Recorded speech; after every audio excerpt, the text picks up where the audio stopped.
the toothbrush. Once I finish you, my top secret growth potion, I will create my own giant canine crew! And then I'll rule the... Whoa! Wow, this is super. You're better than a TV show. Oh yeah, it's fun, but it's gonna end badly. Thomas, get ready for bed. I'm going, Dad. But first, my secret recipe. We start with a bit of carbonatorous. And now a little bit of bread and butterous. And finally, beer the foamerous. Chusaka. Don't be afraid. Drink, my baby. And you'll grow 10 times your size. What? It doesn't taste good? Oh, right. I forgot it needed stirring. This hypersonic mixer will do the trick. Thomas, you shouldn't use what doesn't belong to you. That's your father's toothbrush. Ah! Hey, cut it out! You're acting crazy.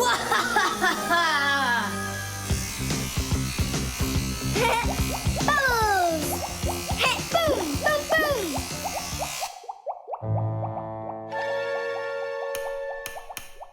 Uh-oh. You said it. Uh-oh. You, Thomas, are a big boy, but your brain is smaller than Nolik's. Why, thank you. Just go put the toothbrush back in its place, like you never touched it. Nah, that's not right at all. Thomas, what's up? I'm almost done, Dad. Simka and Nolik, please, I really need your help. No panicking. First, we need to understand what could have broken inside of there. An electric toothbrush is really simple, as long as you know these 3 parts.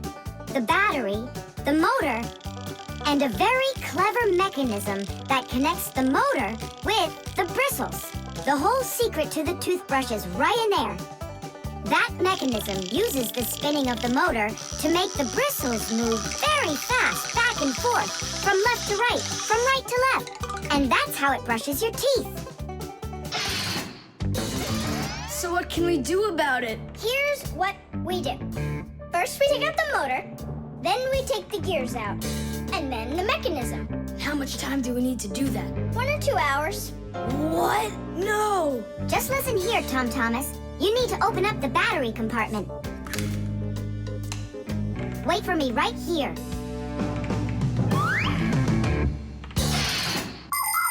These are your teeth. Well, I mean, they're not your teeth, but you get what I'm saying. Nowadays, we use a toothbrush to clean our teeth, but it wasn't always that way.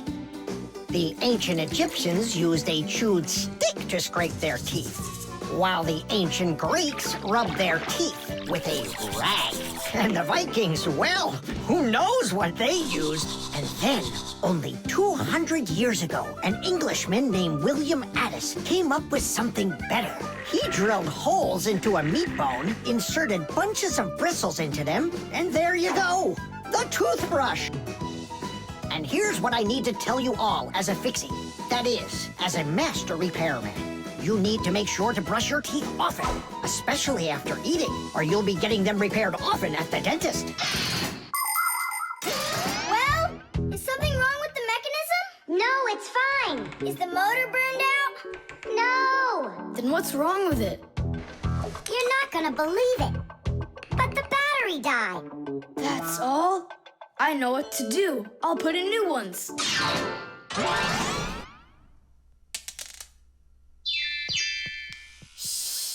Your dad turned the toothbrush on. Looks like everything's fine. It's working. Ooh, way to go. Excellent. Your dad will never find out what kind of slop you mixed up with his brush. What slop? How dare you, Nolik? How dare you refer to my mighty potion like this? Thomas, somehow soap got all over my toothbrush. Can you explain that?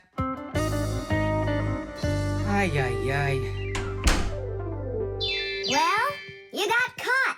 What do you say now?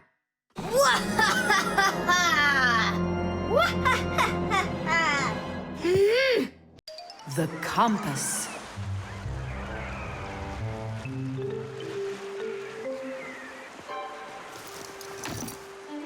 Pipe ball, hands on the deck. Aye, aye, mateys. Shimmer me timbers. Simka and Nolik, what you doing here? We're not Simka and Nolik. We're courageous pirates. Yeah, pirates. And today we leave home for the sea. Are you with us? Yes, I am. Hooray! You mean no? No hooray? Oh, yeah. You can't join us without a test. Go and find a special thing. Something no sailor should ever sail the sea without. I can do it, but how? With a map. And it's over there. I've never seen a map that's this puny. What are you talking about, puny? That took us a half hour to make. From where you're standing now. Uh-huh. From here, you mean? He guessed it right. First, head to the north until you will find... Hold on. But where's the north? It's where the North Pole. Ice and polar bears are. But how do I know which direction the North Pole is? By compass, of course. A compass is a special tool that helps sailors and pilots know in which direction they're traveling, whether in the air or on the sea. Our planet is like a big magnet that has two poles, the North Pole and the South Pole. These magnetic poles help the needle in the compass find its way. The needle is magnetized, so one of its ends will be attracted to the North Magnetic Pole and point at it, while the other end will always point towards the south. That I know, but there's no compass around here. Then let's make one by ourselves. Out of what? We can use a needle. We just have to magnetize it. And how's it supposed to turn around? In a saucer of water.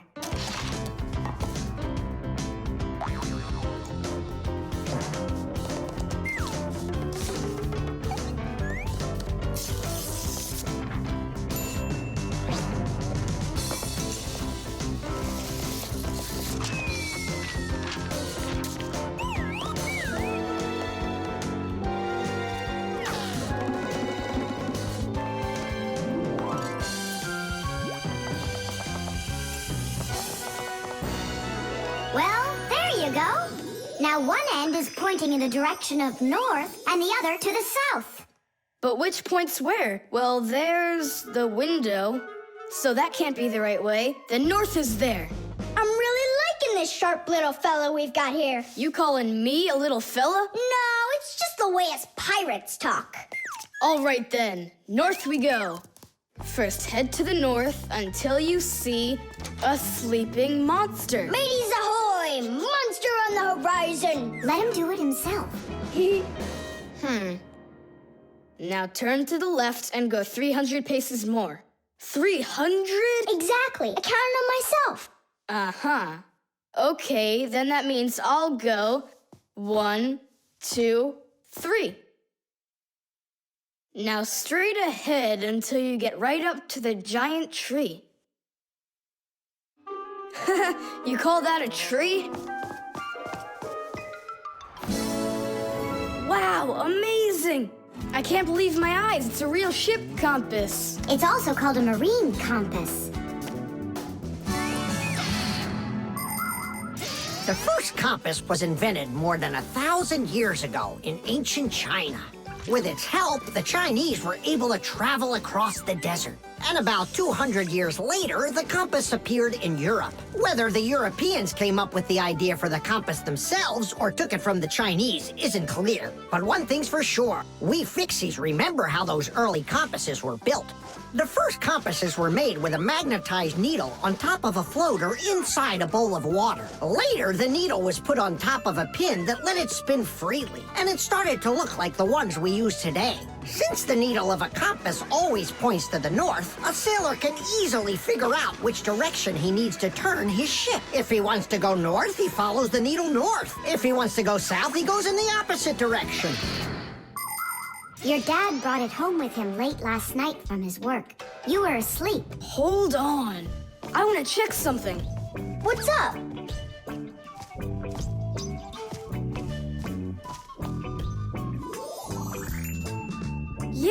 They line up together. Of course they line up. If not, how else would you have gotten here? We're done with the needle. It has to go back. First head south 600 paces. 6 for you, matey. The balloon. No way. You'll miss for sure. No problem.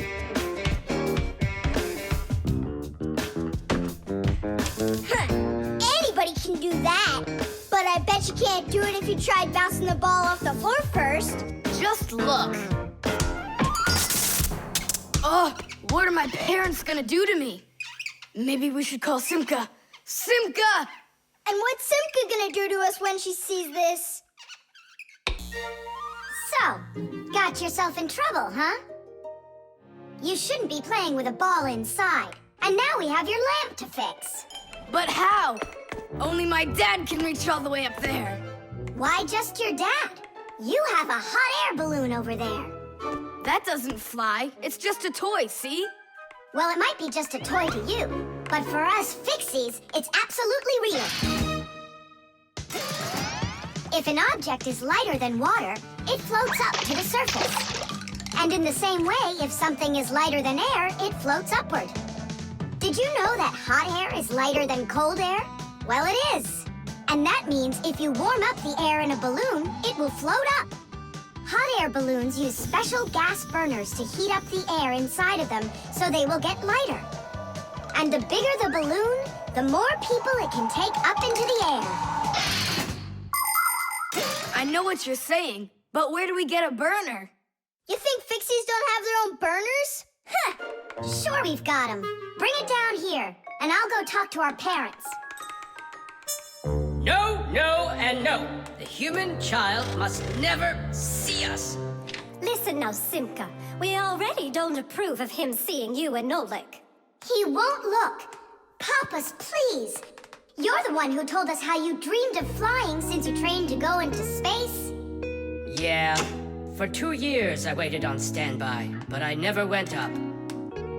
And you've never flown in a hot air balloon either, honey. So let's call it a deal. I talked them into it. There's just one condition. You can't watch. Okay. You can come in now.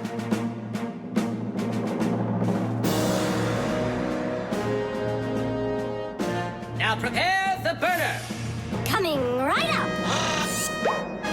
Permission for takeoff? Permission is granted. And off we go! Hooray! It's flying! Don't you peek. Turn around. Oh, it was an accident.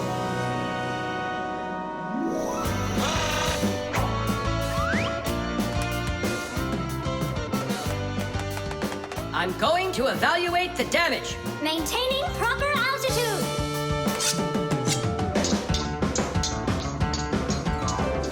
So, they've reached the spot. Air balloons are really awesome. I wonder, who figured out how to do that? It was the Montgolfiers. The hot air balloon was invented in the 18th century by the Montgolfier brothers from France. In those days, there were no gas burners, so they heated the air inside the balloon by burning straw. At first, there were no passengers on their balloon. Not counting the Fixies, of course. I mean, how else could a balloon get up in the air without them? Unfortunately, the names of the first Fixies who took that flight were not recorded in the annals of history. Following the Fixies' flight, the next passengers were animals: a ram, a rooster, and a duck.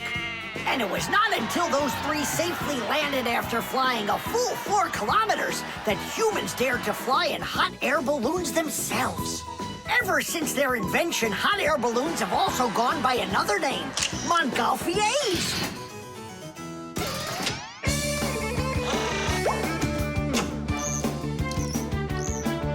Hooray! Tadish! Didish! All right. Simka, please let your parents know that I'm so very thankful. Okay, by the way, now you can turn around. You know, Simka, let's fly the balloon just like them. There's no way, Nolik. We would need to use the burner, and kids aren't allowed to play with fire. I'll give you a ride. look, I still need to put it back up on the shelf, so climb in and let's do it. Oh, yeah! This is great, Simka! Look at us! We're flying just like the Montgolfier brothers! What do you mean, like brothers? Okay, then, like brother and sister Montgolfier! The magnet.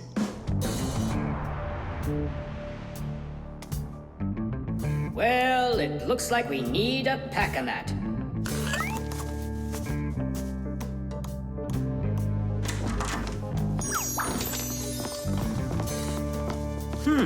Where did this screw come from?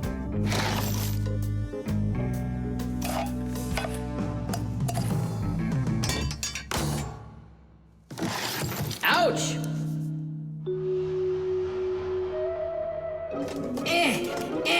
Huh. Ah!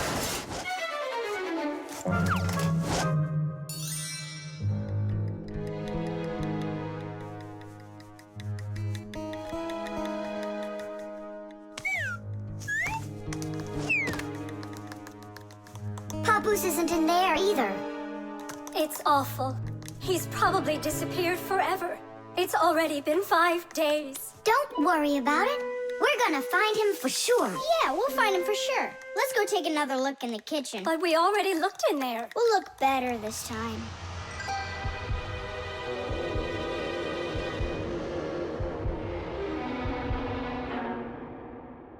Let's go take a look in there. We looked so many times already. Simka, Nolik, what do you keep searching for in here? It's not a what, it's a who. Our papoose is missing. We've been looking for him everywhere.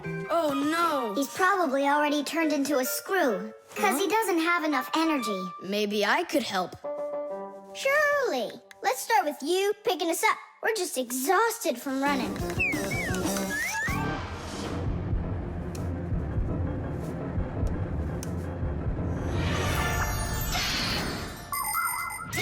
In a dangerous situation, a fixie can choose to turn into a screw.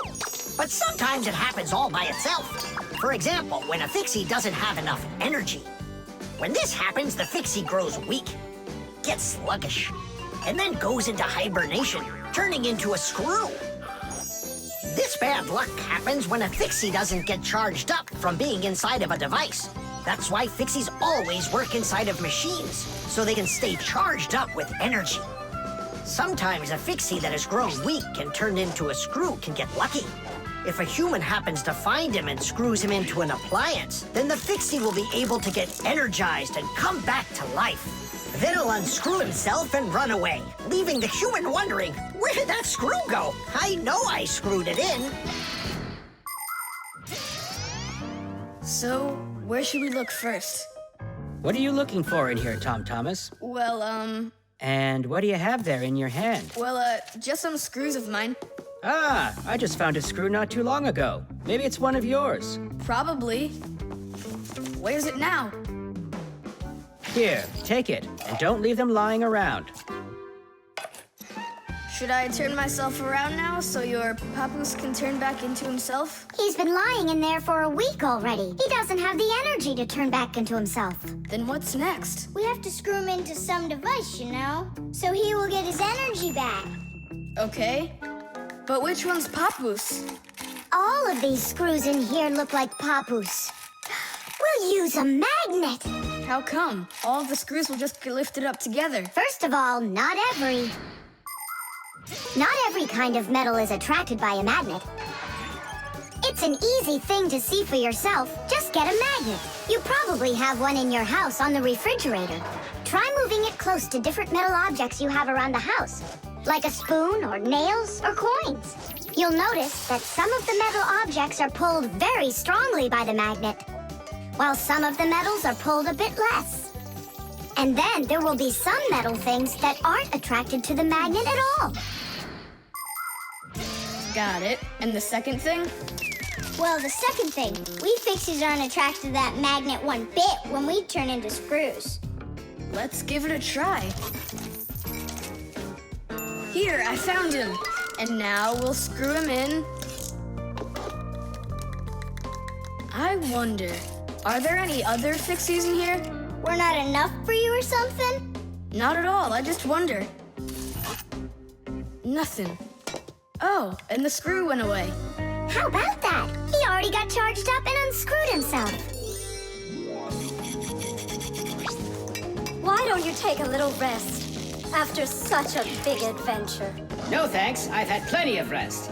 Anyway, it's something I've wanted to do for a very long time already.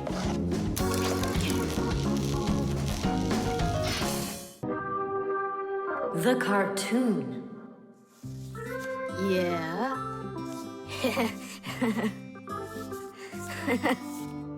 Like that.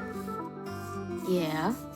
Tom Thomas, aren't you done yet? Yeah, show us your surprise and quit drawing.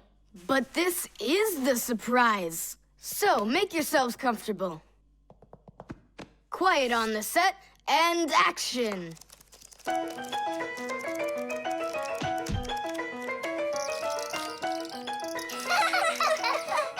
Great crash, huh? You should put a huge bump on his head. It's just like a cartoon that you drew in there.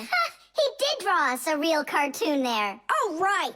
Real cartoons, they only show them on television. But they make them exactly the same way. Animation is made with many, many pictures called frames. Each one of the frames is a little bit different from the one that comes right before it. For example, a character can lift his arm up a little bit at a time. And then, if you watch the frames very quickly, one right after the other, it looks like the character is really moving. And that's how cartoons are made. And you know what? To make 1 minute of a cartoon, you might have to draw more than 1,000 frames. Oh, wow. I'm not patient enough for that. It's no big deal that your cartoon's short. Especially since it's funny. Yeah, it's so funny. Tom Thomas, who's this kooky guy you drew here? You're just joking, Nolik. You don't recognize yourself? So this is supposed to be me on here? Did you already forget what happened to you this morning? Simka, you're it. You can't catch me. I'm too fast for you. Ay, ay, ay, ay, ay. You weren't too fast for the pole. Simka, you didn't have to tell him about that. Real sisters don't treat their brothers like that. Oof. And your cartoon's not funny at all. Nolik, don't go. It's okay. He just needs to sulk for a while. While he's gone, there's something I want to show you. Do you have a cartoon you can put on the TV? I have plenty.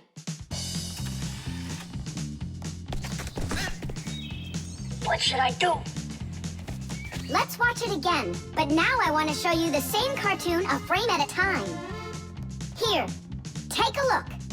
This is a frame, and here's another and another.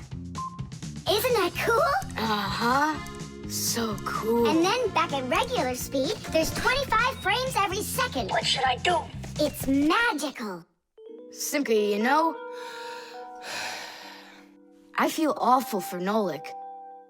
Yeah, I feel awful too. There are many different ways of making animation. Hand-drawn animation is, of course, drawn by hand, and stop motion is made like this. The animators pose the model and take a picture of it. Then they move the model a little bit and take another picture. And they do it again and again and again until there are enough frames to make the characters look like they're moving very smoothly across the screen. Another popular style of animation is clay animation. In these films, everything is built and rebuilt out of modeling clay. But today, most of the cartoons are made on a computer. At first, they make a computer model of a character, a sort of digital puppet. After the models are built, they are colored and animated to move. This is the kind of animation that's used in the Fixie cartoons.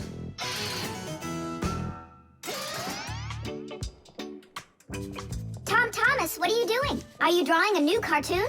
Nah, I started fixing the old one, so Nolik will stop being angry. Good. Keep drawing, and I'll go and get him. Nolik! I'm not here! Nolik, forgive me. Please don't be so mad. There's a cartoon to watch. I've already seen your stupid cartoon. So what'd you do now? Put a huge bump on my head? Not a chance. I did it all over again. I'm sure you'll love it. You sure of that? All right, go ahead. Show me your cartoon. Quiet on the set and action.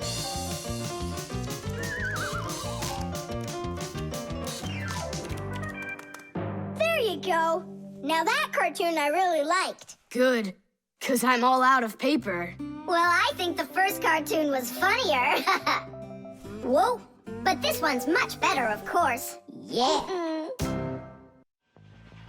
The electric train. Woo, woo, woo, woo.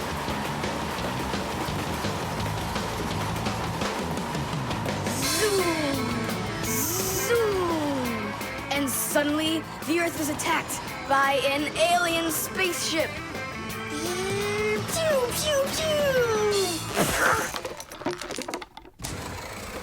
If help arrives here on time, we'll be saved. Move faster, faster. Come on, get off the train. Move it, move it. Tom Thomas, we came here to play. Oh, finally you're here. I need some aliens for this game. What kind of aliens are you talking about? Just plain old aliens. You know the ones. They come destroy the Earth and just about everything. We don't want to destroy anything at all. Why can't we be, the train engineers, huh? Train engineers? You don't know anything about driving a train. Oh, we know plenty about trains. Humans invented the railroad long ago, but back then, the rails were made out of wood. People didn't start making metal rails until the end of the 18th century. But the first railroad cars had no engines to give them their power. Instead, they used horses to pull them along. Later, horses were replaced by the steam engine. Wood and coal would burn in their furnaces to boil the water in the boilers, making the steam that turned their wheels. And the Fixies were there to help those trains go, making sure all of the parts could work together smoothly. But now steam engines have long gone away. The railroad uses electricity now for its power. These electric trains race along the railway at almost the speed of an airplane. So you might know trains, but you'll still be the aliens. This railroad is mine. So you're gonna play the way I want. The train is unloaded and leaving the station. Woo! You can play choo-choo by yourself. And I will. Pew, pew, pew, pew, pew.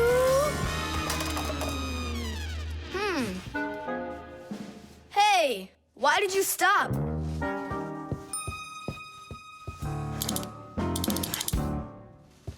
This doesn't help either. It's not going at all. Simka! Nolik!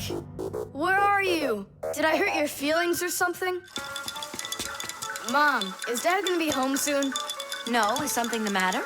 We've been attacked by evil aliens. The train has to be fixed right away, or we'll never escape them. You want some tea? I've got to think of something. Simka, Nolik, I know you're in there. Please forgive me if I hurt your feelings. I'm really sorry. There's nobody but you that can save the world from the evil aliens. All right, you talked us back into it. Well, let's go and check the rails. Nolik, follow me. I'm faster.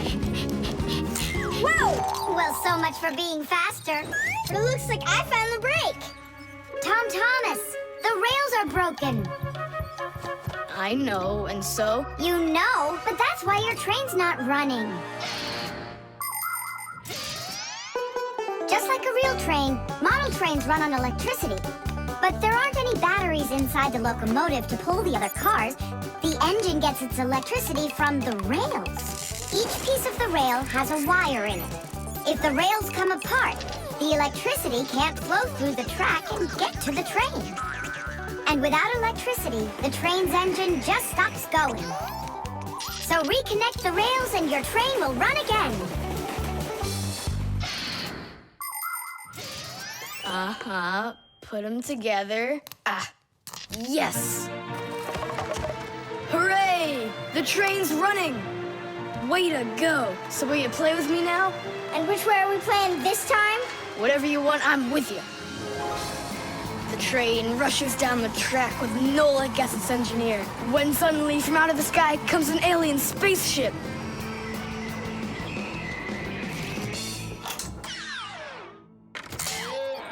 Greetings to you, O people of planet Earth. I come from far away, from another galaxy. Have you come to destroy everything? No, I've come to fix it all. Oh!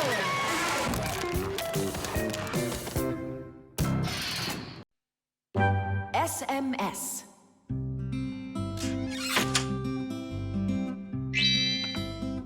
Hey. All clear. Oh, take a look. A mobile phone. You think they bought Tom Thomas a new one? Oh, wow. Nolik, stop. Awesome. Turn around. Oh! Tom Thomas, help us, please.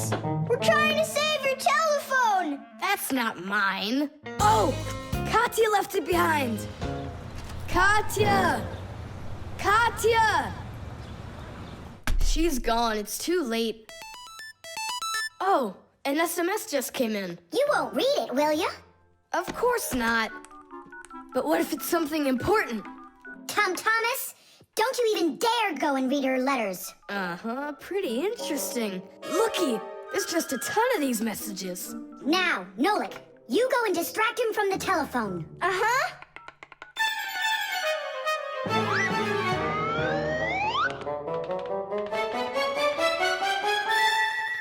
Chusaka, hey! It's me, your buddy Nolik.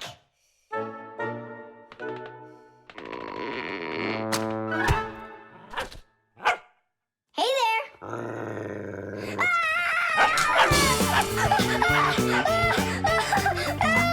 Chusaka, cut it out.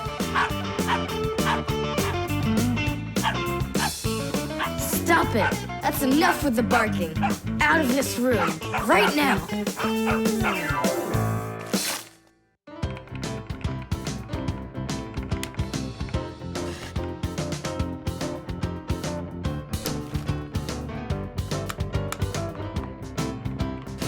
Done.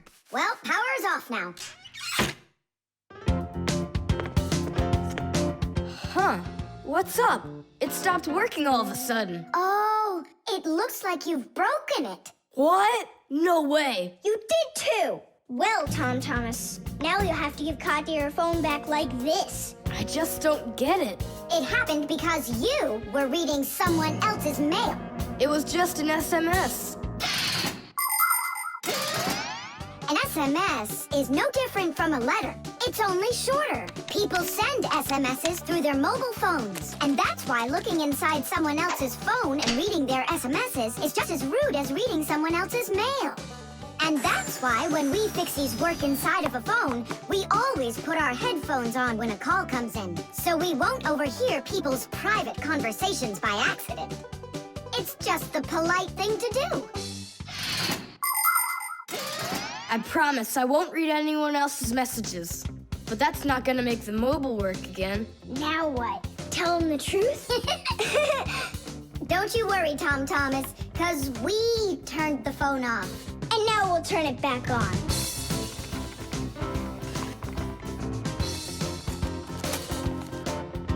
See that? The contact's barely attached. We just need to write a note to the Fixies who work over at Katya's. I'm sure they'll fix it.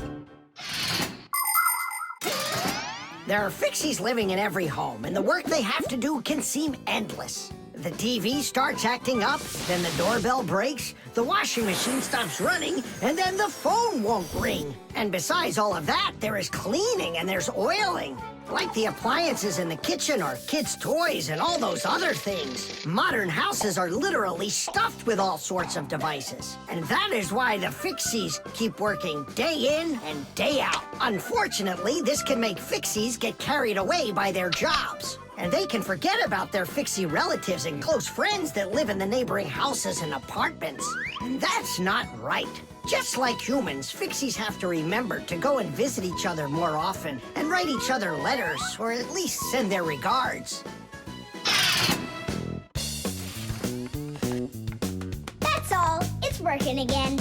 You're the best. Now I can give a call to Katya and tell her she left her phone over here. Thomas! Is that you calling? Yeah, And to who? Katya. And her phone is where?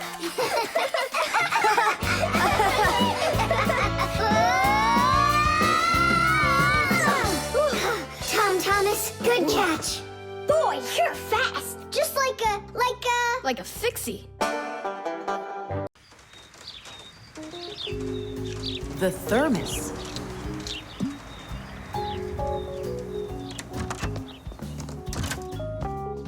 Where should I put it? Put what, Thomas? Oh, it's you. My ice cream. Are you joking? Eat it. I can't. Thomas, are you all right? I'm fine. It's just that it's a present for my mom. Today is Mother's Day. Then you need to go give it to her. I can't. Dad and I are going to congratulate her together. What's your dad gonna give her? I don't know. But when he gets back home, the ice cream will have melted. Then put it in the freezer. And what if Mom looks in there and finds it? The surprise will be ruined. So where won't she find it? I'll tell you where. Inside of your dad's office. I don't see any place to hide it here. There's no freezer or anything. Why don't you take a look inside the box? Here's a thermos, but what good is it to me? Thermoses are for keeping things hot. The ice cream will melt in there. It will not. A thermos is made by putting one bottle inside of another. Between the bottles is an empty space, and that's the secret of a thermos. That space stops heat from getting out or in. So if there's hot tea inside, the empty space doesn't let the heat from the tea get out. And if there's ice cream in the thermos, the space stops the heat that's outside from getting in. And that's how a thermos keeps hot things hot and cold things cold.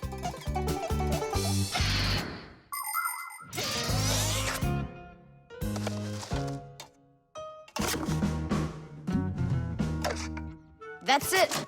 I'll go and play for a little while. He didn't even say thank you, did he, Nolik? Where are you? Nolik! I'm here! Where? In the thermos! What are you doing in there? I wanted to see that vacuum you talked about. Just don't touch anything! And don't even think of licking the foil! The ice cream's so cold, your tongue will stick to the metal. It's already stuck! What did you say? It's already stuck! Already stuck! Try to unstick it. Well, is it working? Nuh-uh. And what if you breathe onto the foil? Nuh-uh. Hang on, Nolik. I'll go and get Thomas. Winter is a wonderful time of year. Holidays, presents, snowballs, skates, sleds. But the cold is also something serious that you shouldn't fool around with. The most important thing is to dress warmly. Cover your head with a hat and your throat with a scarf. Then there's less chance you'll catch a cold or get a sore throat.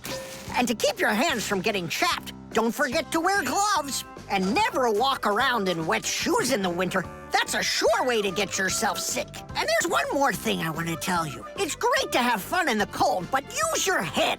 Don't eat snow or stick your tongue on metal fences, poles, or doorknobs. Your tongue can get stuck so strongly to the metal that it will be very hard to get off.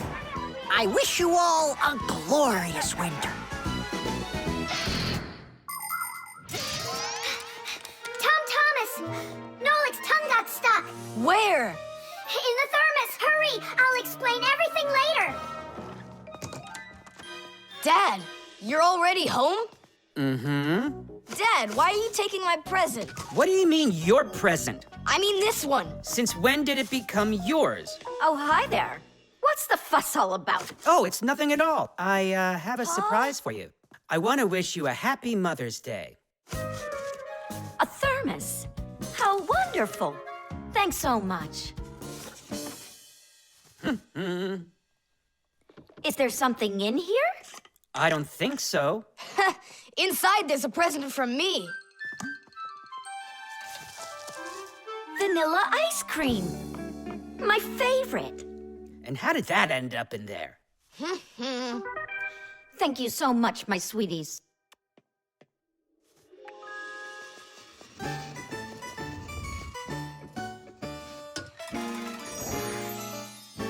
Nolik, you got me so scared. Thank goodness you thought of turning into a screw inside of there. Uh-huh. Does your tongue hurt? Uh-huh. Do you think you can talk again? I can talk. Oh, that's good.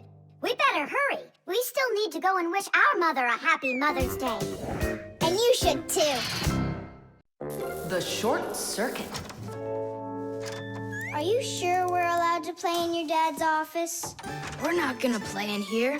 We came here on a tour. I think this place is like a real museum. Just take a look at that.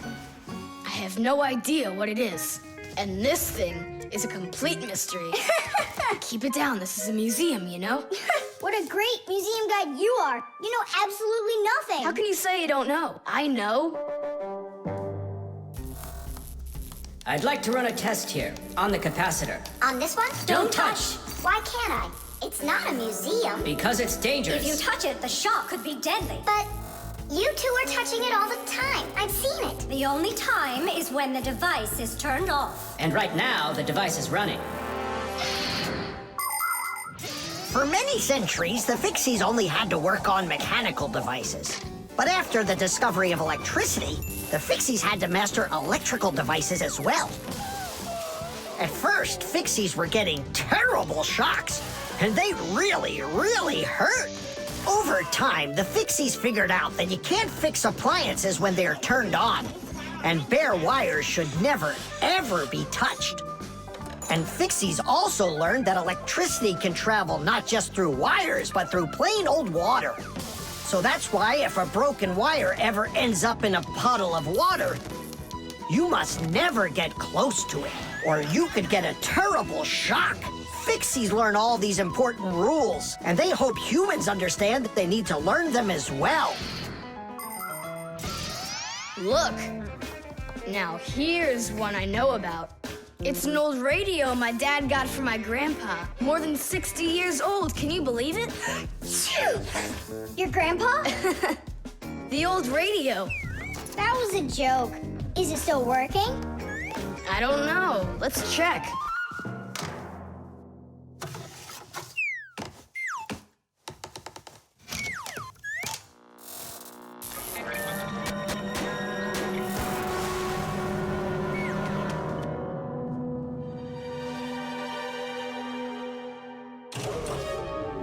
What was that?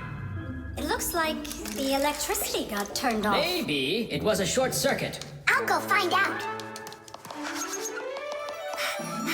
Oh, so it was you who caused the short circuit. I was in here showing all these things to Nolik, and we wanted to turn on the radio. We flipped the switch on, and then suddenly, kaboom, the lights go off. They're off everywhere in the apartment. So then how can I even warm up my pizza now? Soon it will warm up all by itself now that the refrigerator isn't working. Simka, what is that thing you said? A short circuit? Electricity goes back and forth from an appliance with two separate wires. For example, an iron uses the electricity it needs to get hot. But if those two wires start touching each other without the iron in the middle, then the wires will get hot instead. And this can cause the wires to burn out. When this happens, it's called a short circuit. Short circuits can happen when the coating around a wire is worn out, or when an appliance is broken on the inside of it. So when you tried turning on that old broken radio, the wires in the apartment started burning. Does that mean all of the wires got destroyed? Don't worry. In our apartment, there's an automatic switch to stop that. It turns off the electricity when the wires start getting too hot. Oof. And what about that, automatic switch? Is that something you need your mom and dad to turn on? No question, you definitely would.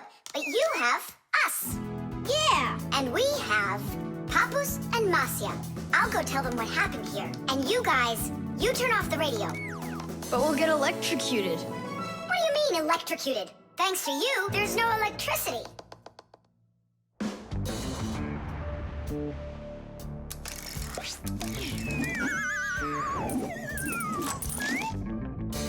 Are you ready?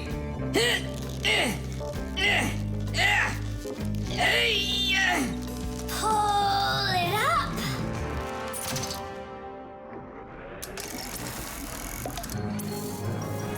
Hooray! Tidish! So, Tom Thomas, what are we doing next? Why don't we continue with our tour? Hey, wait for me! I'm coming! Hey, wait! I thought you were fixing the television with Papus and Masya. They asked me to come here and stay with you on your awesome museum tour. That way there'll be less for them to fix in here later. The hairdryer. Nolik, are you here? Yep, I'm here. I got a cool trick to show you. What? Oh! That was real magic, dude. Took long to learn it? No, that's not the trick. It's a trick with helium. Oh, what is helium? Well, helium's a very light gas they fill balloons with so they float in the air. That's not magic at all, you silly. Who's never watched a flying balloon? The trick's not about the balloon flying. I need to get its gas. Ugh. How can I get it down from there? Get a hairdryer. That's the way to do it. Yeah, what for? So I can show you a trick. All right. Mom, can I use the hairdryer for a minute? A hairdryer is a great, simple invention. Inside a hairdryer is a fan that sucks in the air from behind it and pushes it out the front to blow your hair around and make it dry. To heat up the air, there's an electric coil inside of there. When the coil heats up, it warms up the passing air.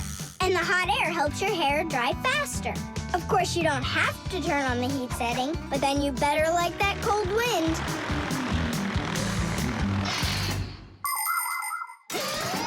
Nolik, I'm right here.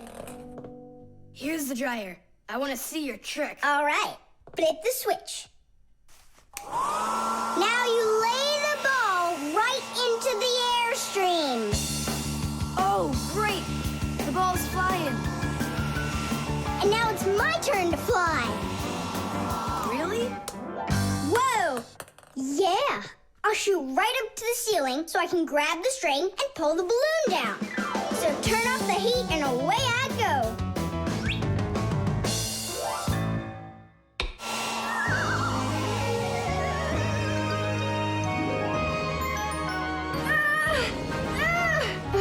Switch it on to high.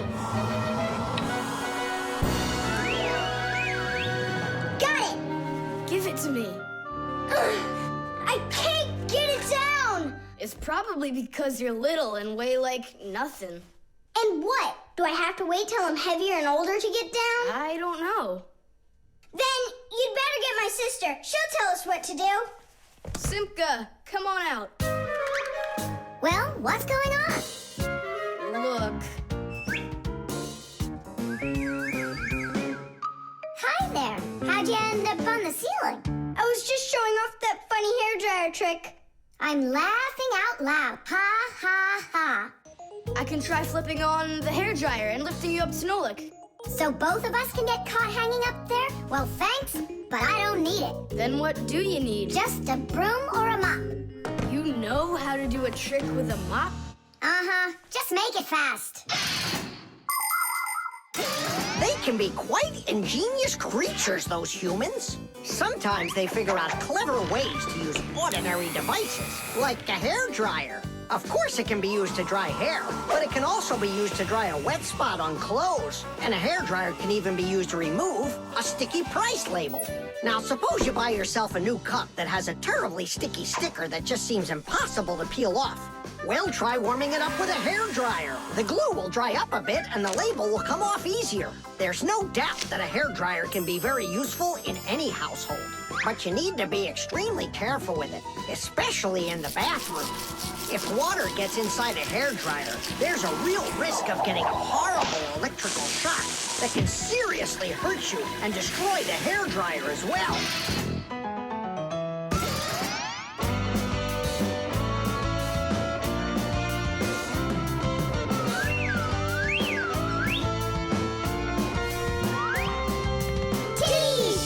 Pull it down! Hooray! Going in for a landing.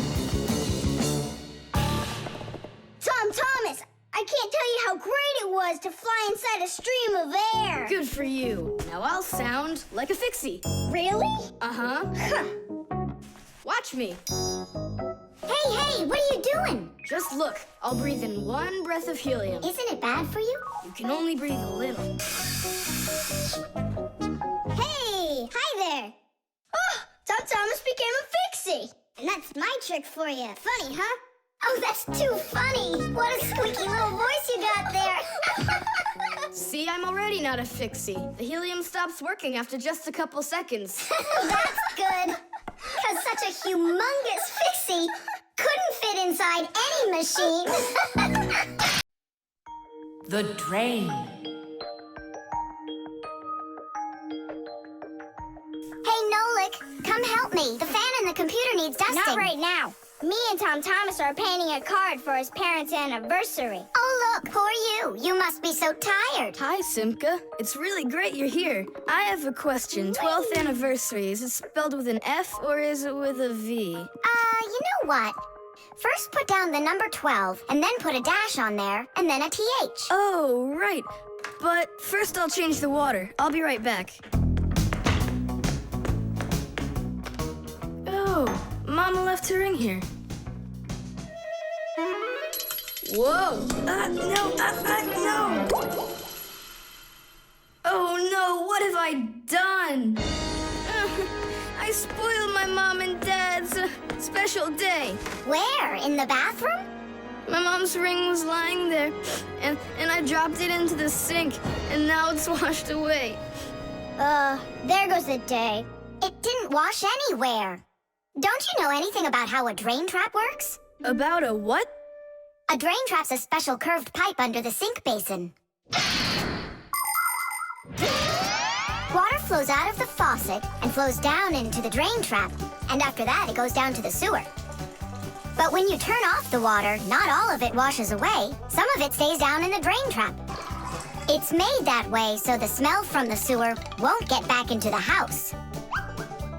A ring is much heavier than water, so if you happen to drop it down the drain, it won't wash away. It will stay at the bottom of the drain trap.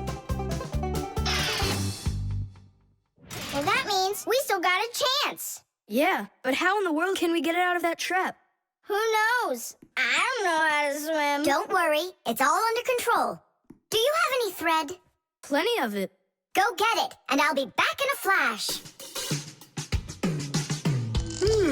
I can't fix it like this. I need my welder. Papoose, I need to borrow your pack-a-mat for a little while. Now that's a coincidence. I need to use it too. Marcia, then I need to use your pack-a-mat. What? I'll bring it right back. Hey, where are you going? Just watch what you're doing, dear.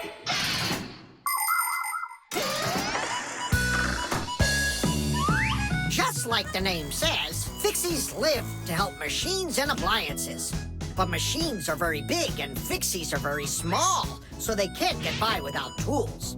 Long ago, Fixies worked with just about anything they could find. Little feathers, threads, pins, but now they have backpacks called pack-a-mats. Inside a pack-a-mat are all sorts of tools. Just push the button and the pack-a-mat spins around quickly, shooting out a hook or a magnet or even a parachute. Every adult Fixie has their own pack-a-mat. But before children can get them, they have to go to school and study hard, and then pass an exam before they have the rights of a full-fledged Fixie. And it's only after all of that that young Fixies get their own pack of mats. And what? You're going down there with just that on? Not just like this. Yeah, like that. Huh? She was just saying, when I tug on the thread, you need to pull me up. I got it. He just said, I got it. I don't need to repeat what he said. She said she doesn't need me to repeat what you say.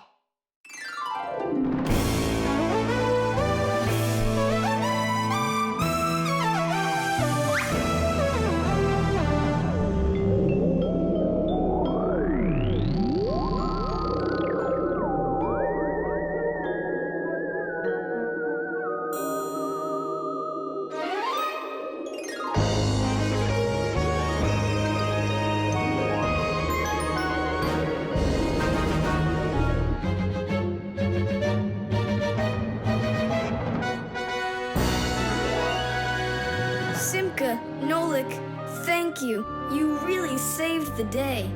That's what Fixies are for. I said that's what Fixies are for. Tom Thomas, who are you talking with in there? Oh, your mom came back. No one. Hey, can you turn back into Fixies? I gotta ask you a question. I forgot. Should I write 12th anniversary with an F, or do I write with a V? Just write the number. You're right. The combination lock.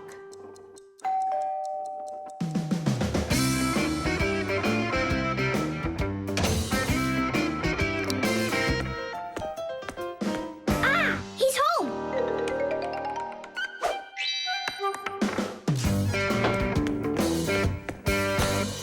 Nolik, are you here? Stop your hiding. I'll still find you.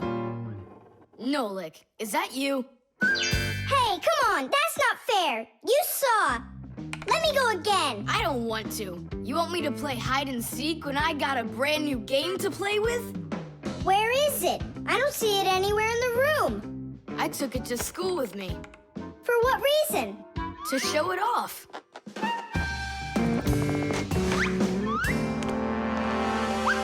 Wow, awesome game. Tom Thomas, can I play your game? 'Cause I'm not done playing with it yet. Now just try asking me to do some favor for you. Wait, was it a 3 or a 4? It could have been 5. I forgot. What about? I forgot the combination. And now I can't even do my homework. Everything I need to finish is inside of there.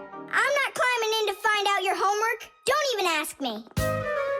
Tom Thomas, why do you look so upset? The code for the lock. I don't remember it. Don't you worry. Ha! We'll open it. I know all about a code lock. A simple code lock is built with a few discs that have numbers on them.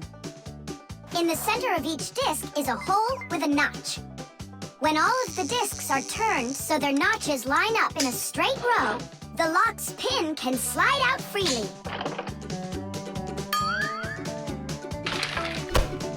And to get the notches to line up, just turn the discs to the lock's code and the lock will open. It's that simple. It looks like we gotta take a look inside the lock. Ah, I see. Nolik, where are you? There's work to do. I won't do it. I'm not gonna help such a greedy boy. Nolik, won't you help me out here? And I won't be so greedy anymore. All right, you broke me down. Only as soon as we're done, you're gonna let me play with the game, right? There's no room in here. Hang in there. We'll start turning the discs one at a time, and you yell stop when they're lined up. Stop! Turn the next one now. Stop! Stop! Now try. Yes! Alley-oop. Titties! And your code was really simple. Way too simple. The secret numbers and letters that you use to lock something up are called the code or the password. And to make sure your password's a really good one, here are some things you should know. Never choose a password that's really simple for someone else to guess. Like one with numbers or letters that are all the same or are all in order. It's also a bad idea to make a password out of your birth date or name. It's better to think of a password that's a bit more complicated. And don't forget your password once you come up with it. Write down your password on a piece of paper and keep it in a safe place, but don't show it to anybody else. And then, if you happen to forget your code or password, you'll be able to remember it with the help of that piece of paper.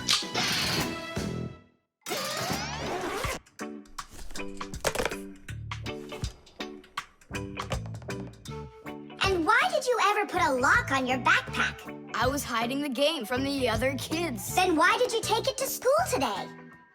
I wanted to show it off to my class. And did you show it?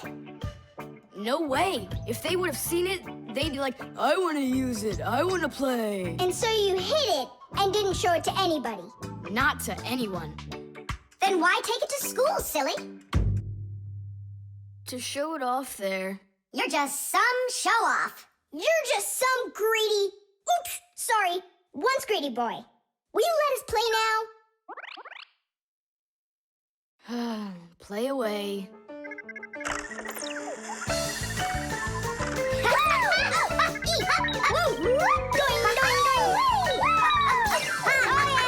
We're not bothering you, are we? Can you jump a little easier? You're shaking the whole desk. The piggy bank. Mwah! Tom Thomas, why are you throwing away your money? That's not what I'm doing. I'm storing it. This is a piggy bank. Oh, here's another coin. I don't like its snout. That's one very suspicious-looking pig. Are you positive your money's safe with her? Don't worry. Whatever I put into my bank here is not getting back out.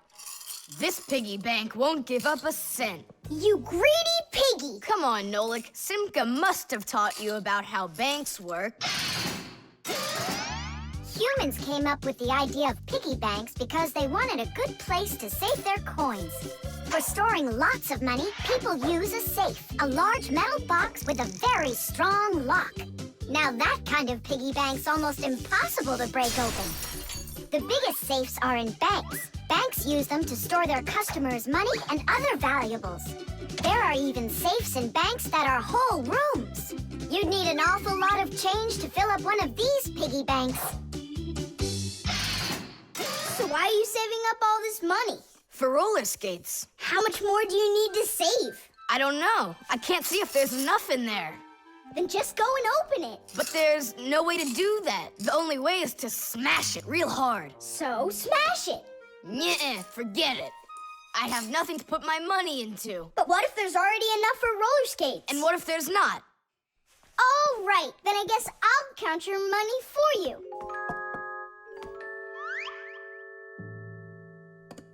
Tadish! Oh, whoa! Tom Thomas, you've got a fortune in here. There are many different kinds of money, and they're not just coins either. Long ago, people paid each other with shells and squirrel skins and even parrot feathers. And of course, metal coins are more convenient than any of those things. And paper money is even more convenient than coins. One piece of paper can be worth as much as 100 coins, or even 1,000. All that needs to be done is to print more zeros on it, and that's all. Today, humans can pay for almost anything without paper money or coins whatsoever. If you have enough money in the bank, you can just walk into a store, give the cashier your bank card, and take your purchase home with you without handing over any money. The bank knows how much money you spend, and they pay the store for you later. It's so convenient. So, will you count them? Here we go.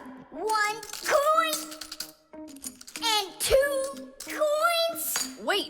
Nolik, what 1 coin, 2 coins? What are you counting? You have to add together all of the different numbers. Huh. You should have told me that before. I never learned how to. Yeah, that's what I figured. Come on out. Hut! Hut! Hut! What can I do? What if you try stacking the coins so they're like stairs? That's what I'm already doing. Ah! Why don't you try tilting the piggy bank over? Hang on. Stop! I'm getting buried! Put it back the way it was before! This is worse! Ah! Just put the pig down! Nolik, hang in there, please. I'll get some thread and lower it down to you. I can't get a hold of it. It's too far away. Hey, Tom Thomas, smash the piggy bank. What? Just smash your piggy bank. But I like it. And what, you don't like me?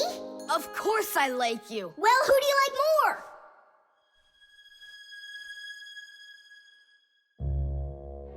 You're my friend, aren't you? Of course. Then smash the piggy bank, will you? Okay, Nolik, I'm gonna do it.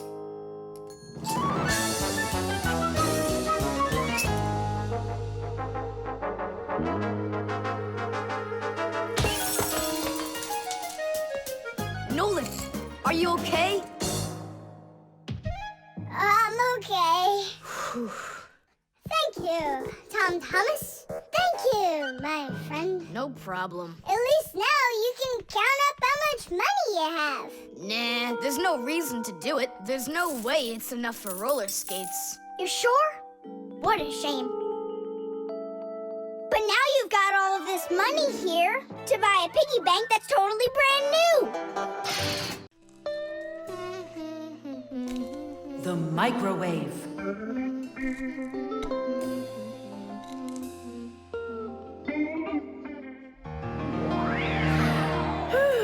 Okay, children, for today's lesson, we're going to learn about the microwave oven. It's a very special appliance that people use to heat all sorts of different foods up. Oh, wow. Is there any chance that we could get heated up here? You'll find out about that too, if you'll pay attention, of course. Whoa. Got it? Now listen carefully. I'm listening.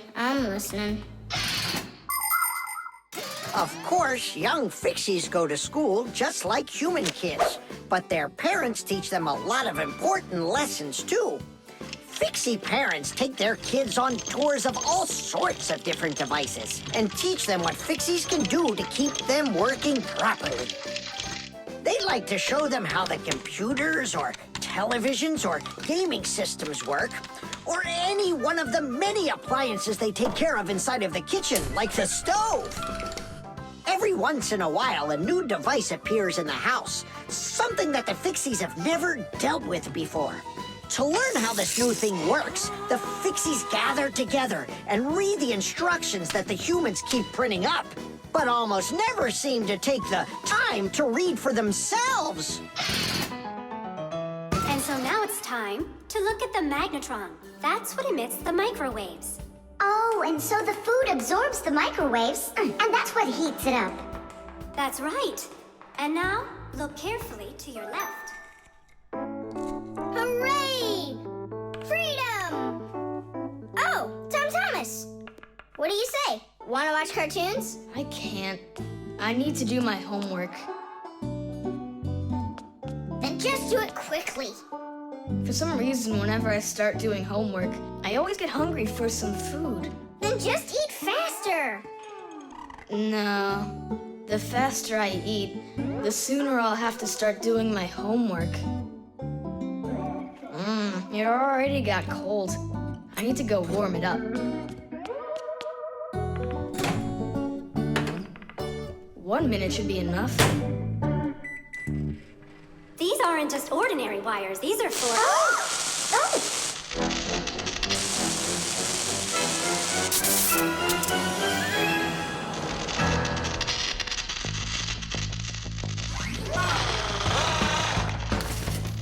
Marcia, what's going on? It looks like it might be an overload. The microwave might burn out.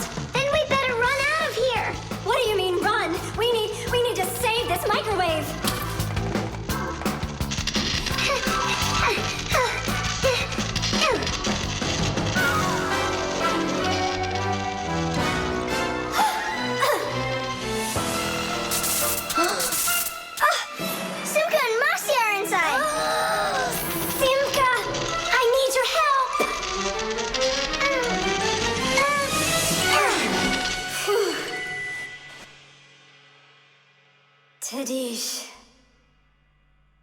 What's wrong with the microwave? It looks like it just broke. Who cares if it broke? What matters is that Simka and Masya aren't broken. Look, there's no one here. Of course not. We were behind the wall. You wouldn't believe what happened in there. Oh, there you go. Tom Thomas, why did you put that fork into the microwave? Why not? You mean I'm not allowed? Remember, never put any metal objects into a microwave. If you put forks or spoons in a microwave, you can burn it out. And then not even a fixie will be able to fix it. Even a thin metal border on a plate can cause serious problems. Also, never warm up food in sealed packages or bottles inside a microwave. And one last thing, don't even think of cooking eggs in their shells in there. They'll just explode. Sorry, I didn't know any of that. Nolik, and what were you thinking? Why didn't you warn Tom Thomas about this? Well, Oh, today you skipped school. And now you don't know it either. Nolik, where are you going? I'm talking to you. Oh, where else? I gotta go study all about microwaves. And I'll go do my homework now. But first you'll sit down and eat for a while, right? No, I'm not gonna eat food. First I'll go and play some games for an hour or so. The alarm clock. Ha! It didn't ring again. Nolik, let's go fix the alarm clock. Simka, wake Tom Thomas up. Tom Thomas, get up!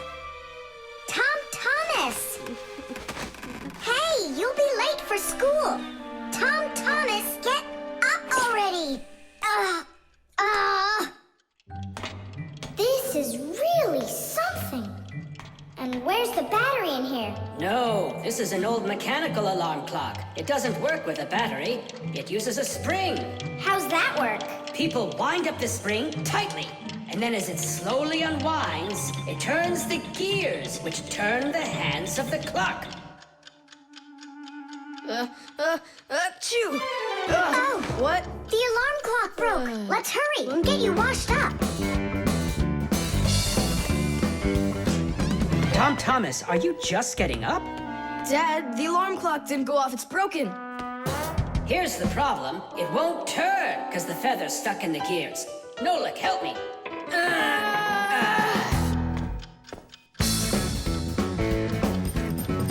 Papas! What's going on? It looks like it's an earthquake. Huh, it really is broken.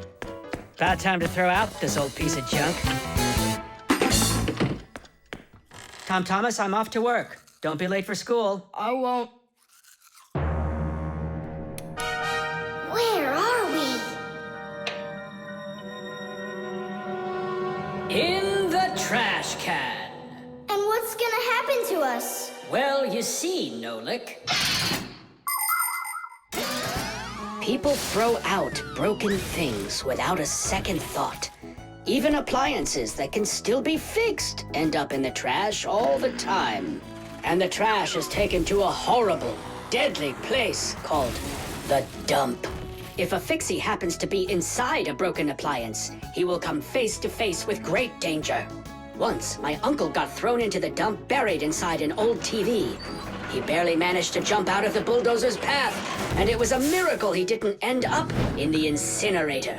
After that, he just roamed around the huge dump, trying to fix anything. He became totally crazed. Good thing the Fixie Rescue Squad managed to find him and bring him back home.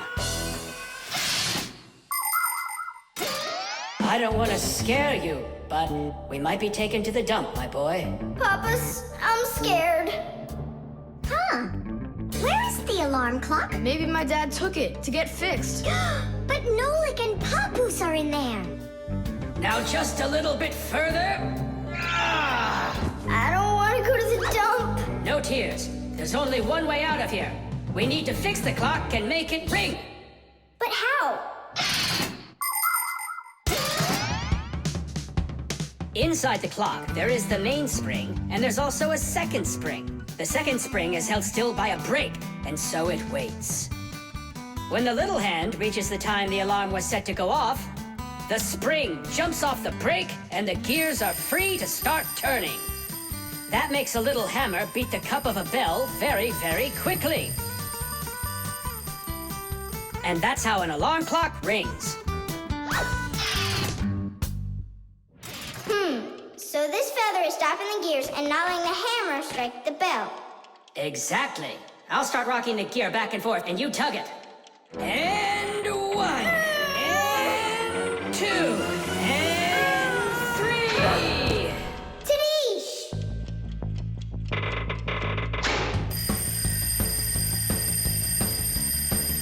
Simka, I think I can hear my alarm ringing. Run to the sound! Quickly! Someone turn the alarm off. Whoa! And here comes that earthquake again! Nolik! I'm here! Nolik.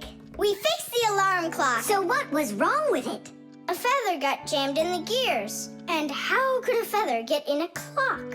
Oh, it's probably from when I put the alarm clock under my pillow, so it wouldn't wake me up. Huh, so you mean because somebody doesn't like to get up in the morning? We almost ended up at the dump? By the way, if that somebody doesn't hurry off to his school soon, he'll be late. Oh, you're right, huh? The cell phone.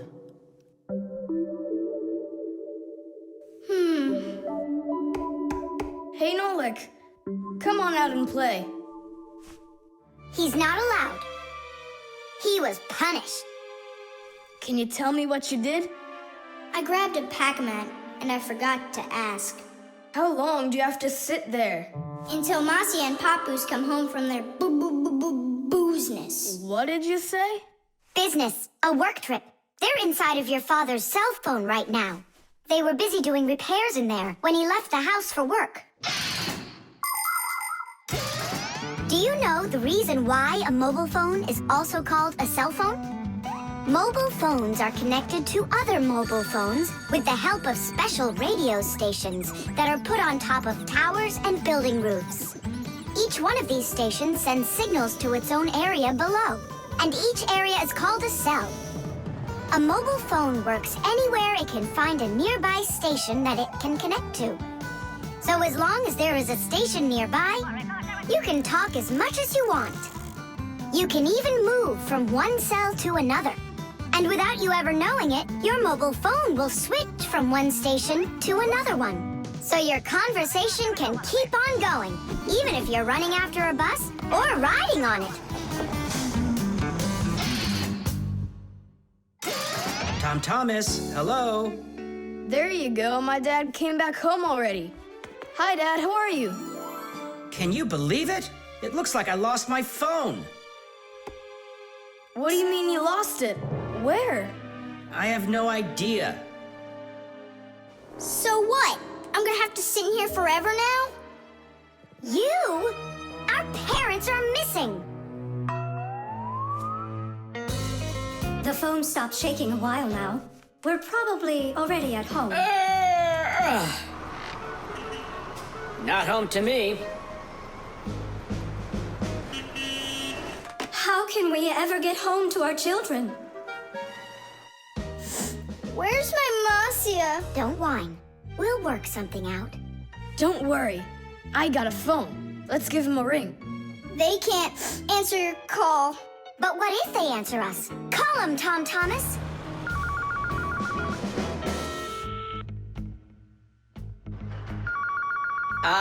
Don't even think it. We're not allowed to talk to humans. We're not gonna talk to them. We're just gonna listen. We need to close the contacts.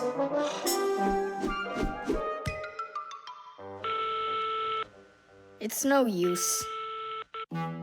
Oh, they answered the phone. Let me talk.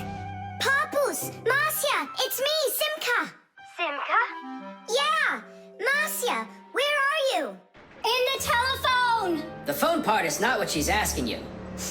Oh, it smells a lot like gasoline in here. Ask your father? Was he anywhere around gasoline? Dad! Dad, did you go anywhere today where it smells like gasoline? Gasoline? I had to go to the gas station. That's the place where your telephone disappeared. Are you sure? Yeah. Well, I've got Intuition. intuition. Intuition, huh? You know what? I'll go check. Tish. Come and check out our Fixie ringtone. Telephonist, your telephonist, your telephonist, telephonist, telephonist, ring, ring, your telephonist, ring, ring, your telephonist, ring, ring, your telephonist, ringing, won't you answer please? Ring, ring, your telephonist, ring, ring, your telephonist, ring, ring, your telephonist, ringing, won't you answer please? Your phone is ringing!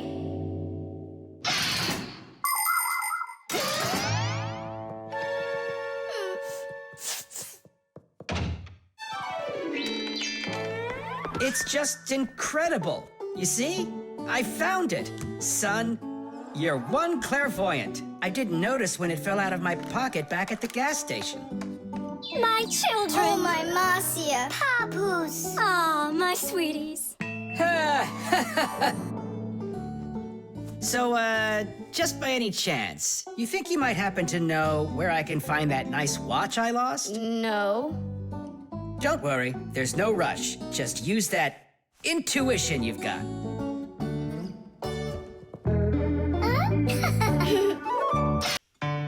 The aquarium. The coast is clear. The humans have left. Come on, let's go.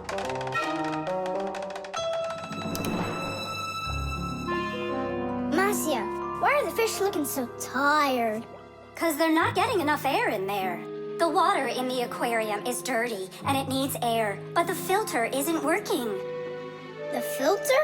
Yes, that device over there. These fish need our help, and if we don't do something right now, they could die. Right. First, I'll fix that light, while you and Marcia go over there and see what is wrong with the filter. But I want to go and look at the filter too. You're too small for this. Oh, whoa, whoa, whoa. And you're a giant. I mean, you're like 6 feet tall, huh? That's enough arguing. Nolik, let's go.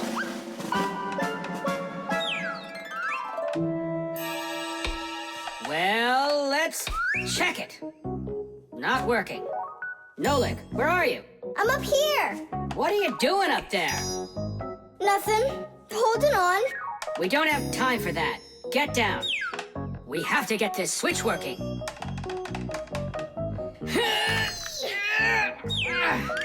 Marcia, what's the matter with the filter?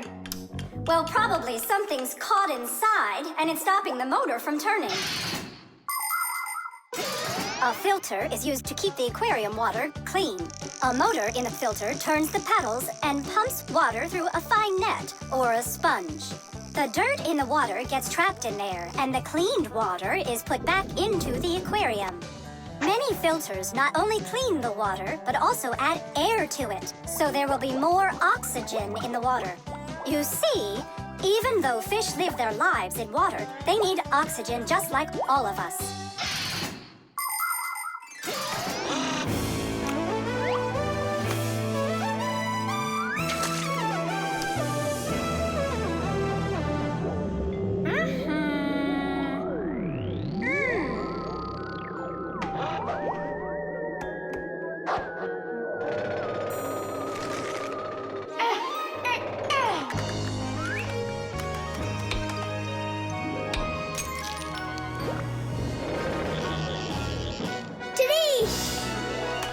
Way to go there!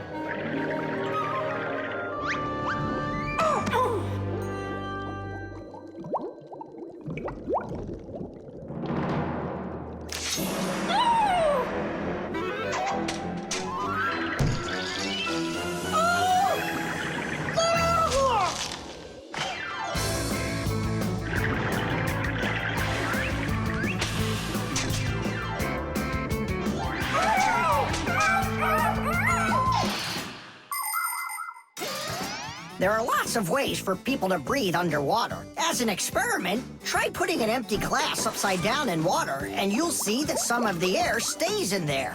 That's the idea behind the ancient diving bell. An empty bell was lowered under the water, and some of the air remained in there for the diver to breathe. And about 200 years ago, the first diving suits were invented. The diver got air from a hose that started above the water. This let the diver spend a long time under the water and even walk around on the bottom, but just not too far. Later on, people learned to squeeze a lot of air inside of metal tanks, and that's when scuba diving started. Scuba divers breathe the air stored in these tanks so they can swim freely and even dive deep down below the water. Our work is done. The light is on, and the filter is working. And the fish look so excited! As if they're not fish, but monsters. Thank goodness they're behind glass. Papoose! Just hang on. We'll be right there to save you.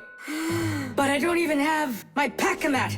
Ooh, look how they're chopping their teeth. They must be so hungry. You're right. They're hungry. Nolik, come on.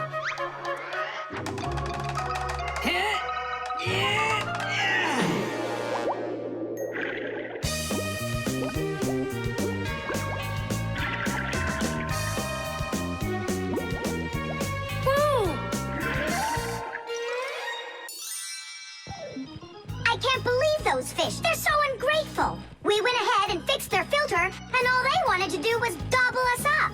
And I'm the one who saved you from them. I was the one watching what was going on.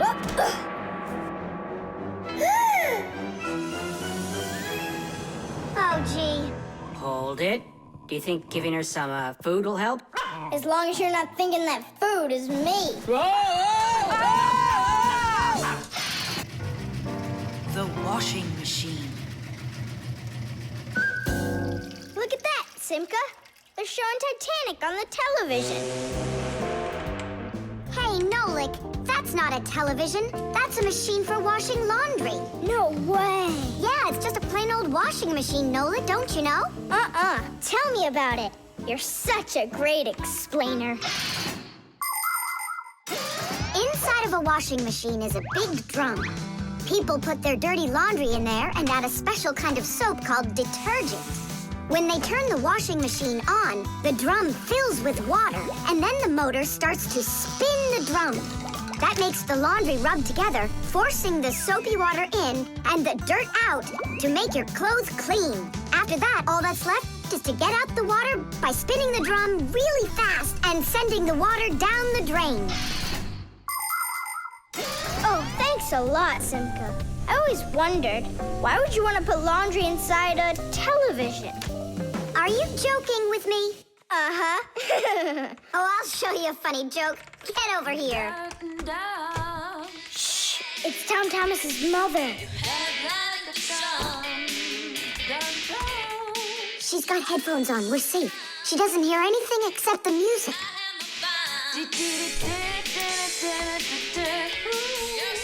Now she'll come back, add the soap, turn on her television, and watch the second part of the movie. Again with the jokes. This time I'm really gonna let you have it. Whoa! Nolik, just do what I say. I came up with a plan. What's your plan? To run away!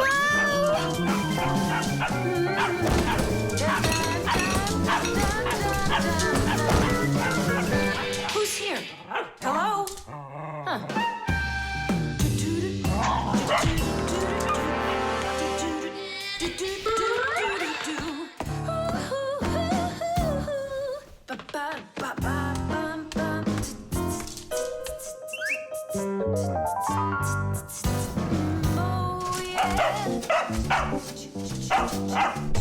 Oh, yeah.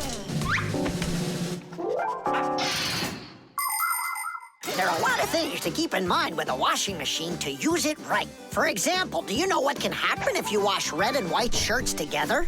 Well, the white one might just turn pink. No, it's not because it's embarrassed, but because some of the color from the red shirt happened to get onto the white one. Another important thing to remember is to empty your pockets before you wash your clothes. Things like keys, nails, and chewing gum might not only ruin your clothes, but they can destroy the washer, too. And this isn't only about little stuff. Big things like music players and mobile phones have managed to find their way into the washing machine. Oh, sure, these things look nice and clean after a good washing, but they certainly don't seem to want to work anymore. And never, ever put a pet inside of a washing machine. That's just no place for a living thing.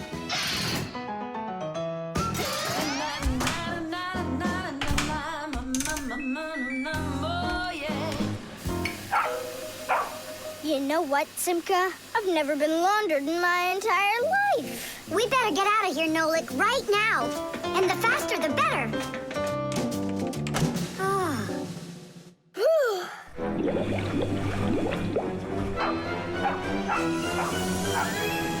Come on, let's get going. And what about Chusaka? What about Chusaka? Let her get washed up a little in there. Maybe it'll make her nicer. But she could drown the poor thing.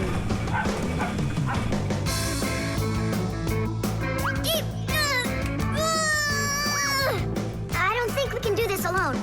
We should get help from Tom Thomas's mother. 1, 2, stop! What? She moved out of the way.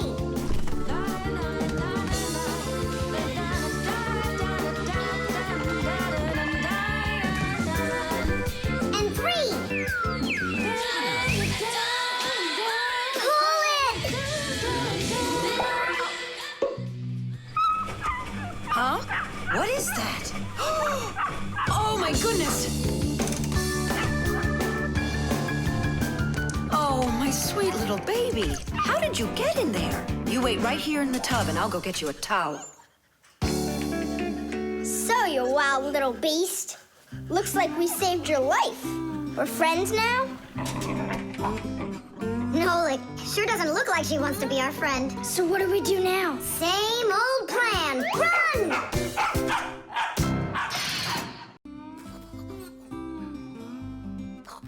The remote. Hey, Simka, the button got stuck on the remote. How can we get it back out of there? Look and learn, Nolik. Please help. Oh, come on, come on, come on, come on, come on. Oh, oh, oh. Should I let it go now? Oops.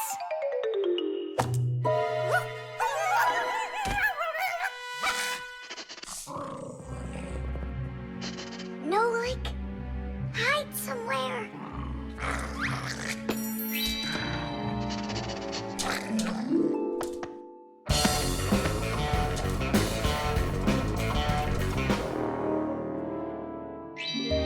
Nolik, she stole the remote.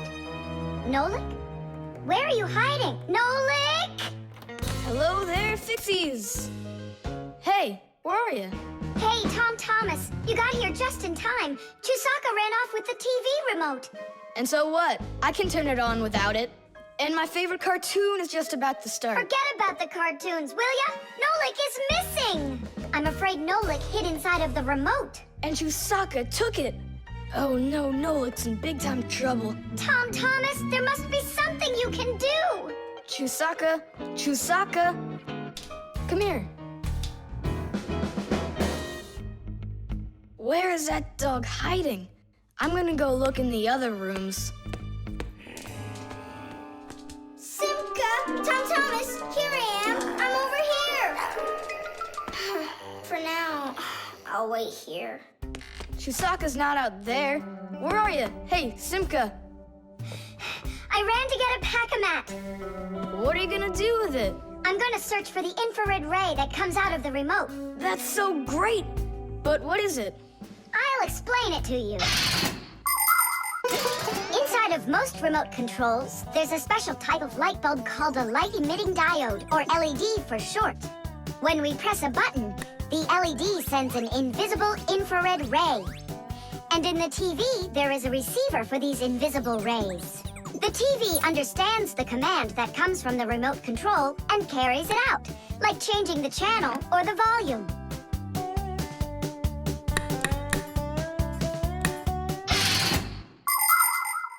If the rays are invisible, then how is it possible to see them? In the pack-a-mat, I've got these special goggles that can help me. And now what? Yell to Nolik. Get him to close the contact on any one of the buttons. Nolik! You gotta push one of the buttons down on the remote. A button? But how am I gonna do that? Wait, 1 second. Chewsocks with a brain full of rocks. Meow. Meow. Oh, Mamma Mia. Now she'll eat me together with the remote. Nothing for you here. But here's something. There he is. He's over there. Chusaka, come here. Do you want a hot dog? So you want to play tough? All right then.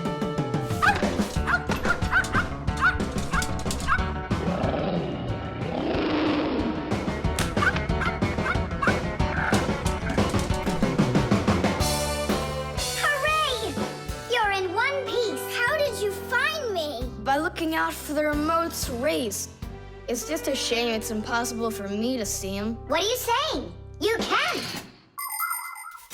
If you want to see infrared rays, all you have to do is look through a digital camera. Try it for yourself. Turn on the camera on a mobile telephone. Now go ahead and press any button on the remote control and point the camera toward the front of it. You'll see a bright dot on the screen of the camera. That's the light-emitting diode working. It's letting off a special light that can't be seen by the naked eye. It's also possible to point the remote control at a mirror. And then through the camera, you can see how the light-emitting diode turns itself on. So what that means is that invisible rays bounce off of a mirror in the same way that regular light does. So you can control the TV by bouncing the light from a remote control off of a mirror. You don't believe me? Then go ahead and try it yourself. By the way, if your toys weren't all stuffed under the bed, we would have found the remote without the goggles. Don't worry about it. When the cartoons are over, I'll put them away. So, you done watching? Time to clean up. The microphone. And what do you think? Should we go and see a movie?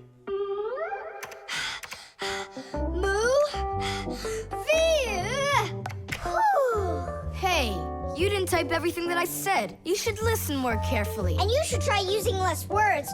Nolik, hey. Alley-oop? What are you arguing about?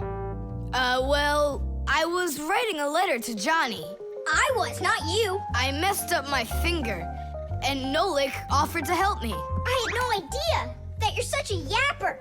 Oh, Now I see. Tom Thomas. Didn't you know that you can call Johnny straight from your computer? you sure? You see that picture of the phone? Just click on it.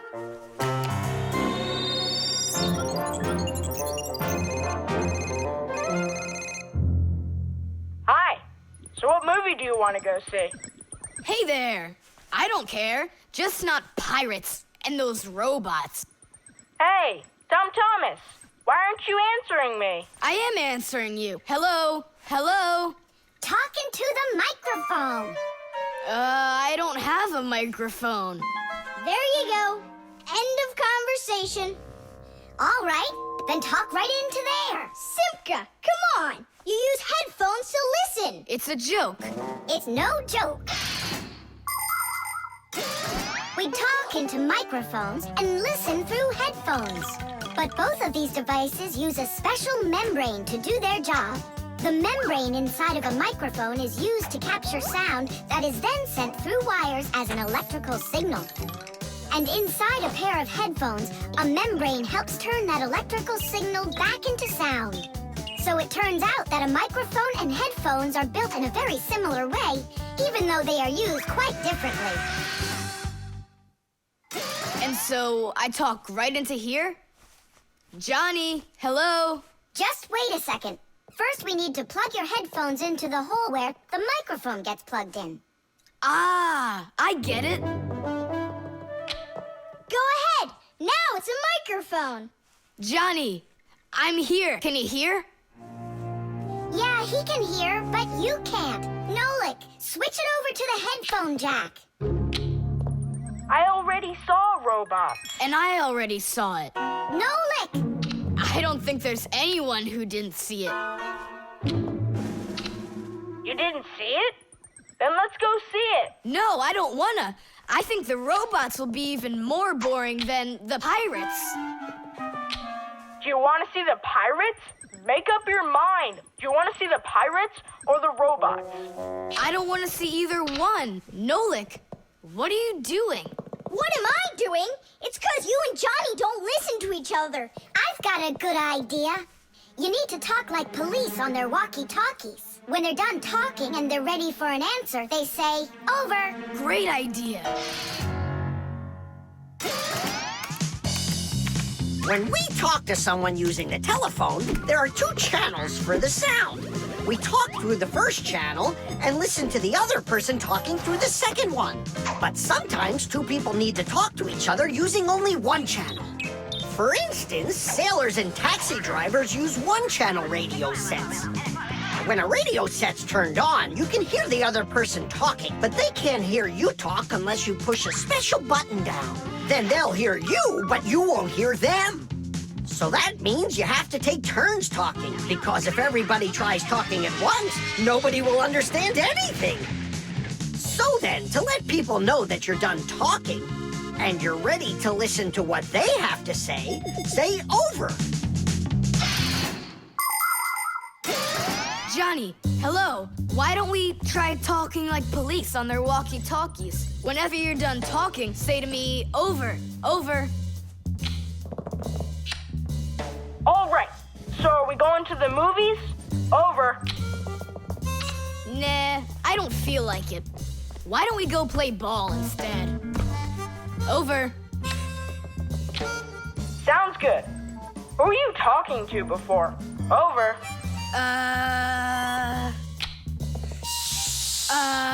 I can't tell you that. It's classified. And we policemen, we follow the rules. Wow, that worked out great. You 2 are the best. Over. Oops. We try our best. Over. We do. Especially me. I'm completely over. The vacuum.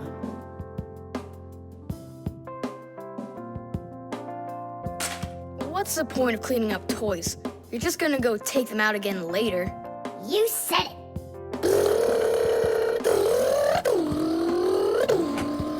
Thomas, if you're done cleaning up, go and eat your lunch. Okay, be there soon. Nolik, you wait for me? Uh-huh.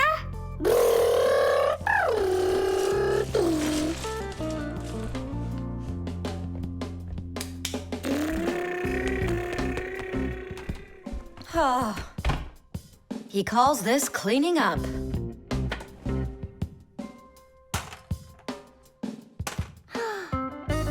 Uh-oh.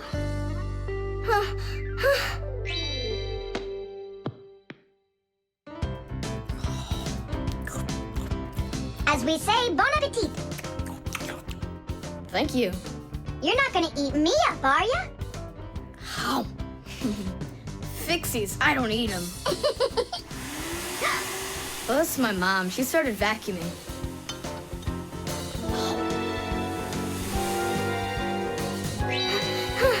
Please help!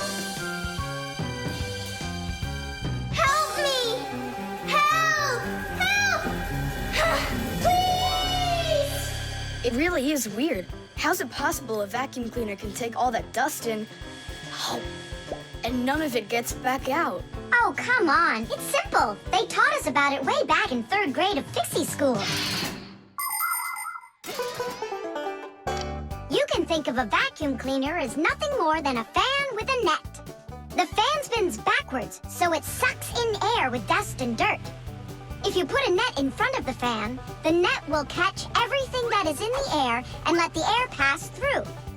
Then all you need to do is add a pipe and you've got yourself a vacuum cleaner. But instead of a net, vacuum cleaners use special bags to collect the dust and dirt. It's as simple as that. Oh, whoa, Simka. Nolik, could he get sucked into the vacuum? Oh, no! Did he stay back there? Tom Thomas, what's the matter? Mom, I can finish vacuuming you. I mean for you. All right, I'll go clean the dishes. Nolik! Nolik! Nolik! Nolik! Nolik! We better go and get help right away. Masya! Nolik got sucked up inside the vacuum. It's impossible. He can't fit in here. No, not in this vacuum. Into the big one, the human. It's just terrible. Nolik, my Nolik, he could suffocate in there. Come on, quickly. Yuck!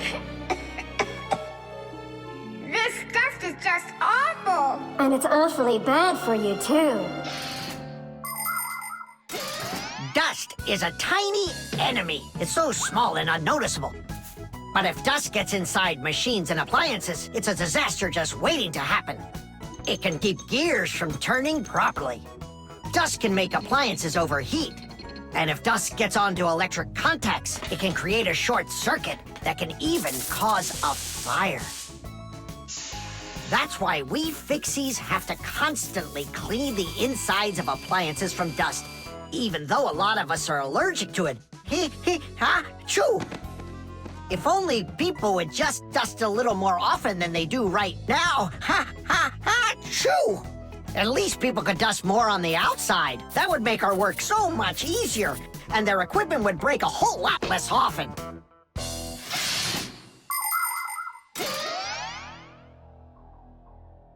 Well, did you find him? No!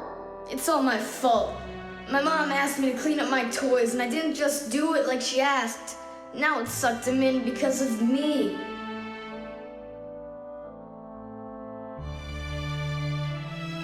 Nolik! Nolik!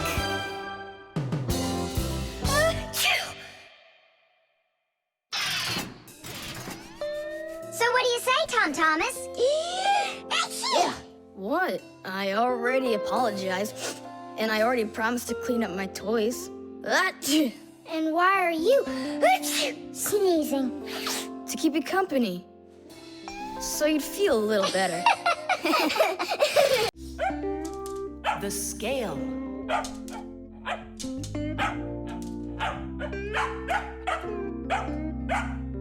Chusaka, that's enough already. But what if it's something important? Come on, she's just a dog. They say that cats and dogs have a sixth sense that we don't have. What's that? Well, they feel all sorts of things that we humans don't. I better let her in.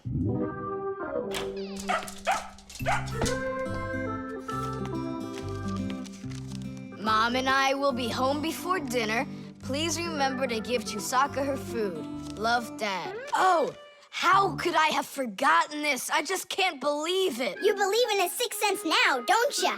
Uh-huh. Only it looks like for Chusaka it's a sense of hunger. How much food should I give her? Look, it's all written on that chart. For each kilogram of the dog's weight, serve 1 level scoop at every feeding. Uh-huh, I got it. How many scoops is Chusaka? Oops, I mean, how many kilograms? I don't know. Then what should we do? You don't know? We'll weigh Chusaka, that's what we'll do. With what? With a scale. There's one standing in your dad's office. You're right, let's go.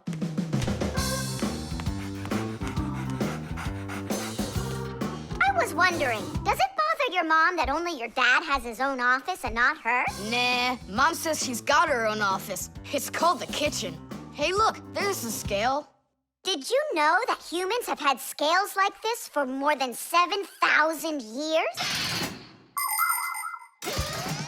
If we want to find out how much something weighs, we need to compare it with something that we already know the weight of. Let's say you need to weigh a watermelon. You put it on the scales pan and it drops down. Now you keep adding weights to the other side until the two sides balance. Well, this one is too heavy, but this one is just right. Since the weight is 10 kilograms, it means that the watermelon weighs 10 kilos. And that's just how simply a scale works. Well, should we start? Chusaka! Right, like she's gonna come running. How are you gonna get her away from that bag? Huh, I know how to get her.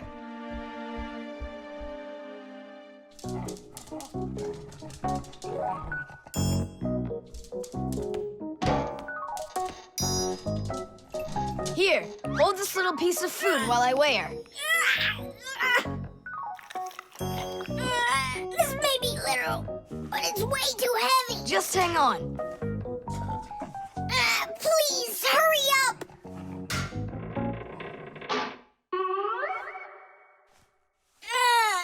Come on, hurry up. Done.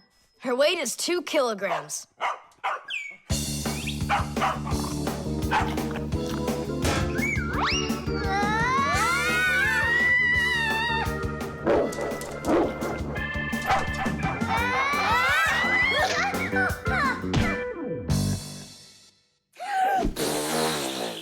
Okay, now we can feed Chusaka.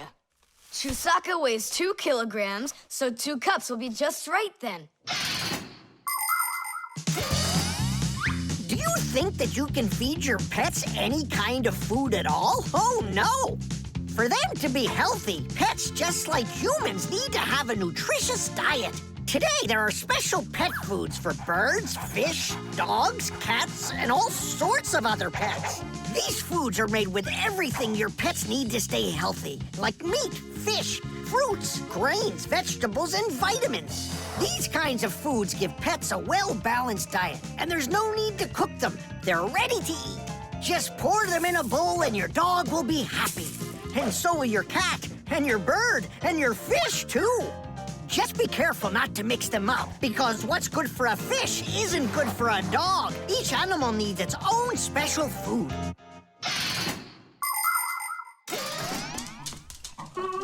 Stop! What's wrong? What's wrong? You have to take out a piece. She ate one already.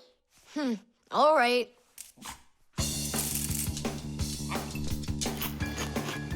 So, that's 6 cents. You still think it's true, right?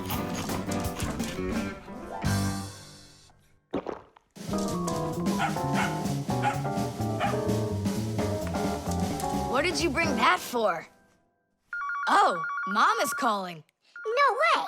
How could she know it would rain? I knew that Chusaka had it. Hello? It was a 6 cents, wasn't it?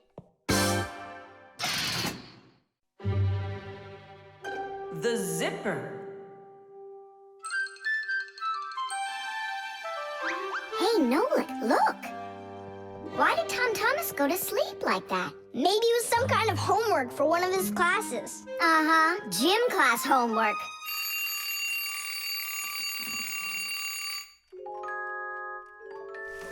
Good morning. Good morning. Hi there. You're looking good. My parents just bought it for me. Isn't it a cool jacket? And what, you slept in it all night? Yeah, once I tried it on, I didn't want to take it off, and I fell asleep in it. Yeah, life's never boring with you around. Oh, I think the zipper got stuck. And so what? You can leave your coat on, no problem. You're about to go to school, right? And you think I could sit in my class like this? How could I have broken the zipper? Don't worry, you haven't broken it. Not yet. Here is a simple zipper. It is made with 2 rows of small teeth that pass through a slider. The slider has 2 holes on the top and only 1 hole on the bottom. When we pull the slider up along the zipper, the teeth grab onto each other and the 2 rows join together into one. And zip! The zipper's closed. To open it, all you need to do is pull the slider in the opposite direction. Then the teeth will come apart. But on mine, they're stuck together. And now what? What do people do in the morning? Do what they do. Exercise. And I'll have time to think it over.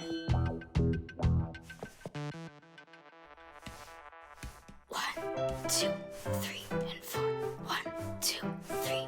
And then what about me? Go exercise too. 1, 2, 3, and 4. And 1, 2, 3, 4. 1, 2, 3, 4. 1, 2, 3, 4. Simka, come on, think of something. I'm sweating already.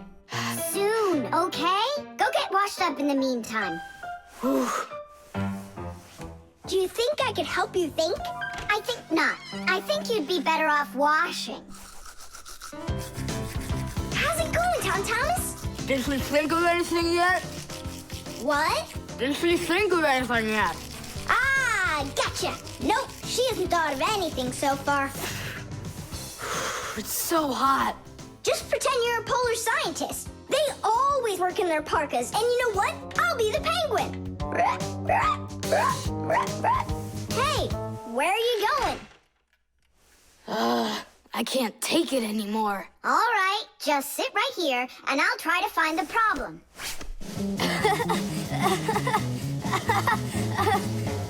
You see? That polar scientist game's funny, huh? That's not it. It's Simka. Oh, she's tickling so hard. Stop squirming.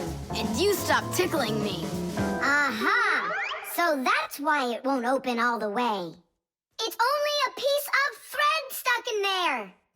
Pull the slider up.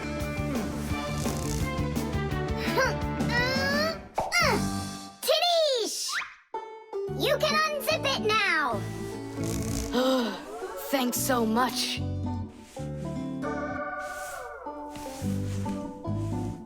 Here it is, a thread. That's what the whole problem was. You're kidding. So I've been sweating because of some piece of nothing? In technology, every little thing matters. I remember when scientists built one of the first computers around 60 years ago. It was a giant machine. It filled up several rooms and had more than 1 million parts. It was a technological wonder. But all of a sudden, this technological wonder went kaboom and broke, and no one understood why. The computer just stopped working, and that was that. The scientists were going crazy. They couldn't find a problem. Turns out that this huge computer broke because a little butterfly had flown inside the computer and got stuck in between some contacts. Yes, it's true. This huge machine went crazy because of a little butterfly. And that's how it goes. So you see, every little thing really does matter. Tom Thomas, breakfast is ready. What are you doing in your jacket? It's 'cause I was playing Polar Scientist. Simka, what took you so long to figure it out? I just thought it would be funny to see Tom Thomas do his exercises and brush his teeth in his coat, that's all. That was your plan? Well, yeah. Can I joke around a bit? The keyboard. 5, 4, 3, 2, 1. Ready or not, here we come. And where is he hiding this time? Tom Thomas! Yoo-hoo! Tom Thomas, you didn't forget about your grandma's birthday, did you? No! Oops, I did. We found you this time. Hey, that's not fair. It was my mom that found me, not you. Then go and hide again. Not now. I have to draw a birthday card for... my grandmother. So, we need one clean sheet of paper. When's your grandma's birthday? Tomorrow. But your card won't get there on time. Oh, then what can I do? Come on and use your noggin. Pick up the phone and give her a ring. Your grandmother will be really happy to hear your voice. No, we've got a tradition. We send each other birthday cards. And what's the internet for? Why don't you send off an electronic card to her? Simka, that's genius. Oh, this one's cool. Now go ahead and type your message.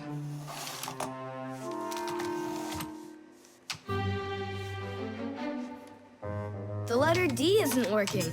How can I write Dear Grandma without D? Just let her be a plain old grandma without the dear.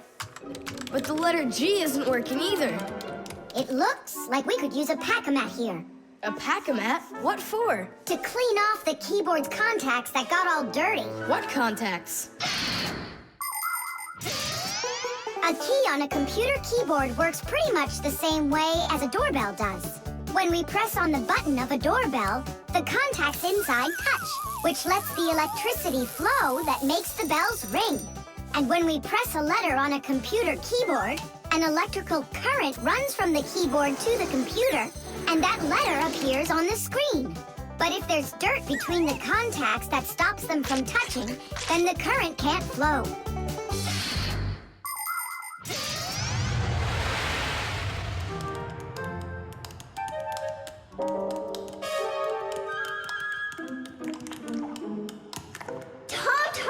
What did you drop in here that is so sticky? It's probably the soda I was drinking. And so, you shared it with the keyboard? Here's the reason why it's not working. Where did so many crumbs come from? They fell off my sandwich.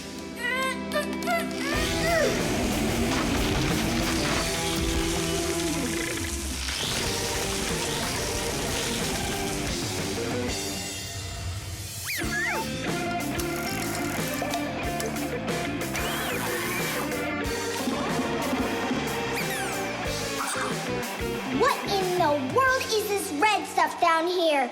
That must be the sauce for my mushroom pizza. Oh, Nolik. Well, now it looks like we're gonna be out picking mushrooms.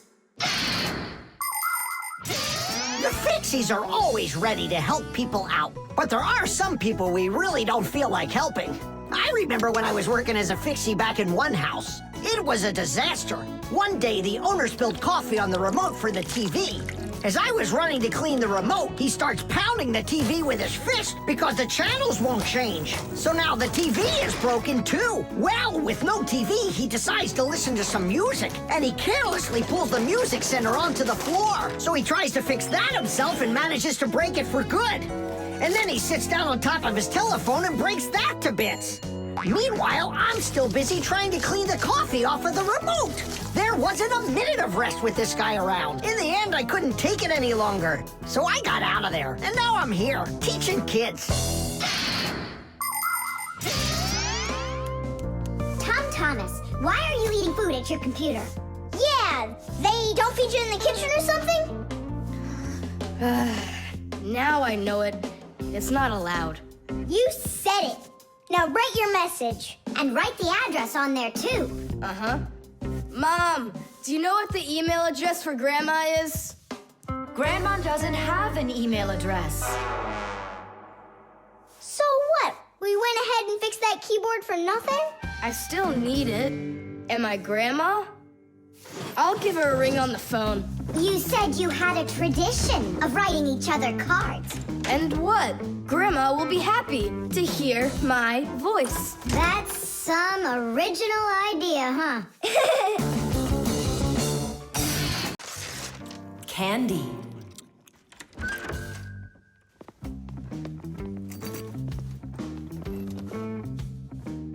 Nice black eye.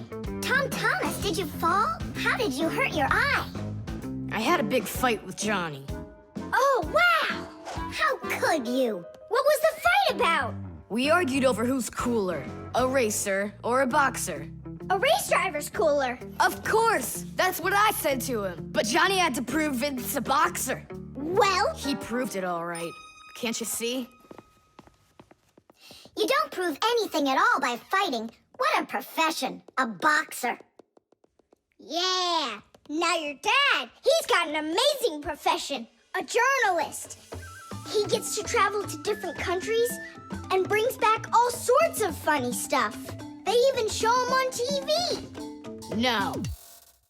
What do you mean? Boxers are cooler. Everyone's really afraid of them. Don't be gloomy, Thomas. Have a candy. I've got a good idea. How about a taste tester? That's the best job. And what is he testing? A taste tester is someone who tests the tastes of drinks and food. Yeah, how come? They They want to find out if the food is delicious and what all the flavors are in it. Super! What a great profession! But a taste tester's not a job just anyone can do. I can do it. Then let's check. So open your mouth and then close your eyes.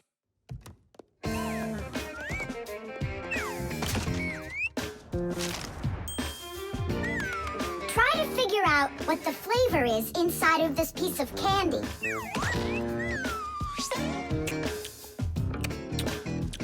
Strawberry. That's right. Good job, Tom Thomas. And this?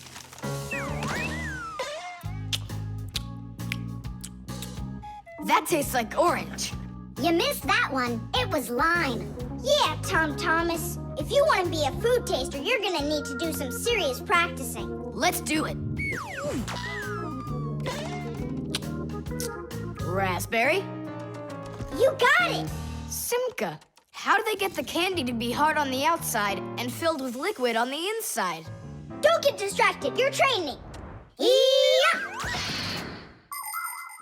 Hard candy is made like this. First, a sweet syrup is cooked until it is thick and stretchy. Then the mixture is pulled into long, hollow tubes that are like noodles. As the tubes cool down, they start getting harder.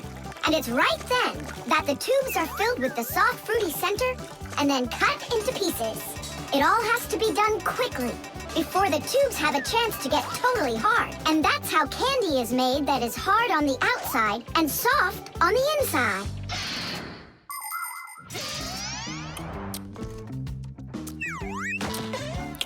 It could be strawberry, only I just can't tell anymore. Ouch! What's wrong? My tooth. Was I hearing things? Or did someone yell? Oh, I got it. Come on. Let's take a look at your tooth.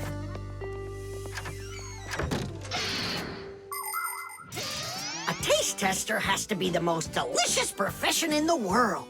They taste all sorts of things like cheeses and chocolates and decide which ones taste better. Everything is tested for taste, even water, because different waters taste differently.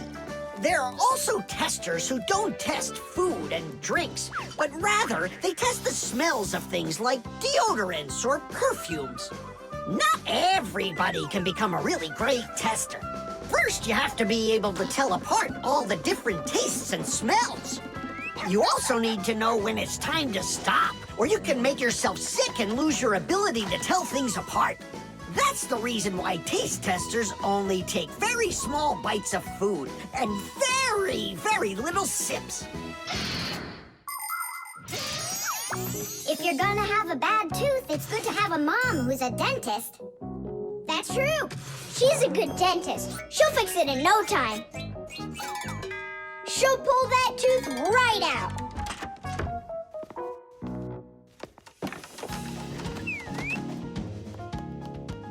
So, did she pull it out? Nah, she just gave me some medicine to gargle. Your tooth, does it hurt?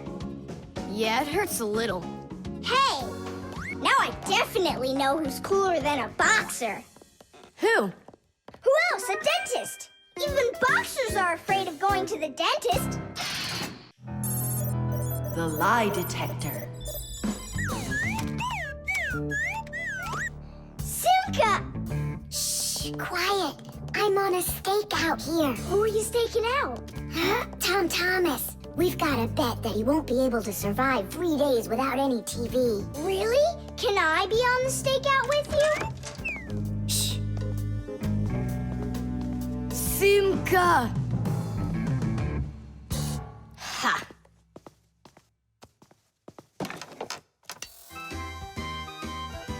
Aha! I gotcha. What? Who?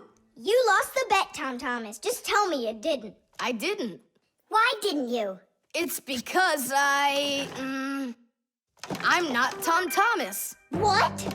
I'm Tom's brother. That's totally not true. We know Tom Thomas doesn't have a brother. I meant his first cousin. Then how come you two look so much alike? It's 'cause our mothers are twins. So what should we call you?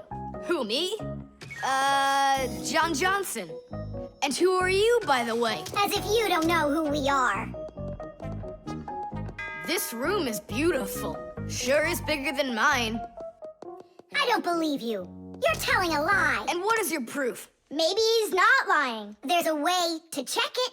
How? Yeah, how? With a lie detector. You'll see. A lie detector is a device that is used to help figure out if someone is telling the truth or if they are lying. You see, when someone is lying, they always get a little bit nervous. Even though we might not see it, we know that a liar's heart beats a little faster, his breathing changes, and he sweats. A lie detector can pick up on all of these little things. And that's how a lie detector can be used to help find the truth. But you don't have a lie detector. But we know how a lie detector works, don't we? Or are you scared, Tom Thomas?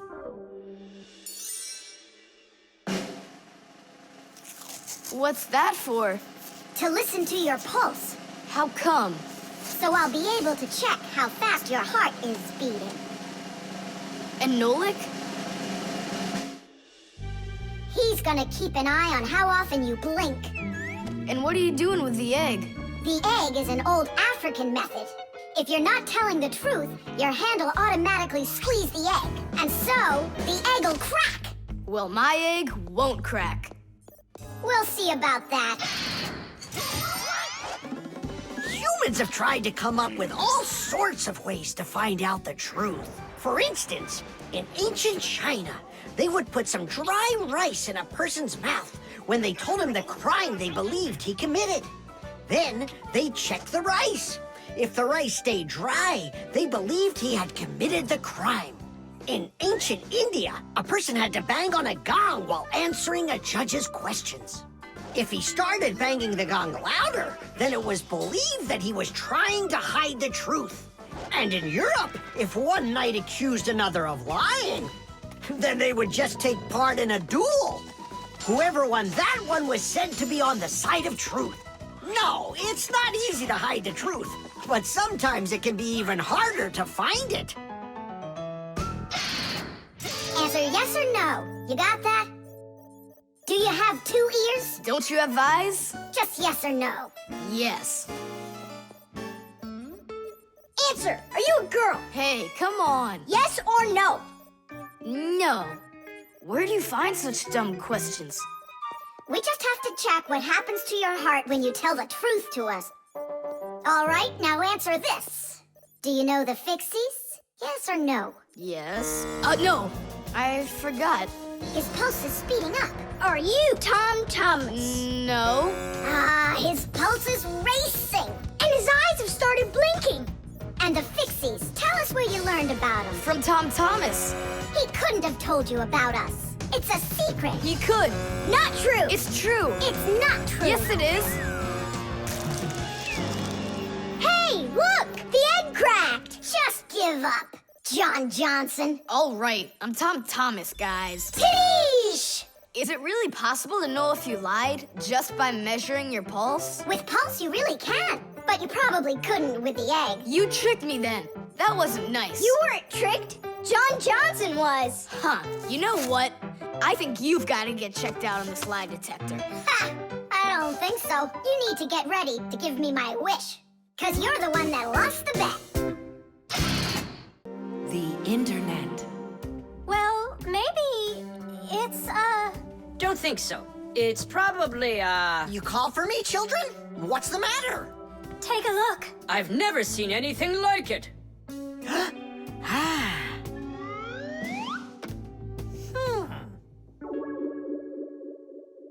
What in the world could it be? Hit! Maybe it's a bathroom scale? Or a clock with a digital display. Wait a sec. Are there instructions around here for this thing? I couldn't find them anywhere. That's a problem. Well, then let's try to figure it out. What are you trying to figure out up there? What a huge hockey puck! It's big enough for a monster! And the name is so silly, T-Robot. Why don't they just call it the Trollbot? Or I got it, the Trollboat. Please stop the racket. So So what could this thing do, huh? I have no idea. We could try finding it on the internet. Where? Just run along, you two. We don't need any internets. We can handle this. Go on, go. Don't interrupt us. Sure, whatever you say. Come, Nolik. We'll find it out by ourselves. Yeah. How? So, you remember what it was called? A troll boat. Nah. A troll bot. You're right. Hop to it.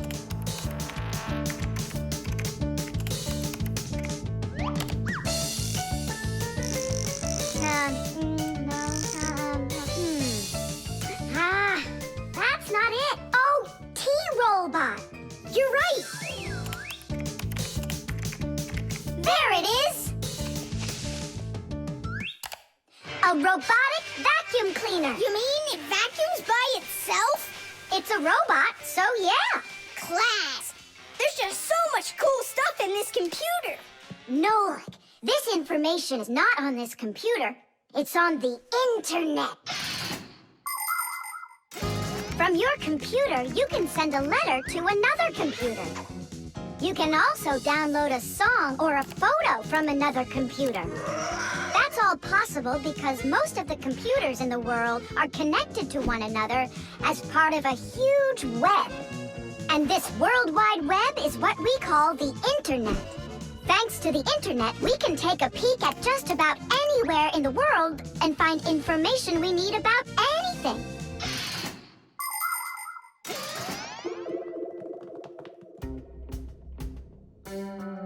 It's an electronic vegetable slicer. No, it's a printer for round sheets of paper.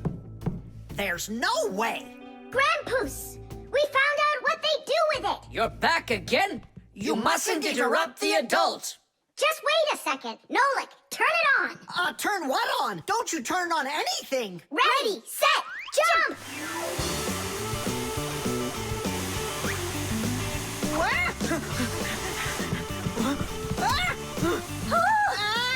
Help me! No, hold on. What was that? It's a robotic vacuum cleaner. It runs itself. And where did you find the instructions for it? On the internet. Just ask and it tells you. You can really just ask and it tells you? Aha! If you want, we can show you. We'd love to see it. Sure, why not? Hip. Whoa! On the internet. Hey, wait for me! What's an elephant weigh? What's an elephant weigh? What's an elephant weigh? The answer's easy to get. It says it weighs 5 tons. It says it weighs 5 tons. It says it weighs 5 tons here on the internet. It says it weighs 5 tons. It says it weighs 5 tons. It says it weighs 5 tons here on the internet. You send a letter to me. I send a letter to you. You send a letter to me. It's just so easy to do. We're writing letters now. They're fun to send and to get. We're writing letters now to the internet. We're writing letters now. They're fun to send and to get. We're writing letters now through the internet.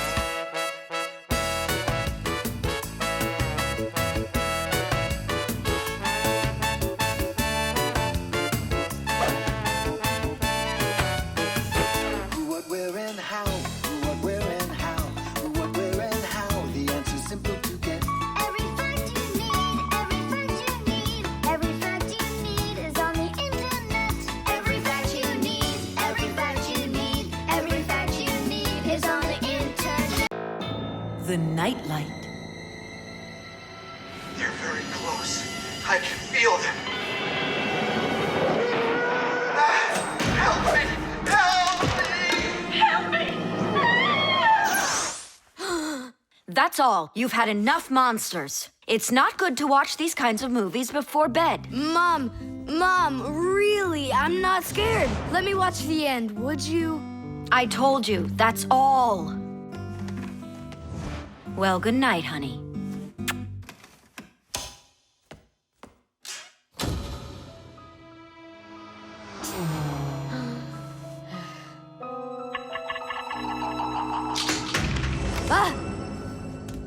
Who's there? They're very close. I feel them.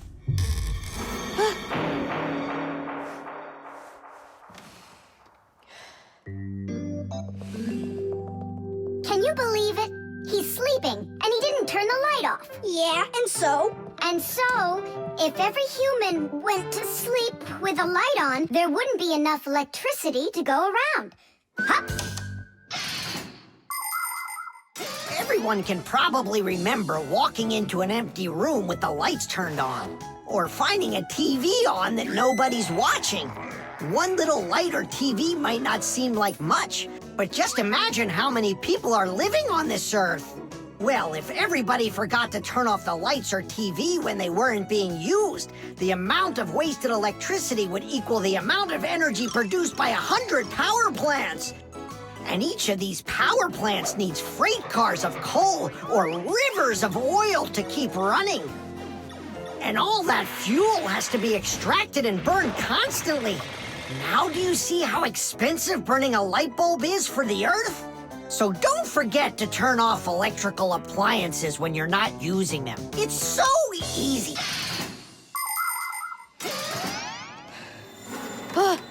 Who turned off the light?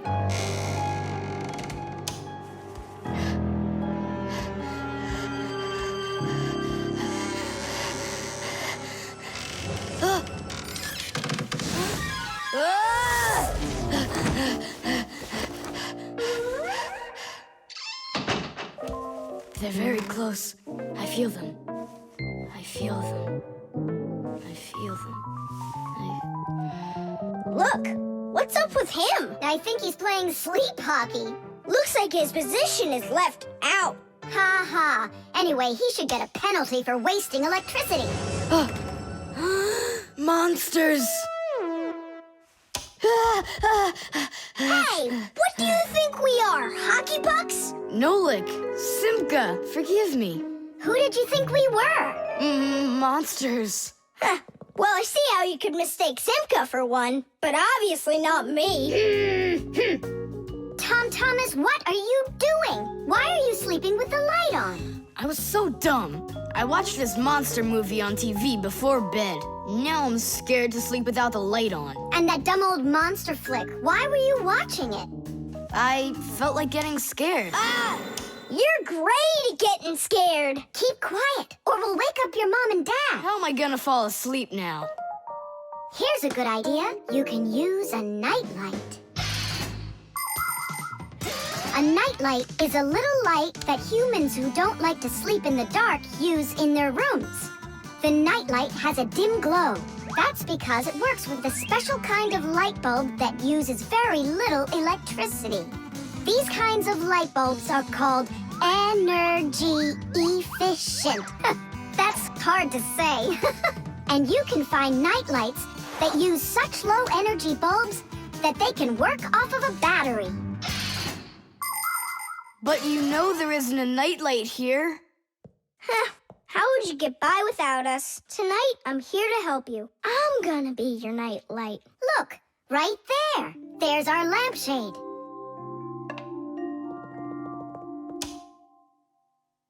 Thanks so much. You really are a friend indeed, Nolik. It was easy. Just go to sleep.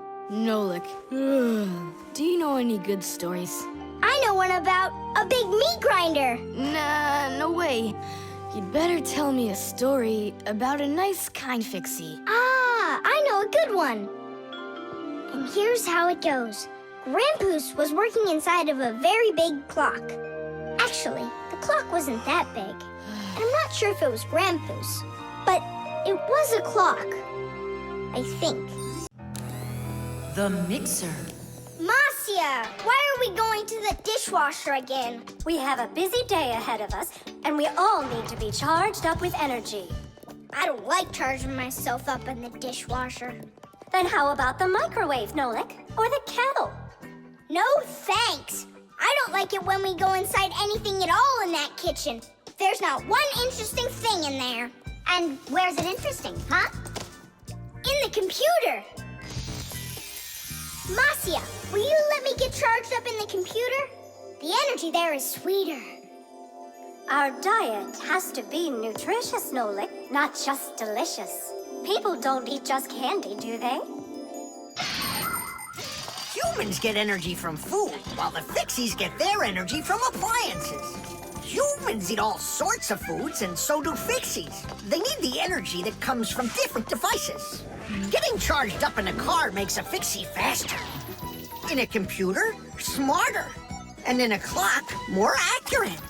To get a balanced energy diet, Fixies mustn't stay inside of one place all the time like a television. It's healthier for us to move from one device to another.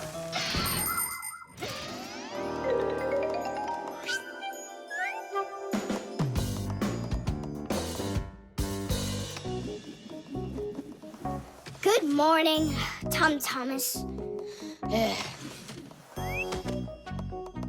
What's the matter? For breakfast, I got cereal with milk. Mom says that milk is so healthy, but I think it's just awful. Aha, Nolik, there you are. Go get charged right now. I'm not going. Look at Thomas. He doesn't want to have breakfast either. Why don't you? Milk tastes awful to him. Taste awful? He just doesn't know how to drink it right. Look what we've got here. What? What? A mixer. A mixer is a kitchen appliance that's used to mix together different foods. With a mixer, you can make things like frosting, sauces, or an omelet. But the most delicious thing you can make with a mixer is a milkshake. It's easy. Just put some fruit, syrup, juice, ice cream, or anything else you'd like into a container and then add milk. Now use the mixer to stir it all up until it's smooth and creamy. And that's it. You've got yourself a milkshake. Guys, what do we have for a milkshake? We've got a jar of jelly. Will it work? That'll work. And strawberry jam? That'll be great. Here's a banana. I found some chocolate, too. And I found strawberry ice cream. Start up the mixer. When you get up from your bed, yo. When you get up from your bed, open your favorite cereal when your day is ahead. Open your favorite cereal when your day is ahead. There is still something you need, yo. There is still something you need. A little milk poured in that bowl, yo, will make it delicious indeed. A little milk poured in that bowl, yo, will make it delicious indeed.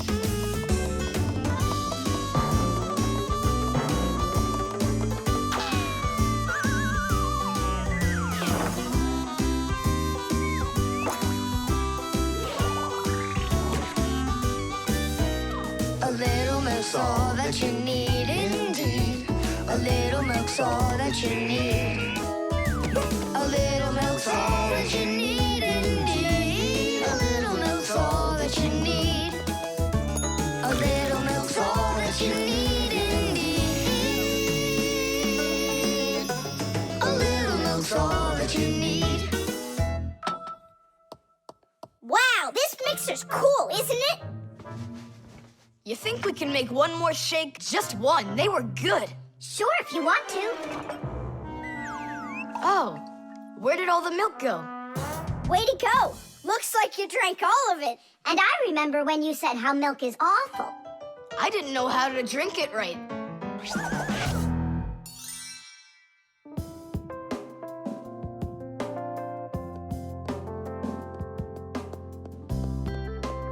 Simka, what in the world were you up to? And what happened to Nolik? Shh. Just come, I'll show you.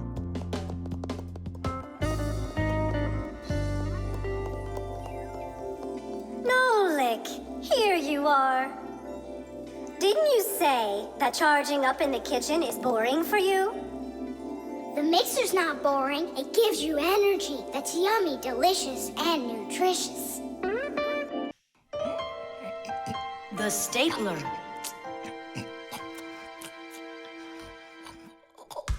Thomas gets the ball. He makes an incredible move.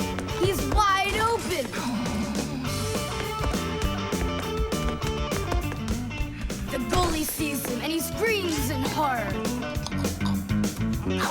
shoots and...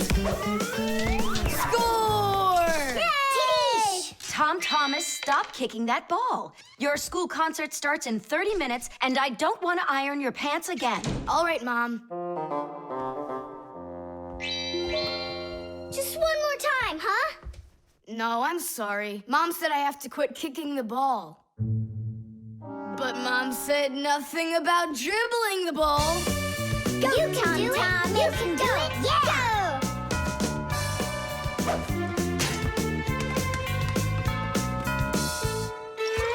Ah!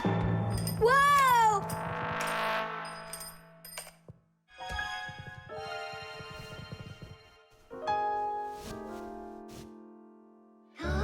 Tom Thomas, your pants. This can't be. These are my special concert pants. Ugh. Yeah, how will you go now? Well, your mom does have enough time to sew them. I'm scared to even tell her about it. She said that I had to stop playing. Hey, I've got it! Here. You think we should fix the rip in his pants with a stapler? Yeah, isn't it a good idea? I gotta try it out. You do. Like this? Stop! Why? What's wrong? My nose itches. That's all. Let's go. You're right, Nolik. It works. That is super! Yeah, the stapler's really great. Do you guys know how it works? Just keep stapling and I'll tell you. The staples for a stapler are lightly glued together. That way you can load many staples at once instead of one at a time. And a spring pushes the staples to the front. When you push down on the arm, a metal tooth pushes the front staple down through a thin space. And the staple punches holes in the paper. Next, the pointy ends of the staple push down onto a plate. And that makes the staple bend behind the paper. And there you go. The papers are fastened. So you could say that we're sewing, but using a stapler instead of a needle. Yeah, and it works even faster. Huh? What's going on? Could it have run out of staples?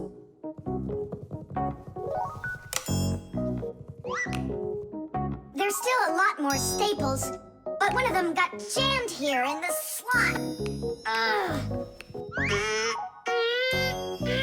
Tom Thomas, we're leaving in 5 minutes. Okay, Mom. So, did you get it?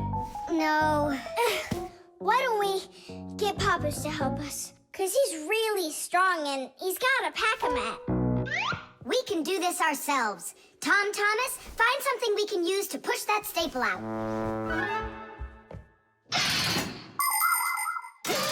The stapler is not a very new invention. It's been said that the French king, King Louis XV, had a stapler made out of gold and precious gems. Unfortunately, it could only hold one staple at a time. Modern staplers are much more convenient, and people have come up with so many kinds for paper, for plywood, and even for skin.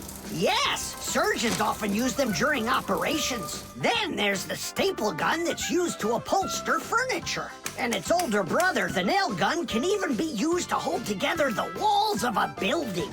And here's an invention almost as important as a stapler. It's the staple remover. With its help, it's possible to remove the staples put in by a stapler. How about the screwdriver? That'll work. Look, the screwdriver fits perfectly into the slot. Ah, that's great. Now push that staple through, only keep your fingers out of the way, or you won't finish sewing. Tadish! It's still not Tadish. You haven't fixed your pants yet.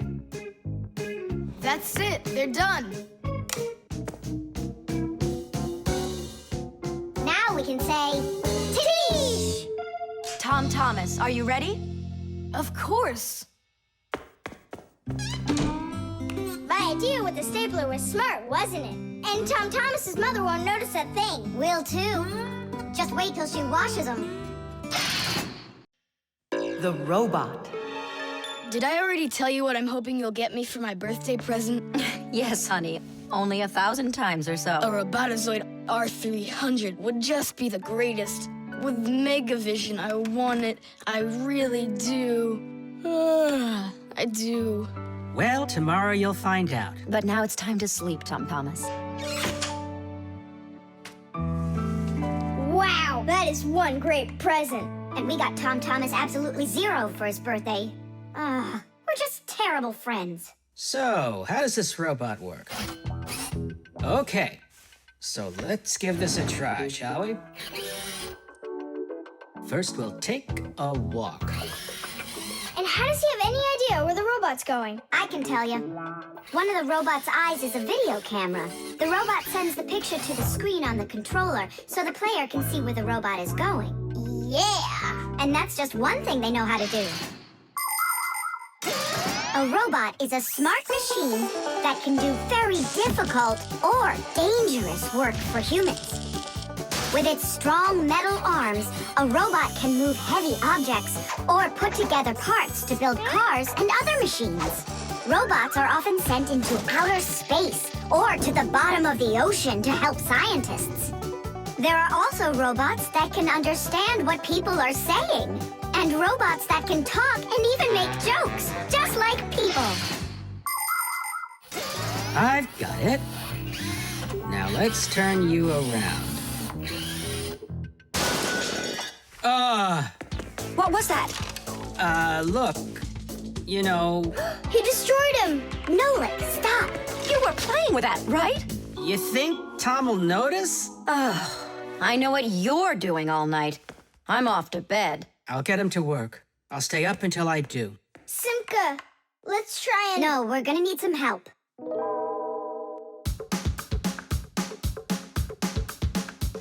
When your TV has broken, when your cell phone has croaked, your laptop's barely working, the kettle's had a stroke. Don't ask us where we're going, for it's known far and wide that any kind of problem is clearer from inside.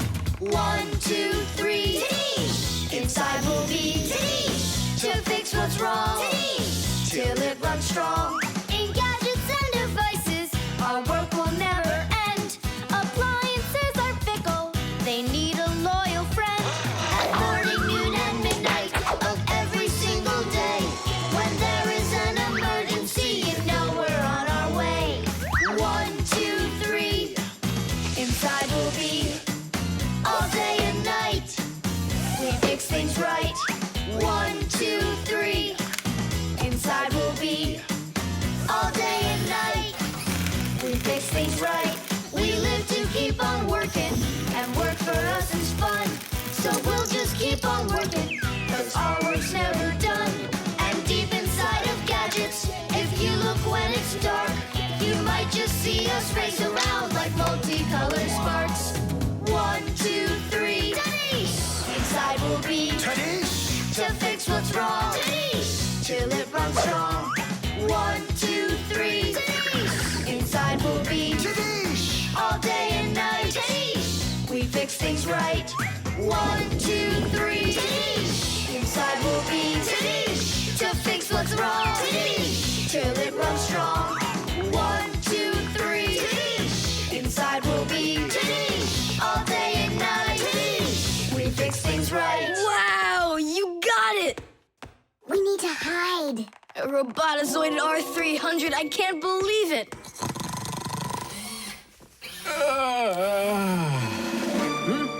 Well, happy birthday to you, Tom Thomas. I'm sorry, Tom Thomas. Last night, your robot, you know, I broke it.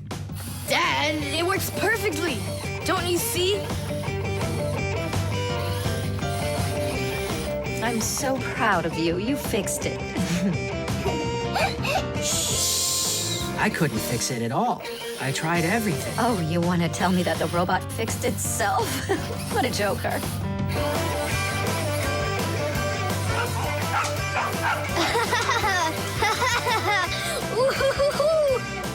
Mom, Dad, thanks so much. I love it. And how about thanking us? I should have known it was you who fixed the robot. Happy birthday! Happy birthday! Yay! Paper. Hey, Tom Thomas! Thomas! You're watering plants? Not only, I'm writing an essay for school. I don't get it. I have to write an essay that's called How I Take Care of Nature. Only I have to write what's true, so I'm writing what's true. Watering my plants. Oh! Chusaka. Chusaka, come here, girl. Stop. Don't be scared. Why did you pick her up? I want to pet her a little so I can write about how well I take care of animals. Thomas, I want to take care of nature too. That sounds good. And what should we be doing? We could try saving air by not breathing as often. Awesome idea! Way to go! Saving air. Let's go for it. And ready?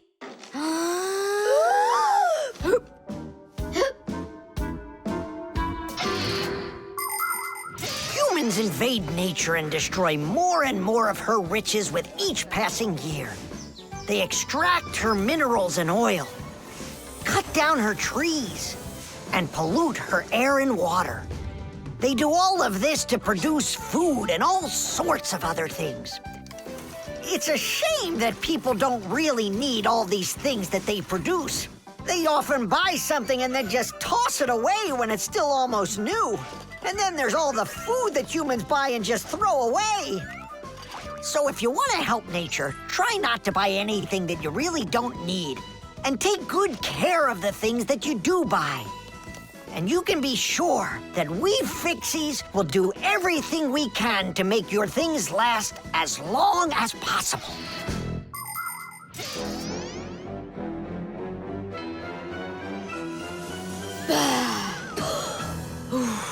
That's it. Now we can write it. Write this. I also do my duty by saving air. A whole 20 seconds worth. You got it? What's that noise? Huh. I must have left it running when I needed some water for my plants. Thomas, I think you should write that you're saving water, too. It really matters, because there's not enough of it. Nolik, that's a good idea. Let's add that.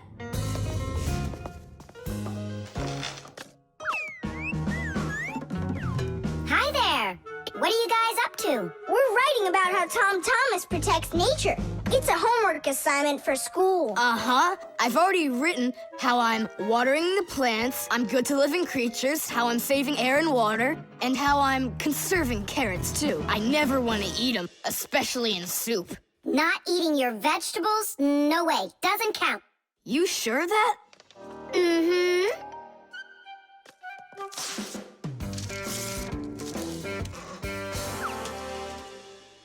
Why did you rip your paper out? You won't let me say how I'm conserving carrots, right? So I'll have to rewrite it. You're not taking care of nature. What? Where'd you get that idea from? That's all I'm doing. No. When you keep on throwing your paper out, it means you're not taking care of trees out there. What trees are you talking about? Didn't you know humans make paper out of trees? Humans make paper by cutting down trees and shredding the pieces into chips. The chips are then placed in water, chemicals are added to the solution, and then it is all mixed together into a mushy, watery substance called pulp. Next, the water is drained from the pulp, and with the help of huge rotating drums is flattened into thin sheets of paper. So you see, to make new paper, humans have to keep cutting down trees. And you should know this. If every person on the planet would use one less sheet of paper, you know, they'd save 1 million trees all together. You sure? I'm sure. And now that you know about trees and paper, what are you gonna do next? Hey, you know, I've decided not to write any essay for school. You what? I want to help save more trees by using less paper, that's all. Oh, Tom Thomas, you're my hero.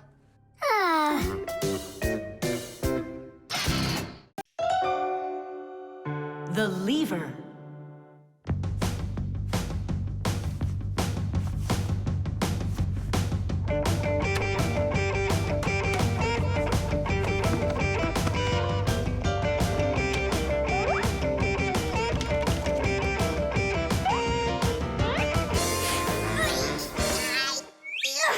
It's a new weightlifting record!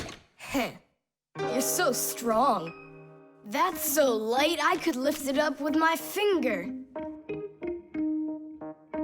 Oh my! But do you think you could lift up your nightstand? Don't know, never tried it. So then go on. No way! And you are so much bigger than that nightstand. But watch, I can lift this big pencil. And just look how much smaller I am. So, who's stronger, you or me? Well, I guess it's not me.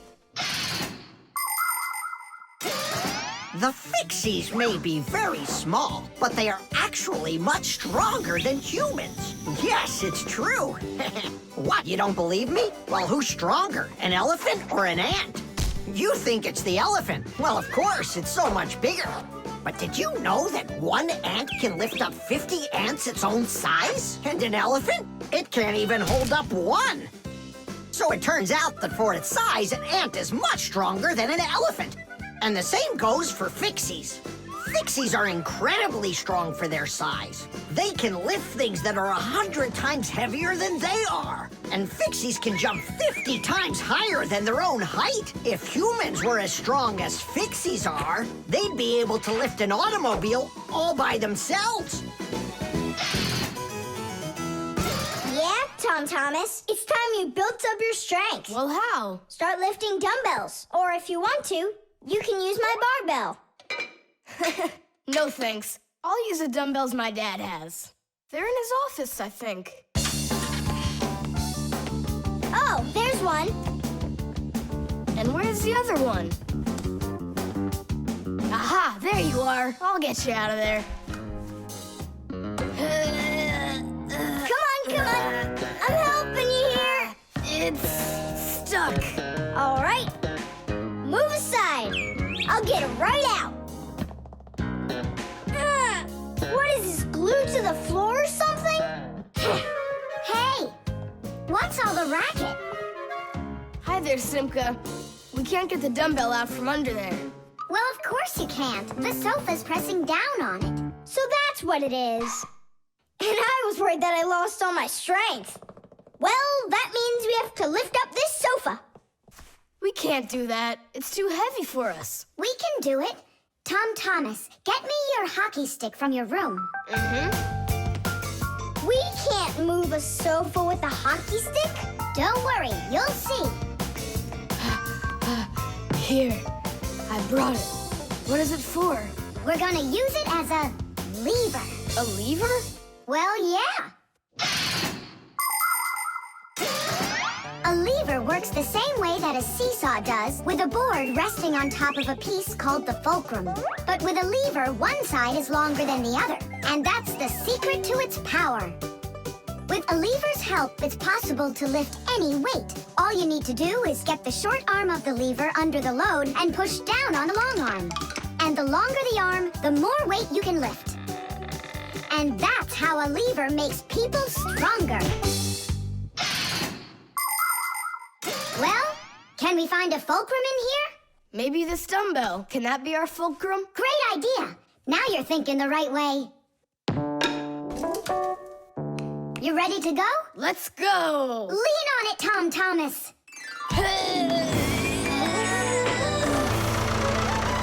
Yay! It's working! Tadeish! I'm so strong, did you see? Now watch how I lift Dad's heavy weights for you. Look, I can do it. It's just like I told you. You'd be better off training with my weights. Didn't you just see me lift up the sofa? You didn't lift the sofa, the lever did. Did you ever hear the saying, knowledge is power? I've heard it. Although, some physical power won't hurt you either. So pick up your lever and go out and play some hockey. You know how built those hockey players are.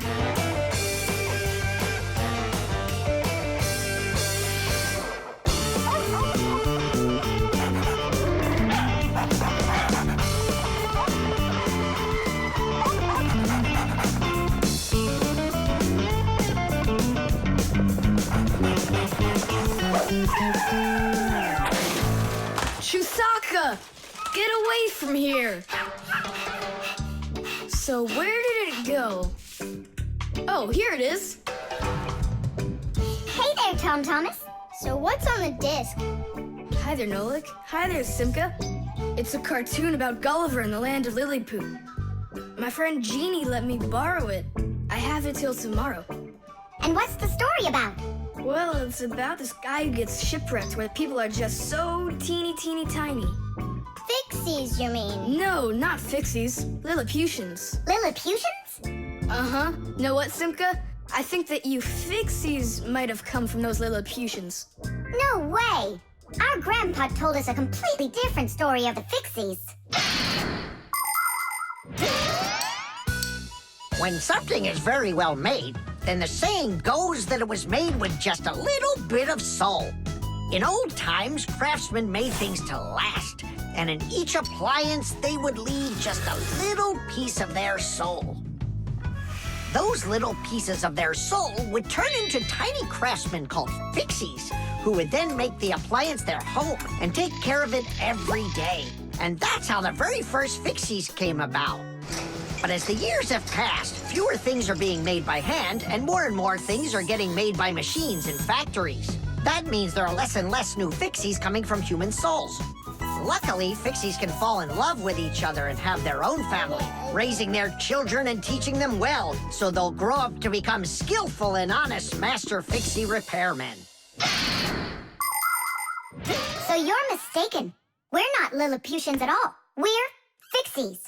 Yeah, Fixies. Listen, Tom Thomas, why don't you show us the movie? Yeah, I want to learn about Lilliputians too. Really, I do. Sure, I'll show you.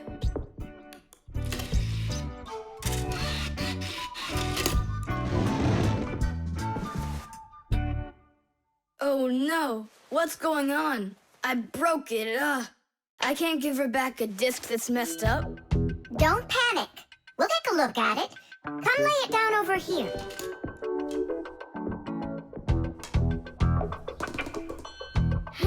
Tom Thomas, why is this disc all covered in jelly? Because I was touching it with my fingers. I mean, what else? It's obvious you don't know how a disc works at all. And you know how it works? Yeah, I know. Yeah? If we take a look at a digital disc through a powerful microscope, we can see rows of tiny valleys of different lengths. These valleys are actually a code for the cartoons, games, or music recorded onto the disc. Inside a disc player, a laser beam reads the code and helps turn it back into pictures and sounds.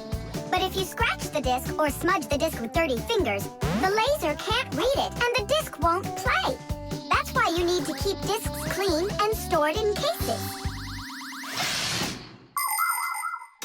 So that's why you should only hold discs along the edges. And when you're done watching them, you have to put them back inside their boxes. And what about this one? Do we have to get rid of it? Not so fast. Nolik, this calls for a major cleaning. Let's get the brooms.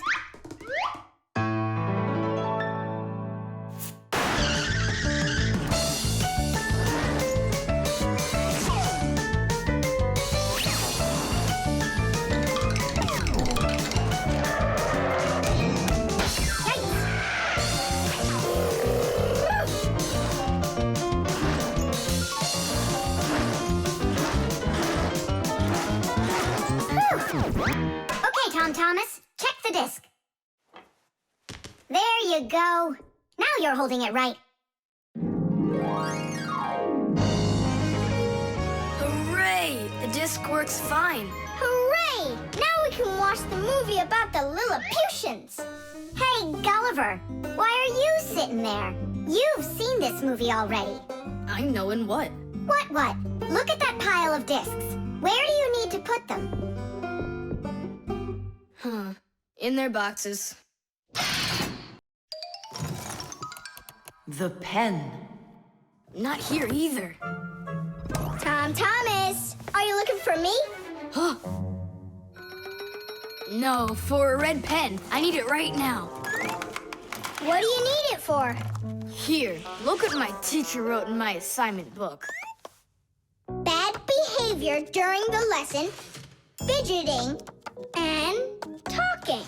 What are you gonna do with a red pen? Your teacher left something out? I thought maybe, I could fix it a bit. I hope I find that pen.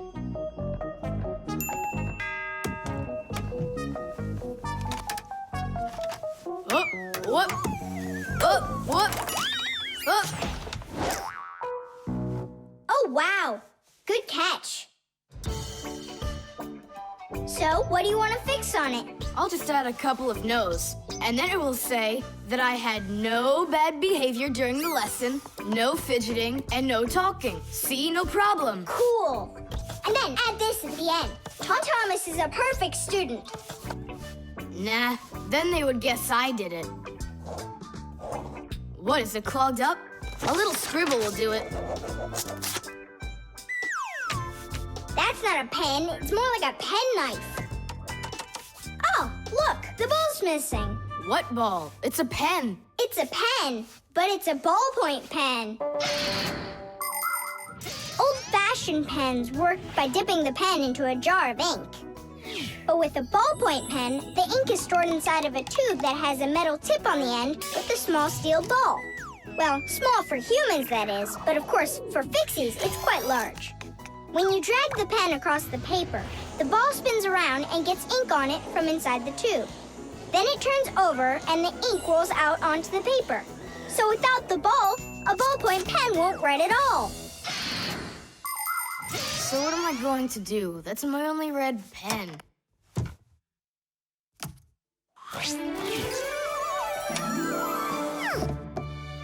Hi, everybody. Why do you look so sad? We lost the ball from the tip of this pen. Where? It's here somewhere. Then you're in luck, boys. In the pack-a-mat, there's a metal detector. You can use it to find different kinds of metal objects.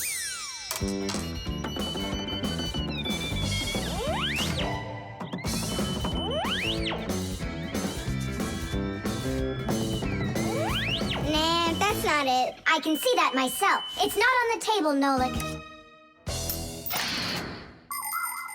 Until not that long ago, humans used pens that had to be dipped over and over again into an inkwell.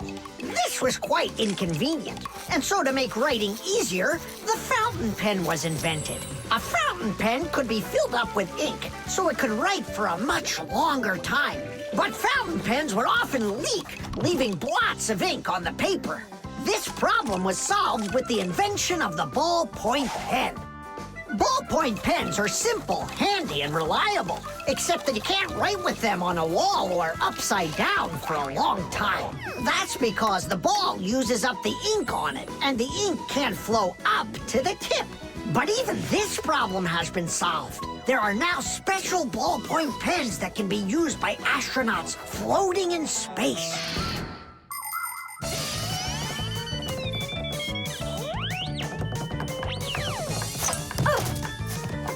Is this the one? You're right. That's it. Don't you just see how awesome my metal detector is? Is that what you're calling me now?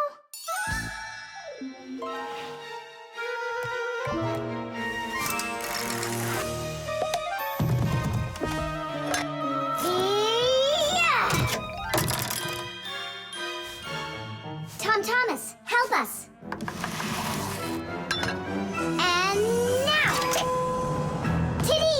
Cool. By the way, what do you need the red pen for? Well, Thomas and I need to fix something in his assignment book. What? If I knew that, I wouldn't have helped you out. So no fidgeting and no talking. And your teacher, she writes in your assignment book when you behave well? Uh-huh. Whenever we behave well, she writes a note in our books right away. Ah. Did you see, Simka? How Tom Thomas managed to outsmart everybody? Since I see nothing else here from your teacher, does that mean you behaved badly the other days? Uh-huh. What? Well, Did you see, Nolik? How Tom Thomas just managed to outsmart himself? The tin can. well, what else goes? A flashlight. It's good to have when you're camping. Listen, Tom Thomas. Just leave a little room for me in there. I'm good to have when you're camping, too. I'll leave you some room. Just hide in there so Dad won't see you. And you can't tell Simka anything about me going with you. All right. And last on the list, a few cans of meat. Hi, Tom Thomas. Have you seen Nolik? No. Then who did I just hear you talking with? I was just reading the label. Huh. Where did Nolik run off to?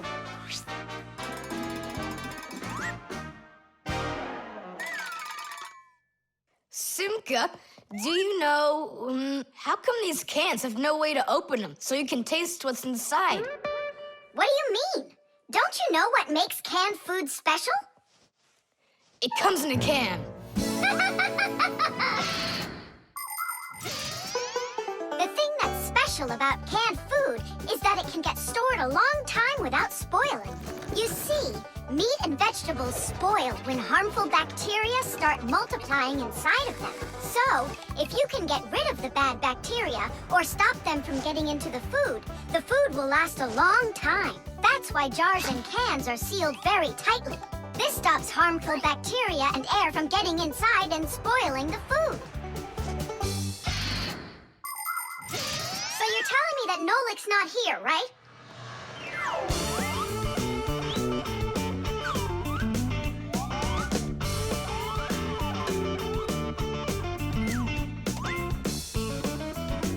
Huh.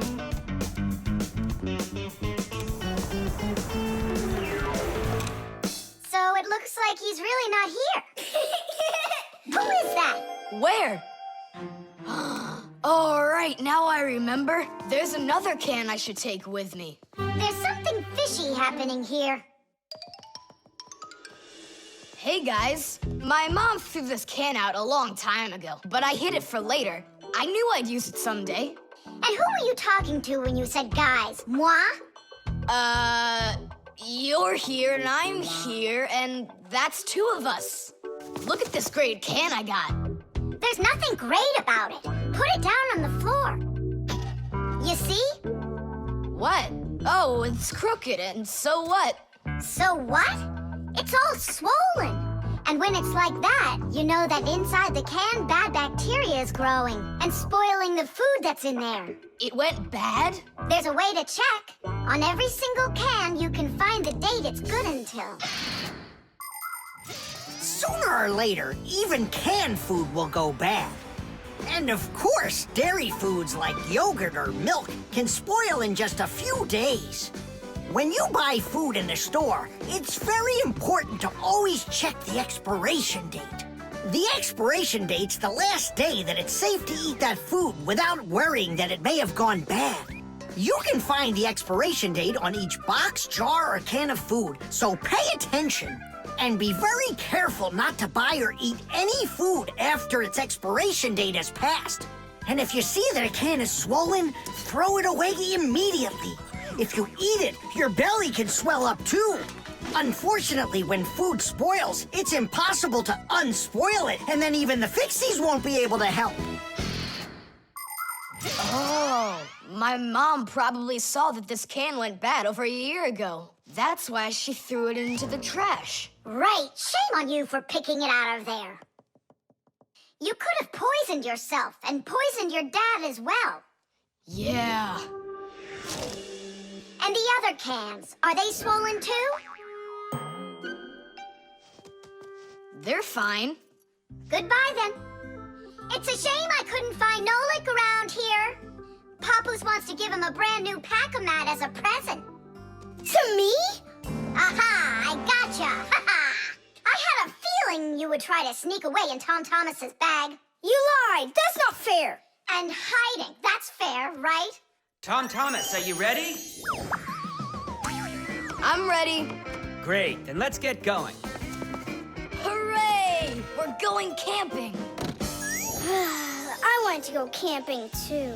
Don't worry, I'll go camping with you. Really? Really, really, really. To that house outside our window. See how huge it is?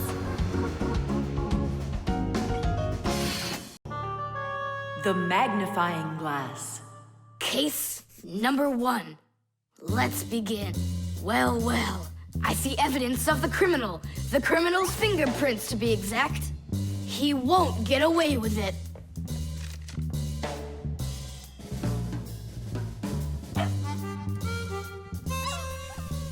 Why do you think she's just looking at us instead of chasing us? Oh, maybe she can't see us and we're invisible. Then how come I see you? Simka, Nolik, be careful. Don't destroy the tracks. What kind of tracks? Whose tracks are they? Shh. I have to solve a crime. A crime? What kind? Someone stole a wing from this plane, but I'm on the trail. Take a look at that fingerprint. I'm looking. Well, and so? Each fingerprint is unique, so if you can find fingerprints, that means you have a good chance to find out who left them. Class!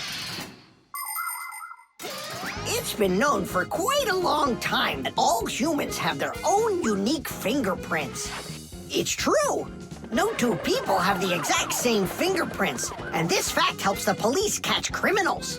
It starts by finding fingerprints at the scene of the crime. Then the police compare those fingerprints with the fingerprints of someone who may have committed the crime. If they match, they found the criminal. This method is called dactyloscopy.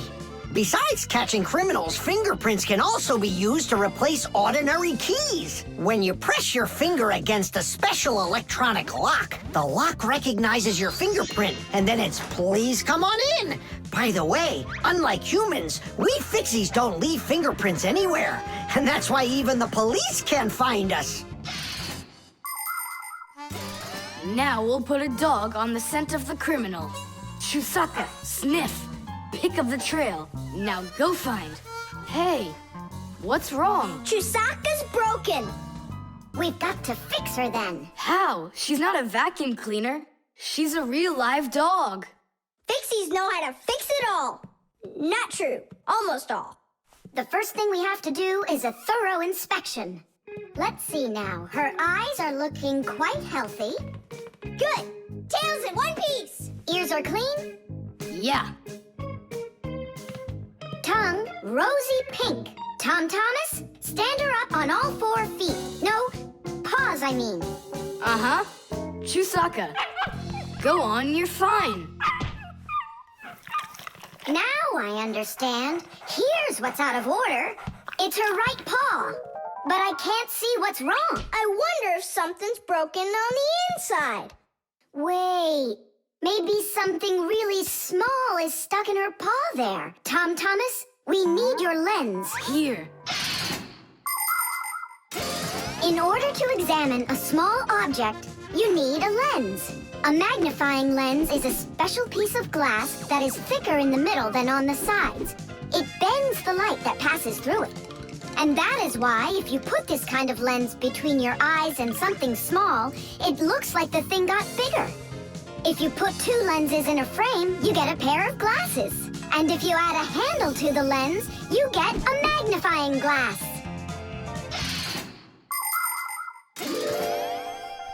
There it is, a splinter. It's glass, I think. Looks like it. You're right. It's possible it's from the lamp in the hallway. It broke yesterday, and I guess not every little piece got swept up. Chusaka, hey there! You're all better now. Looks like we fixed her. Tadish! She's all repaired and working. Maybe we shouldn't have cured her. Ungrateful dog. Simka, Nolik, here it is! The wing that was lost! Yeah, that's great, only you still have to figure out who hid it underneath the bed there. Yeah, you still need to match the fingerprints. The fingerprints on the wing are the same as on the plane, but whose are they? And did you check your fingerprints out? Huh, all the fingerprints are mine. So I guess it was really my own fault. I just lost it somehow. So it turns out that you were the criminal? Hooray! The crime's been solved! And you, Tom Thomas, are the criminal!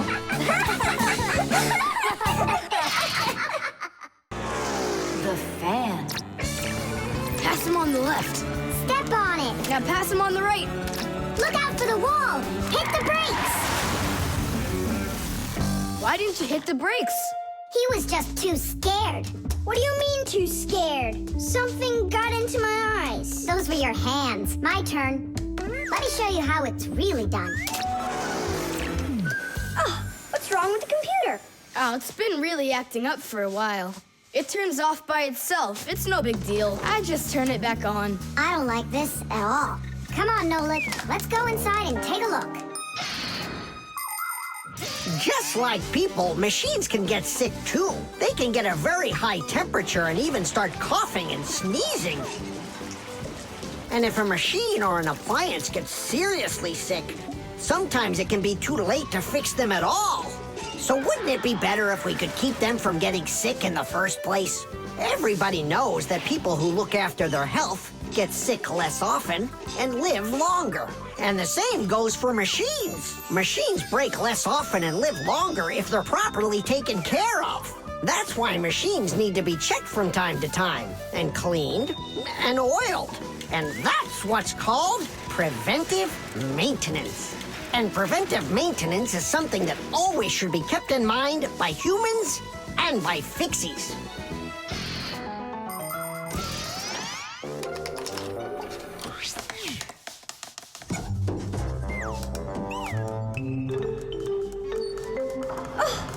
What is that? What is what? Can you hear that? What are all those sounds? It's probably just, a Fixie eater that woke up. What? What do you mean, Fixie eater? Didn't you know that inside of some appliances there live horrible monsters? They love to attack Fixies and eat them up. And the smaller the Fixies are, the more the Fixie eater likes to eat them. Ha ha! And how come you never told me anything about Fixie eaters before? I didn't want you to get scared!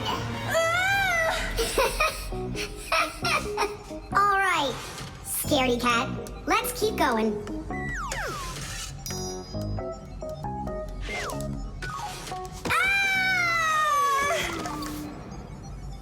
Simka, where are you?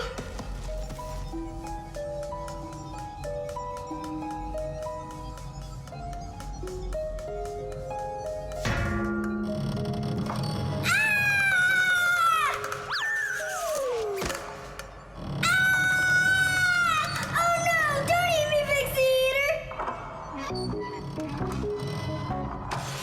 Oh, Simka!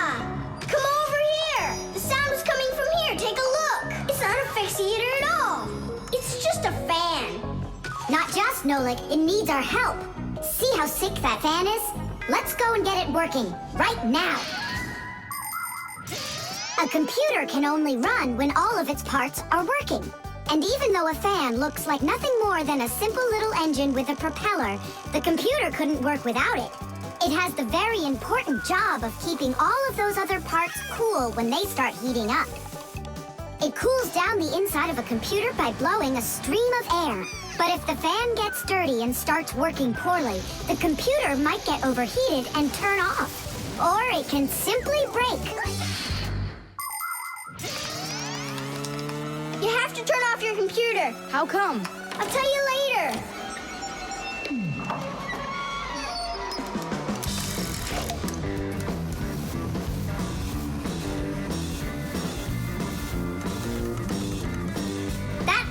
done. Now we oil it. Let me try. All right. It's oiled up. Just like your nose. Tom Thomas, turn it on!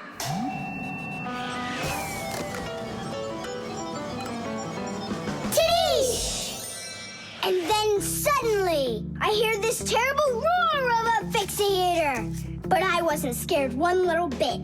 And I just ran right into the battle. And Simka? Oh, she was hiding somewhere. You know, she's a girl and they're all cowards. So I had to fight the monster all by myself. Ah! Oh, I guess that was an example of how girls hide like cowards when they're too scared. Well, yeah. The string lights. We're almost all done. Yeah.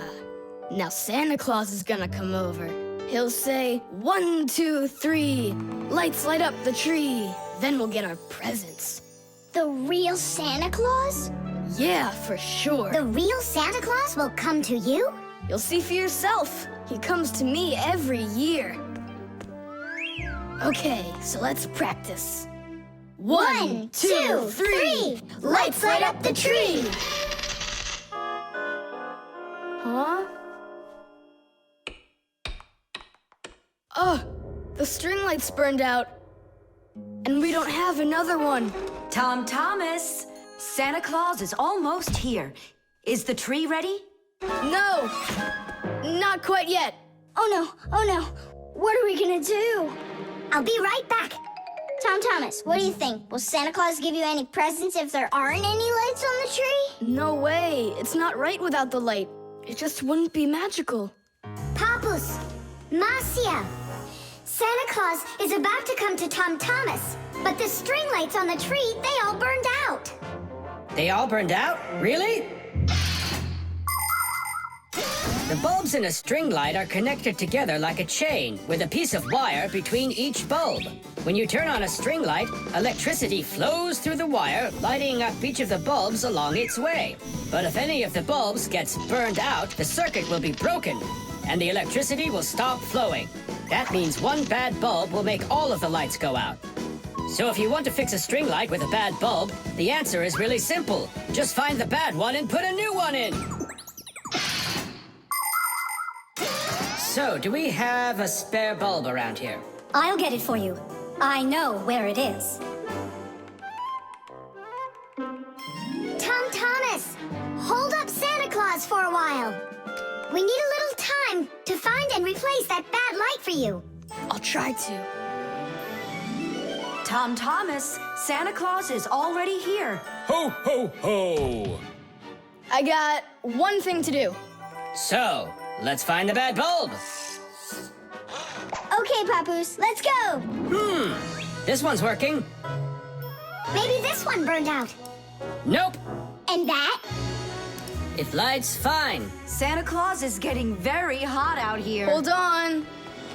Simka, what's up? We checked all the bulbs, but couldn't find a bad one. Huh. I guess this year won't be magical. Okay, Mom, just come on in. Ho, ho, ho! Hello there, Tom Thomas. So tell me now, have you been good all year? Huh, why aren't the lights on the tree burning? So then let's say it together. 1, 2, 3. Ow! Papoose, I found one more bulb. Here's the one that's not working. 1, 2, 3. Light up the tree. Huh! Now we need to replace this bulb with a new one. So where's Marcia? Show your light, O tree. Hooray! Ho, ho, ho, ho, ho. Whew, that was really hard. I see you already got it shining. But where did you manage to find a new bulb? We got Papoose to act as the bulb. Tidish! Tidish! Ah, what a hero. Pull me up so we can put this bulb in. On Christmas Eve, on Christmas Eve, on Christmas Eve, our spirits light up. Whoa! And on the tree, Yeah! on Christmas Eve, Nice box. the lights burn brighter. Every year when no one is expecting, from someplace that no one could conceive, appears a little miracle before us. Every year on Christmas Eve. On Christmas Eve. On Christmas Eve. On Christmas Eve. On Christmas Eve. The clock, it seems, on Christmas Eve is ticking slower. Then suddenly, on Christmas Eve, a miracle on Christmas Eve. No one believes on Christmas Eve comes out of nowhere. Every year when no one is expecting, from someplace that no one could conceive. Yeah! A little miracle before us. Every year on Christmas Eve. On Christmas Eve, the clock ticks slower. The alarm. Hey there! I'm back! Yoo-hoo! Wait, my chocolate bunny! It was standing right here! What's this, a dog? Not that one, another one! I had 2 bunnies. I just got them as a present. You had 2 bunnies? Are you sure of that? Of course! You think I don't know my 1s from my 2s? Huh. Then someone stole one. Unless. You went and ate it yourself! Me? How come I don't remember anything about it? Maybe you're a sleepwalker. What is a sleepwalker? Someone who gets up from his bed at night without waking up. He crosses the room, eats one of his chocolate bunnies, and doesn't remember a thing in the morning. But in the morning, the bunny was still there. Yeah? Huh.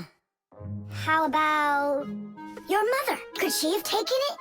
She doesn't like when you're eating too much candy. No, she doesn't. She says that candy's terrible for my teeth. And so, to save your teeth from these sweets, she snuck quietly into your room, snatched one of the rabbits, and ate it. But Mom's the one who gave them to me as a present.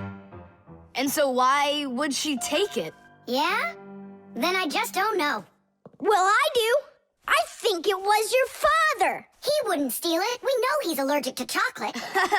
Next, he'll tell us how the fish took it. You know, I always thought there was something fishy about those fish.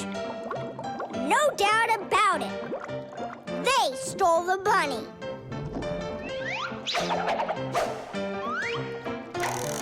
Uh-huh. And then they hid it in their aquarium. Oh, Nolik, that's funny. You know what, Tom Thomas? You need to protect that other chocolate hair. Exactly. It has to be eaten right away, now, before it disappears. Just wait a little. You don't have to eat it. Let's think of something else. Of course, we need a security alarm. Need what? The alarm was invented to keep houses, cars, and other valuable things safe and secure.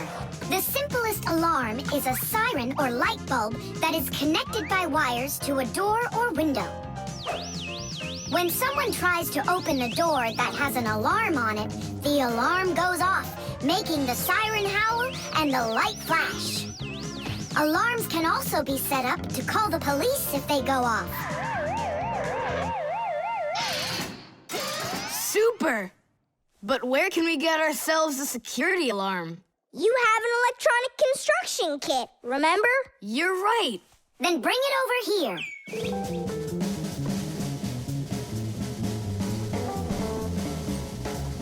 Nolik, help me.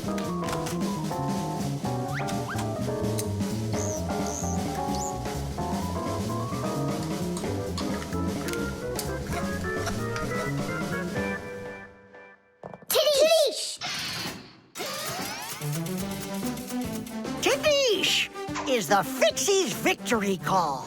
When a job is well done and we Fixies are proud of our work, we exclaim, Tidish! And raise up our hand with our thumb and first 2 fingers sticking out. You want to know what it means? It's very simple. Fixies love solving problems and fixing things that are broken. And do you know what you need to do to solve a problem? First, you need to find out what's broken. Second, understand why it broke. And third, repair what's broken so it works again. So do what the Fixies do and first, find it. Second, understand it. And third, fix it. Tadish! It really is a great word, and it sounds funny, but we Fixies surely like it a lot. Well, Tom Thomas, turn on the alarm. You sure the alarm will work? I'm sure, without a doubt.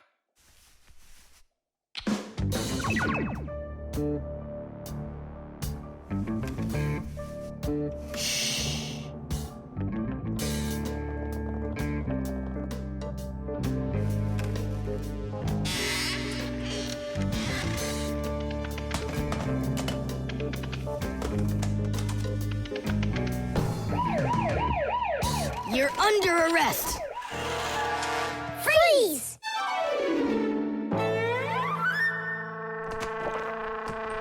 Chusaka?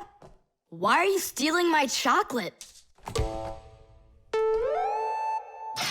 The screws. Hey, Tom Thomas, what you thinking about? Huh? For school, I have to write an essay. My very best friend. I don't know. Who should I write about? What do you mean, who? Aren't I your closest friend? Of course. How could I forget to write about you? And you can keep forgetting. That's our secret, right? Don't you remember the promise you made when we met? Sure, how could I forget?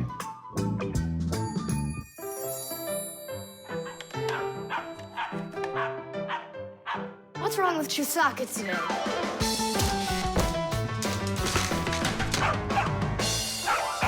Chusaka, why are these screws bothering you so badly?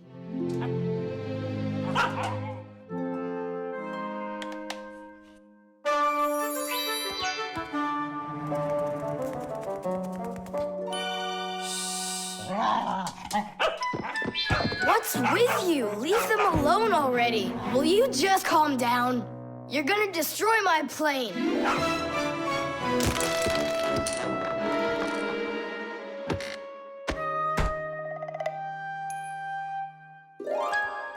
Let's get out of here. Ow! What's going on? What's going on? Hey, if you don't turn back again, I'm not letting you go. Oh, please, don't be afraid. I'm not gonna hurt you too. I'll just ask you one question and let you go. Nolik, we can't. Don't worry about it. Quit your staring. Ask your question, boy. No way you can talk. Just tell me, who are you? Fixies. That's all. We answered. Now you let us out. Oh, wait, but what's it mean that you're Fixies? That's already question number 2. You promised to let us out, didn't you? I'm sorry. You can leave now. Simka, it's fine. I can see from his look that we can trust him. All right. We'll tell him. You gotta swear that you don't tell anyone else. I swear it. Fixies. We're the little people that live inside of machines and appliances and take care of them, fixing them, cleaning them, and oiling them. Humans never suspect us. They think that if something breaks and then suddenly starts working again, that it happened all by itself. Well, nothing happens by itself. It happens because we, the Fixies, are living inside. Yes, without the Fixies, humans would have so many more problems with their machines. That's awesome. And so what are your names? That's already question number 3.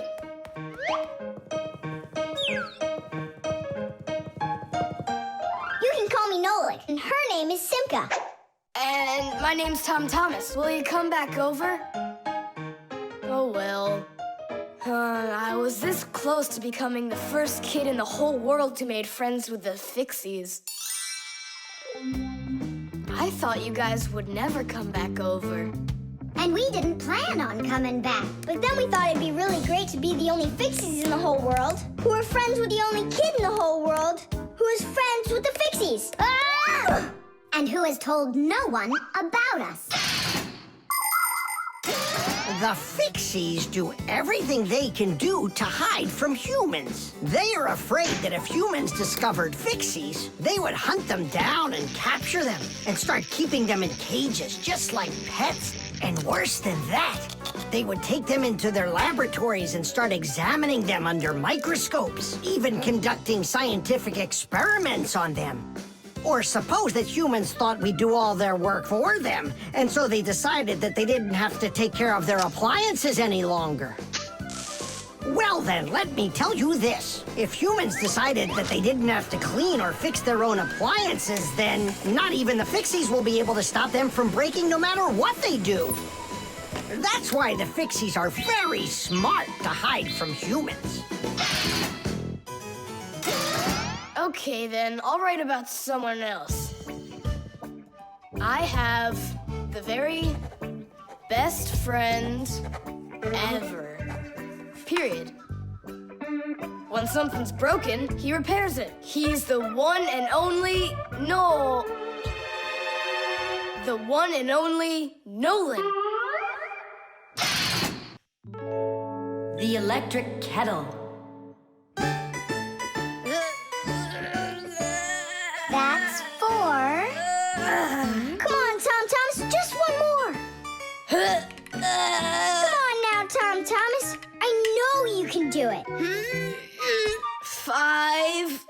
That doesn't count. That doesn't count. No, your chin was below the bar. Whew, that's all. I can't do anymore. You weakling.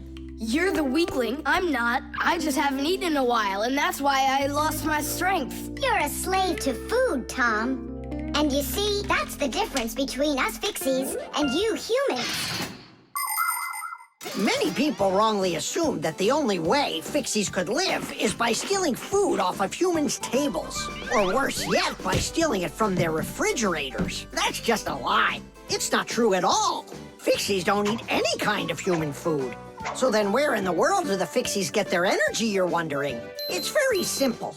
A Fixie's entire life is connected with devices. Fixies not only live inside of devices, but they take care of them and help them live longer.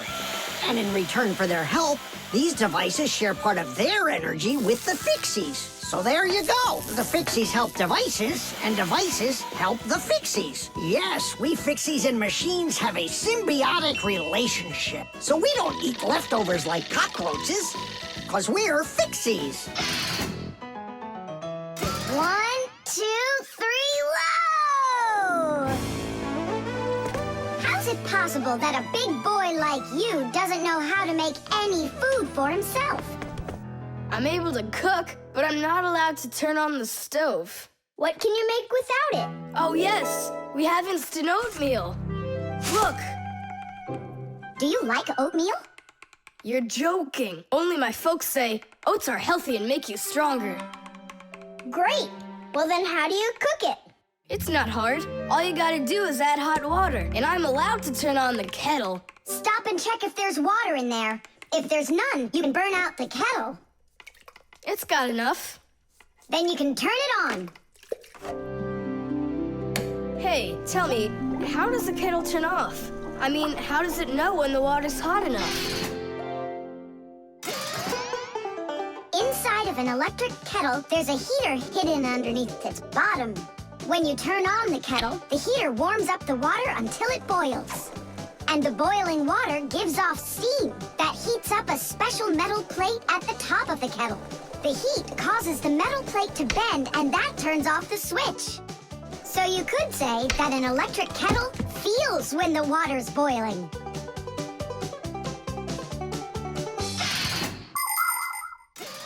Okay, now I understand. Hey, why do you need 3 bowls? You don't need to make any oatmeal for us. It's not for you guys. It's for my mom and dad. Start out here. No! Keep pouring into this one. And I say pour it here. And I say first you should pour it into mine. Oh, Nolik! Where are you? I'll find him. Hang on, I'm going in. Ah! Simka! She was right over here. Nolik! Over here. Simka! Here. Nolik! There. Ow!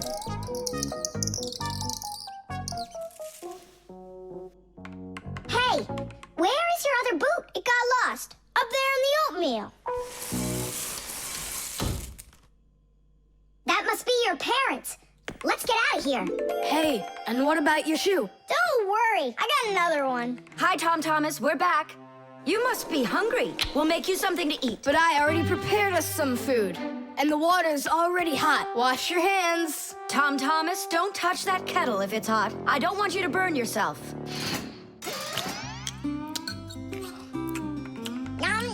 So today we're eating oatmeal for dinner. Delicious.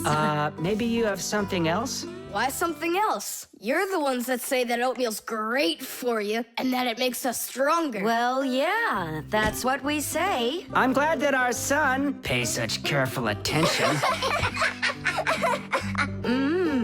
Isn't it delicious? Really? Huh. What's that? Oh, look, you found the boot, Dad. What? It's nothing. Just eat your food and don't get distracted. I'd like to see that oatmeal all gone, okay? And whoever doesn't finish won't get any candy. The mirror.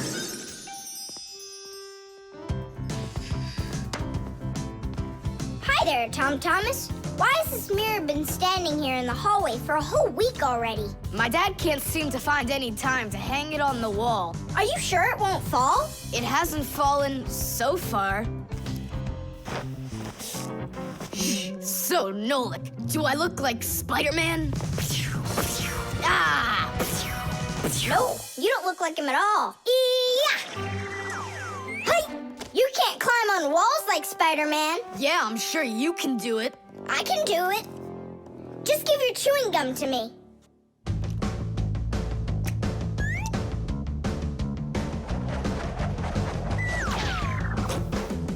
See that? Like in the movie. Oh, like that's really hard. Just keep watching.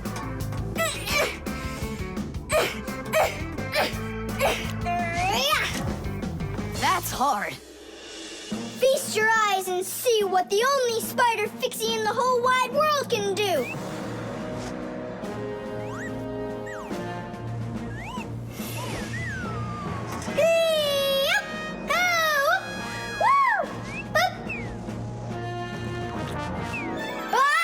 Catch me! I gotcha! The mirror! Whoa!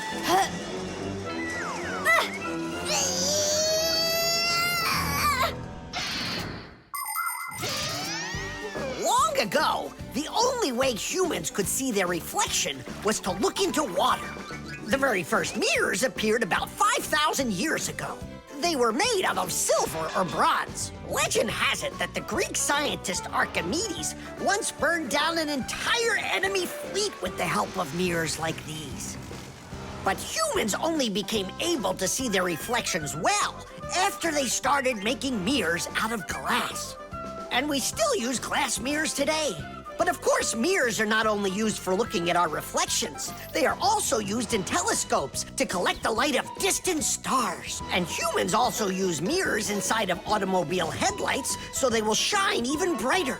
Just look at all the things mirrors can do for you. Whew. Looks like it didn't break. Help me lift it so we can lean it back up on the wall. Tom Thomas! I've gotten a reflection in the mirror. That's impossible, because only vampires can't see their reflections. Or ghosts. But I'm not in there. So then, I guess you've become a ghost. No,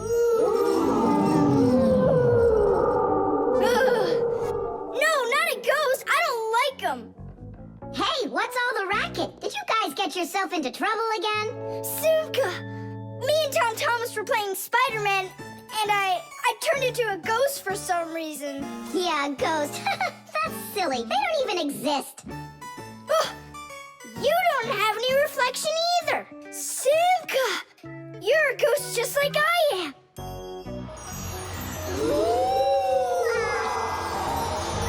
That's just goofy.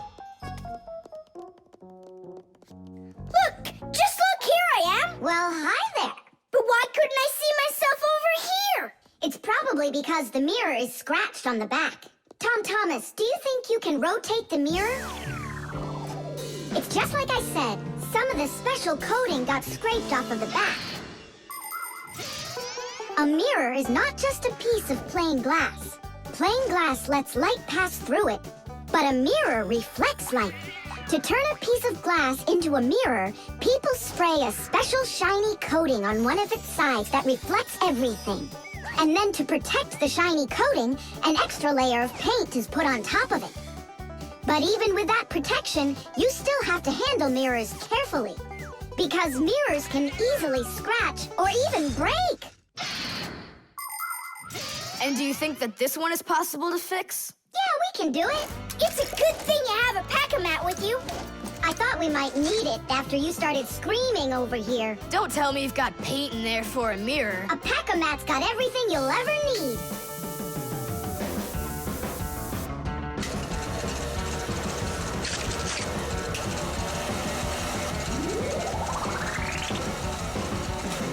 It's all ready.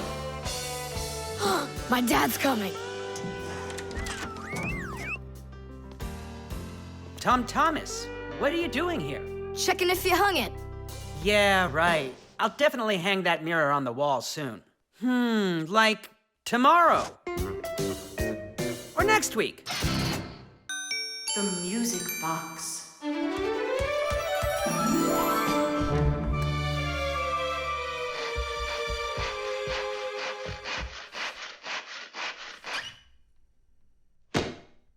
And when the Pied Piper began to play his magical flute, the rats came out of their holes and followed him. And they never would be seen in Hamlin ever again.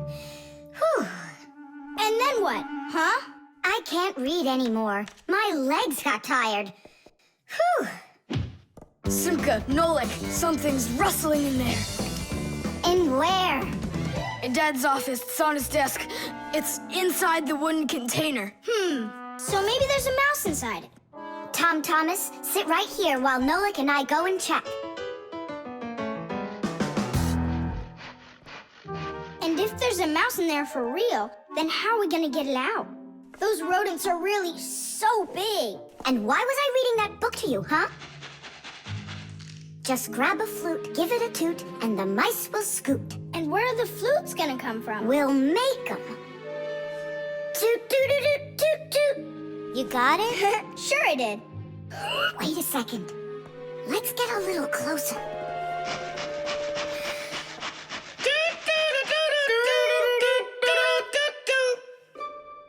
See?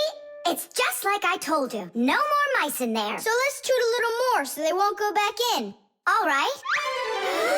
So you're the ones messing around out here. Oh, Grandpoos, it's you here. All day I can't work on what I need to do. Right from the start, someone's opening up the top, and then you two tooting. It was Simka who came up with the tooting. Just because you're afraid of mice. Wow, what kind of machine is this? Well, what do you think? A coffee grinder? No. A hole puncher. Is it a foot scratcher? What? Well, a machine for scratching your feet. You're joking all the time, you. It's a music box, and it's just wonderful. Music boxes were invented more than 200 years ago. Inside, there is usually a cylinder with short pins sticking up from it. In front of the cylinder, there is a comb with metal teeth of different lengths. If you pluck one of the teeth, it will make a pleasant sound. A short tooth makes a higher sound, and a long one, lower. When the cylinder spins around, the pins pluck the different teeth, and music plays. Awesome! So what's broken in here? The spring slipped off. It has to be pushed back into the right place. Will you help?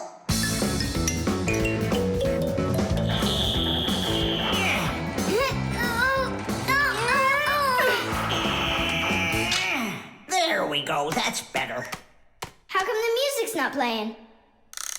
First, you have to wind up the spring with the key. Tadeish! I know who can wind up the spring. Well, Tom Thomas, can you guess what kind of machine this is? A paper cutter. How about a hole puncher? You're such a joker. Now don't go and tell me it's a foot scratcher. Then I don't know. Then wind it up with the key and you'll find out.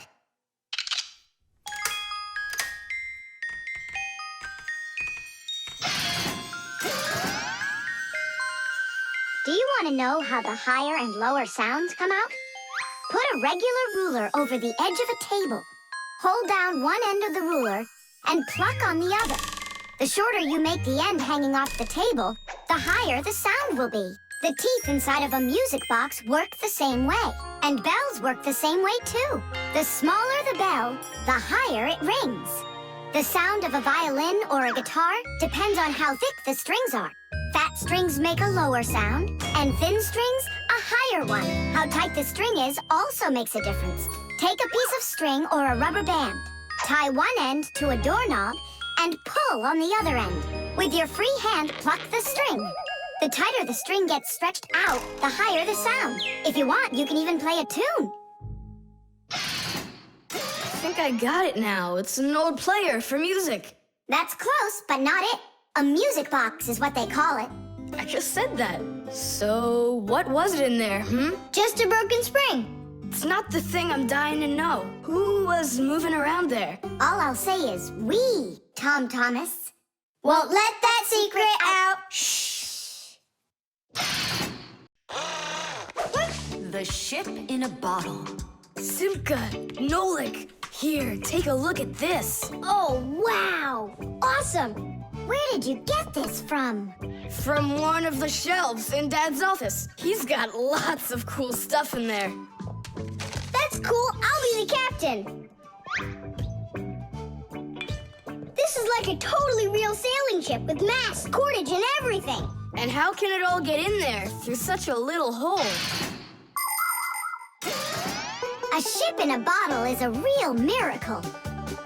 Do you want me to tell you the secret of how it gets inside? It's like so. All of the ship's masts are collapsible.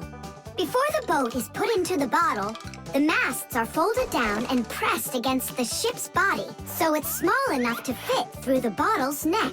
And once the ship is inside the bottle, the masts and sails are opened back up by pulling on a thread.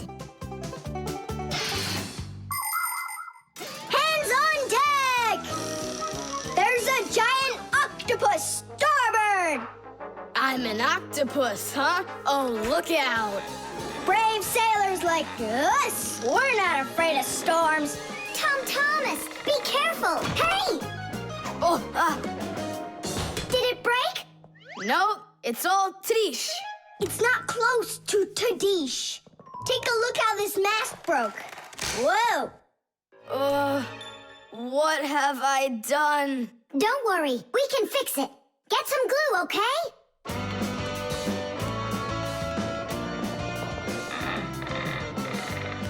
Here's some super glue I found. This is the kind that'll keep things stuck forever. Nolik, come and help! Achoo! Phew! This stuff is so stinky. Tadish! Ooh, that's better. Thank you, guys. We sailors, never let a friend down. Nolik, you gotta get out! You'll get sick from that stinky air! I can't get loose. I got stuck. Hello there, Tom Thomas. What are you doing with the ship from my collection in here? I just wanted to give it some air. Tom Thomas, you know that taking things out of my office is just not allowed. Hey, look, what an interesting cabin boy. I never noticed him before. I'll take it, Dad, and put it back on the shelf, okay? Who just sneezed? I did. Achoo! Well, all right then. Do your homework and please don't set foot in my office again. Simka, where are you going? To save Nolik. I'll come with you. You're not allowed inside that office. Your father said no. Sweetheart, your soup's getting cold. I'm coming. Nolik, where are ya? Simka, why is everything turning? Because you inhaled the fumes from that stinky glue. Ah, phew. Everybody knows how strong the smell of paints, cleaning fluids, and glues can be. But the nasty smell is not where the real danger lies. Breathing in the fumes from paint or glue can give you a terrible headache. Or even worse, it can make you faint. That's why when the Fixies need to paint or glue something, they're supposed to put on a safety mask called a respirator. And humans need to remember to wear masks just like Fixies when they're working with fumes. And never forget that the fumes from glue and paint can be flammable. It only takes one spark and kaboom! There can be an explosion. So always remember to have plenty of clean air moving through any room where you are gluing or painting anything. Simka, hurry up. Hang in there, Nolik. I'll get you out of there.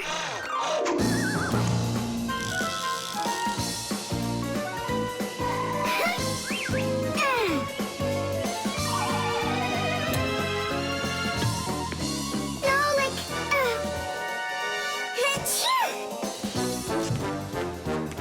Oh no, is he okay? Nolik. Nolik!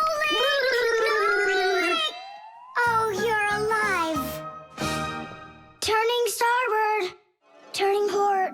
Piasters. Piasters. Oh, whatever. He's gonna be fine. Nolik, do you know who I am? A giant octopus? The magic wand.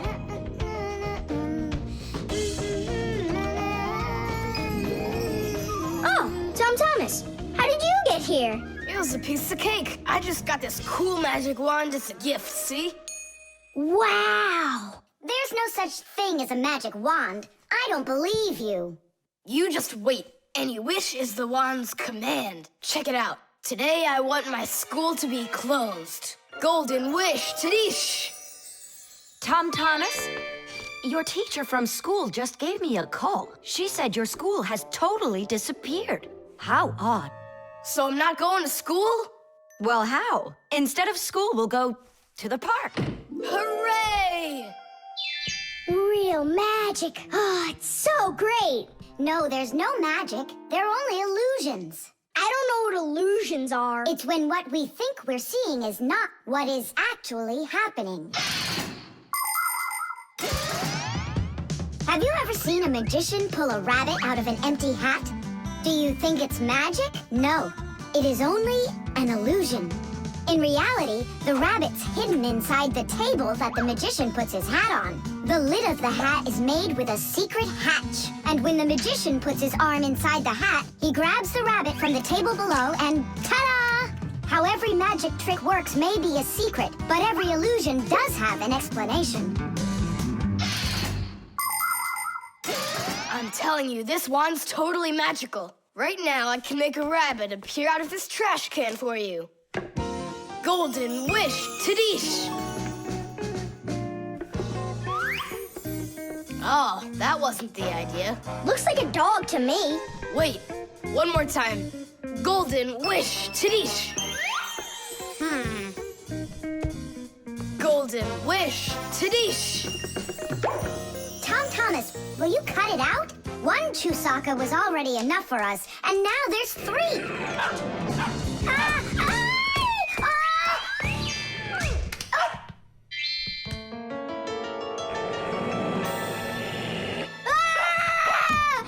Hey, Tom Thomas, please tell your rabbits that they can stop barking so loudly.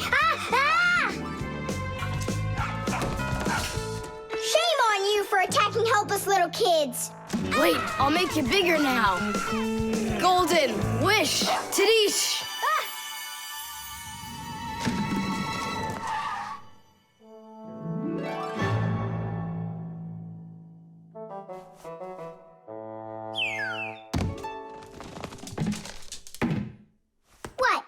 scared? So you're only brave enough to chase little kids around? Wow, I'm huge. I'm as huge as Tom Thomas. I'm huge. Oh, Nolik, be careful.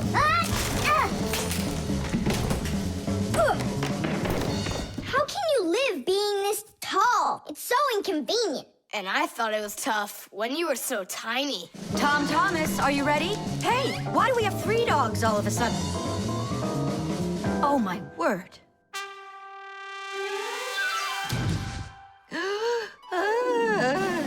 No! Why are you screaming? I was dreaming that someone had given me a magic wand. And then I had to make it big, see? And my mom saw you. That's awful. That would have made me scream. I wish I had a magic wand of my very own. We Fixies aren't ones to believe in magic, but we do believe in what humans can do, because humans often work wonders. For ages, flying in the sky seemed to be an impossible dream. But today, anyone can take off to the sky in an airplane. It used to be that humans thought that only magic could take them to the moon. But now astronauts have already walked on its surface. In fairy tales, people were able to see and talk to each other through a magic mirror.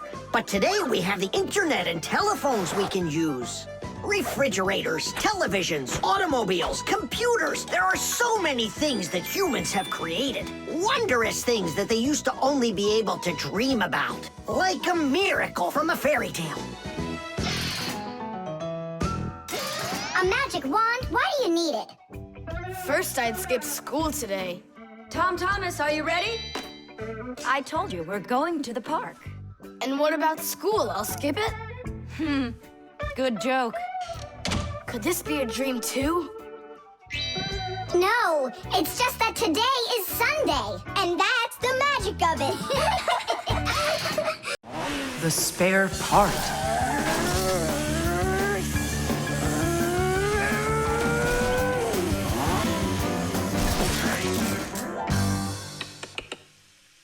Hey, what's going on? It was just working. Hi there, Tom Thomas. Simka and Nolik. Look, I've got a Sorry, problem. no time to play. We're busy. Busy? With what? We got put in charge here for the day.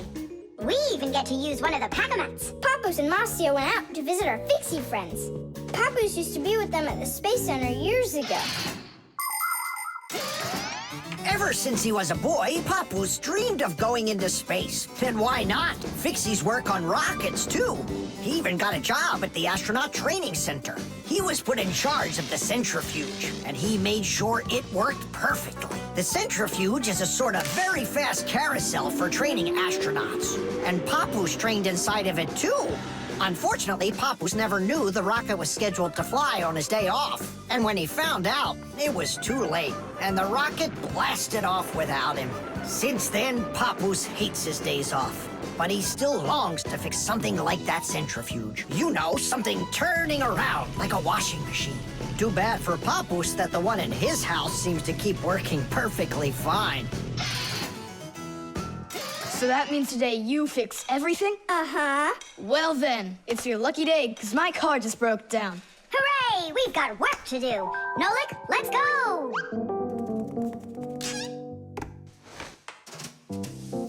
Well, what broke down here? Wait a sec. Here, this part burned out. It's all covered in black. I wonder where we can get the same part, but a clean one. A clean one? Nolik! Genius! There's the same exact part inside the dishwasher. We can take it from there. Come on!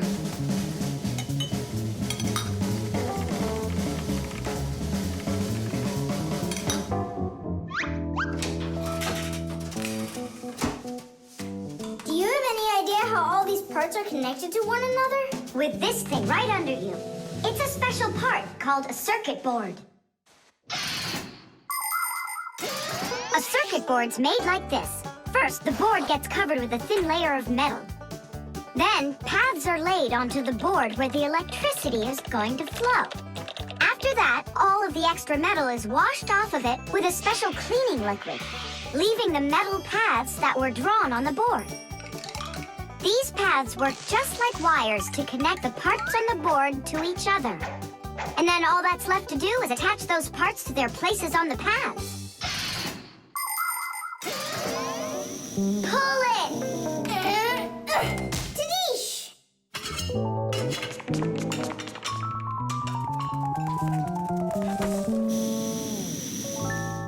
Tom Thomas, Tadish! Hooray! It works again. Tom Thomas, I'm about to start the dishwasher. Are there any dirty dishes in your room? Nah. Slow down! Slow what down? Slow down your mom. We took the new part out of the dishwasher, see? Mom, wait! Don't start it! You need to put in this one, dirty cup. Nolik, follow me. Inside the TV's the same part.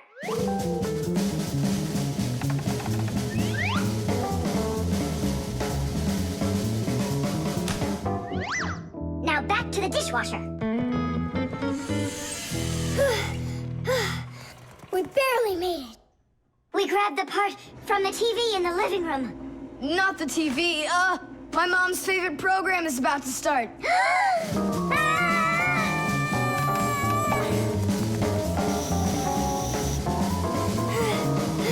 The television is working now. And where'd you get the part for it? From your dad's computer in his office. Hi, everybody. I'm home. Hi, hon. Are you ready for dinner? In a bit. I've got to finish a little work on the computer. Simka, hurry! Where else can we find that part? Stop. That's enough running.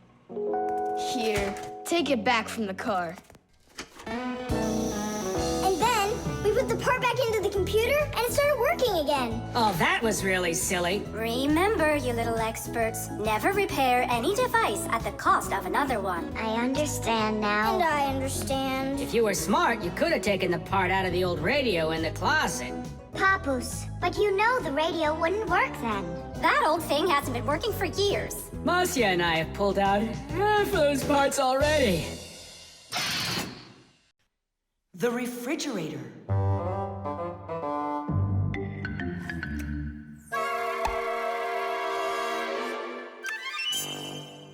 Good job. My homework is all done.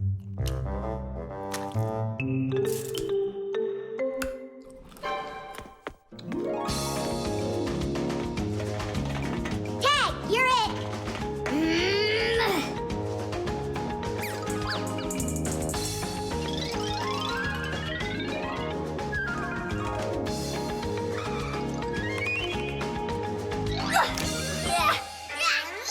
Haha, Tag, now you're it! Simka, I'm stuck. Help me. Just stay still. Oh, you're really stuck. Simka, we're not gonna leave me, right? We aren't. But I'm afraid, Nolik, you'll be stuck for a while. Tom Thomas, help me! What's going on? Look, this blob of white stuff grabbed onto Nolik and it won't let go of him. Oh, it's a piece of gum. It's my bubble gum. Oh, thanks a lot, Tom Thomas. Now what's the plan to get me unstuck from here? Here's what we do. It's gotta be frozen. Once I sat on gum too, and my mom put my pants in the freezer. The gum froze up and it came right off. I don't want to go into the freezer. Don't worry, Nolik. I'll stay right here with you. Just hold on. It won't take long at all. Huh. Why do I need to hold on? The gum's already holding on to me. Simka, do you know why it's so cold in the freezer when outside it's warm? I'll explain it to you. A refrigerator has a pump that pushes a special liquid through a long tube. Inside the refrigerator, the liquid in the tube wants to turn into a gas. To do that, it takes the heat from everything inside, and that makes the refrigerator cool. Then the pump sucks in the gas and pushes it out as a hot liquid into the tubes on the back of the refrigerator. That lets all of the heat collected from the inside escape into the air outside. I wish I was somewhere warm. Hold on. I'll go get us some warm clothes to wear. I don't want to hold on. I want to go with you. Just hang in there. I'm hanging. Tom Thomas, open up!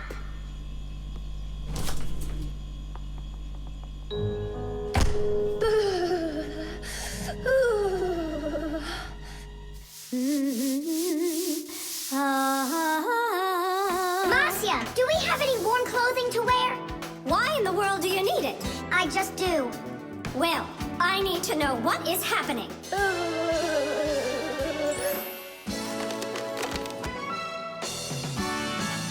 Hooray! Tom Thomas, Simka, open up the door! It looks like I'm gonna freeze up in here for good.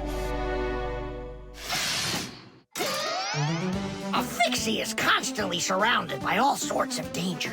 Inside a dark freezer, a Fixie can lose his way and freeze to death. If he's not paying attention, he can drown inside of a washing machine or inside of a dishwasher. And a careless Fixie is always at risk of getting an electric shock. Or suppose there's a short circuit inside of an appliance that starts a fire. If this happens, you need to run away if you want to survive. And what about humans?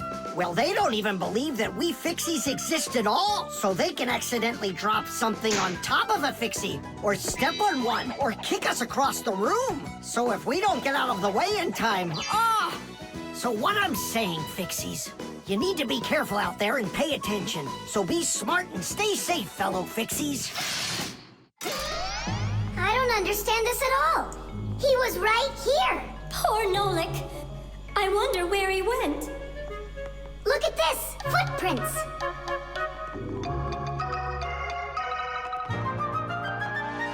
Nolik, you're alive. You scared me half to death. How did you get out of there? Well, you told me about how a refrigerator works. And so I found that cold tube and started crawling on it until it got hot, and then I was here. Hey, there's smoke coming out of you. We need to cool you down right away. Huh? Where? I don't want to go into the refrigerator. Stop! I was joking. Look how it froze. I could break my teeth on it. You aren't gonna chew it anymore. I'd never do that, not after Nolik sat on it. Well, you didn't need to stick it where it doesn't belong. Hey, I apologize. I'll go and throw it away. Maybe you'll try the trash can? The flashlight. Where is that thing? Hi, Tom Thomas. What are you looking for? The flashlight. Ah, here it is. Why do you need it? Katya, I want to talk with her. Why not use the phone? This thing's a flashlight. It's not a telephone. No, you don't understand. Me and Katya came up with a secret code. If I flash just once, then it means hello there. Oh, and Katya's also said hello there to you. And 2 flashes? What's that? Katya's asking if everything's all right. Now I'll tell her that everything's good. Oh, what's wrong with this? I think it's not working right. I see, Nolik, but what's wrong? Any flashlight is nothing more than a battery and a light bulb connected by some wires that are used to make a switch in between them. To turn on a flashlight, you flip on a switch. That lets the electricity flow through the wires from the battery to the bulb so it lights up. And if it won't light up, that means that the battery is dead, the light bulb is burned out, or the switch is broken. And now let's put all this theory into practice. I'm sorry, but I don't have time right now. Don't you get it? If I don't signal back, she'll think that I don't want to talk to her, and that would just be terrible. Just don't get all worked up. We'll help you. But first, we need to get the the pack-a-mat and come right back. See ya. Did you hear that? Masya, what a weird sound. Uh-huh. That's new. Now we know what the noise was. Papoose, can we use a pack-a-mat? To fix a flashlight. Really, did you say a flashlight? Do you know the story about when Granddad had to travel for miles on top of a dog? It's true! He was sent on a very important mission. A huge flashlight repair. What kind was it? A special kind called a lighthouse. A lighthouse is a tall structure with a huge flashlight on top of it that is used to help ships and planes find their way. People have been using lighthouses since ancient times. The most famous of them all is the Lighthouse of Alexandria. It was built in Egypt more than 2,000 years ago, and it was more than 100 meters tall. The ancient Greeks considered this lighthouse one of the 7 wonders of the world. In ancient times, people would burn big fires on top of lighthouses. Today, the light comes from powerful electric bulbs. Many of today's lighthouses not only give off light, but they send radio signals, too. Yes, thanks to lighthouses, ships and planes for miles around learn where they need to sail or where they've got to fly in order to stay safe. And thanks to that heroic deed of your grandfather, that big old lighthouse started working. Since then, not a single ship has ever gone astray. Simka, and what if we don't just fix the flashlight, but we do something heroic? Like Grandpa's did. Uh-huh. All right, what do you say? Let's jump on the back of this dog and get moving.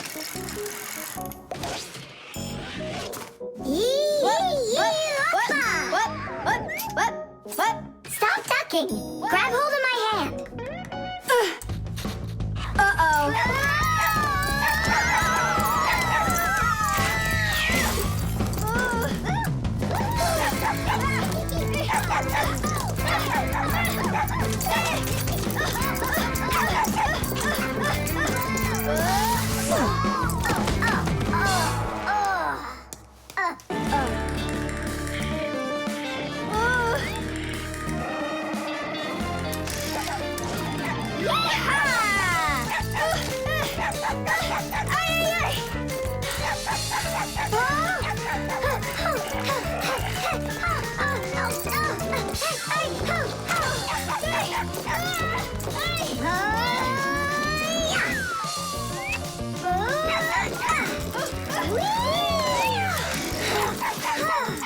Chusaka, no! Get out right now. Tish! That was really some heroic deed. Now it's time to go get that lighthouse fixed. Tom Thomas, hand the lighthouse over. What kind of lighthouse? The one that's your flashlight. I have no use for it. What do you mean, no use for it? But then how are you gonna tell Katya what she needs to know? I already told her. Watch this. No, that wasn't the deal. Yeah. You want to tell us our heroic deed was in vain? Well, if you need some heroic deed, then sure, fix it. Hooray! The thermometer. I can't believe the new thermometer isn't working. Tom Thomas, stay in bed. And I'll try and look for that old mercury thermometer. Hey, did you get sick? That's one way of saying it. I don't know how I'm gonna pass that math test today. You're not ready, so you don't want to go to school. Well, yeah. So if you pull a sickie, then you can trick your mom. No, that's not true. I'm just pretending a little bit. You think so? Well, you won't trick the thermometer. Simka, what's a mercury thermometer? Mercury is a type of liquid metal that's silver in color. There's no mercury inside of new thermometers. Now they're electronic. Old thermometers were made with a glass tube with markings and a bit of mercury inside them. When the end of the tube warms up, the mercury inside of it expands and creeps up the tube. And that's how those old thermometers measure temperature. The longer the column of mercury, the higher the person's temperature is. That means I need to warm up the end of the thermometer. Tom Thomas, you're a genius. But how will you warm it up? Finally, I found it. Well, let's see. Mom, can I eat something? Hang in there, sweetie. I'll make you something.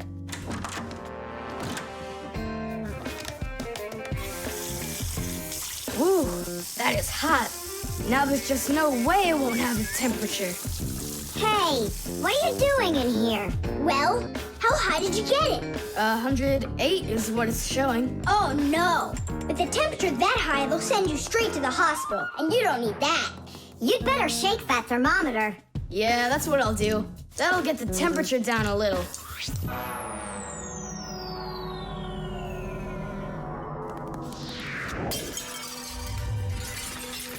Ah! Well, so much for that. Cheaters never prosper. Tom Thomas, did you see this? Nolik, don't touch the mercury. It's poisonous. Stop it right now. And you, Tom Thomas, you don't touch that mercury either. It's dangerous. Then how can we throw it out? Call your mom and she can help you. I can't.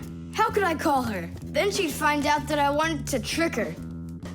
Maybe it's better to tell the truth. I can't. I can't do it. All right, then. It looks like there's no other choice. Nolik, call Papoose and Masya. I'll get him. And you go back to your room and wait.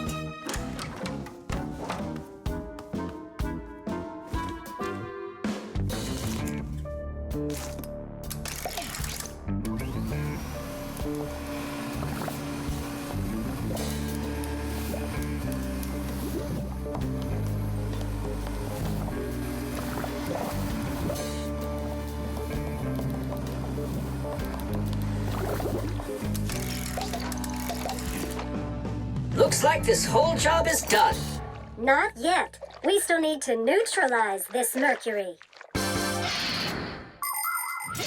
In everybody's home, there's all sorts of chemicals around. They are used for cleaning dishes, clothes, the bathroom, and dealing with pests. And all of these substances can be very harmful to human health. But some people don't seem to understand this. They might use a dangerous spray or a poisonous liquid and then forget to wash their hands afterward. And then they go and eat or rub their eyes with their hands. That can cause serious damage to their vision or stomachs. And never put anything into your mouth that looks like medicine, unless your parents or a doctor gave it to you. And if you ever happen to find something on the ground that looks like a piece of candy, you must never put it in your mouth. You can get poisoned that way. Oh, humans. If they'd only remember this simple advice, they'd stay safer. And what do we do with the glass that's broken? That job's not for Fixies. Tom Thomas, we cleaned up all the mercury. And the glass, too? No, not the broken glass. But will you? Papoose said that it's not our job. He told us you have to get your parents to come and help you. That part's your responsibility. Here's some food for you. What's the matter? Mom, I broke the thermometer. Broke it? Did you cut yourself? No, The mercury, did you touch it? I didn't. Simka, you think he'll tell her the truth? And where did you break it? The bathroom. Why did you go in there? I wanted to trick you. I have a test, and I didn't study for it. And now it's too late for school, The solar battery. Let's see. 3 times 648. He won't get it himself. Nope. Well, I bet he will. Tom Thomas is so smart. Yeah, smart, but lazy. I'll bet you a flick in the head. Then get ready. Huh? Shh. We promise. We can't bother him during homework time. I really wish I didn't have to write this out. Why write everything on paper when you got a calculator? I knew he'd say that. Without a calculator, he can't get it. It seems like the batteries are dead. Did you see that? The calculator won't turn on, so he's gonna have to solve it by himself. What's the problem? Come on. Where are the batteries here? Simka, Nolik, just come out already. I can hear that you're here. Hi, Tom Thomas. Well, you can't figure out where the batteries need to go? I don't get what's so funny. Because there are no batteries inside of this thing. What do you mean, no? Then where does the calculator, get a... Where does it get electricity? Uh-huh. There's a solar battery in there. The sun turns it on? A long time ago, it was discovered by scientists that some materials produce electricity when light hits them. Sheets that are made out of these materials are called photoelectric cells. By connecting a few of these photoelectric cells together, you can build a solar battery. A solar battery in a calculator sits behind a small clear window. And when light hits the solar battery, it produces the electricity that powers the calculator. I don't see a little window anywhere on here. That's because you covered up the window with a sticker for some reason. The reason is that it looks great. Good job. It looks really great, but it can't work now. Well, farewell, sticker. I can't get it off. Then just leave it alone. Go ahead and solve the problems without the calculator. Then I'll be the one flicking you. Flicking who? Did you forget? We're the Fixies, and we have to fix everything. Ah, Simka, that's a sneaky plan. It's not sneaky at all. You better find something to tear off the sticker with. Okay, how about them?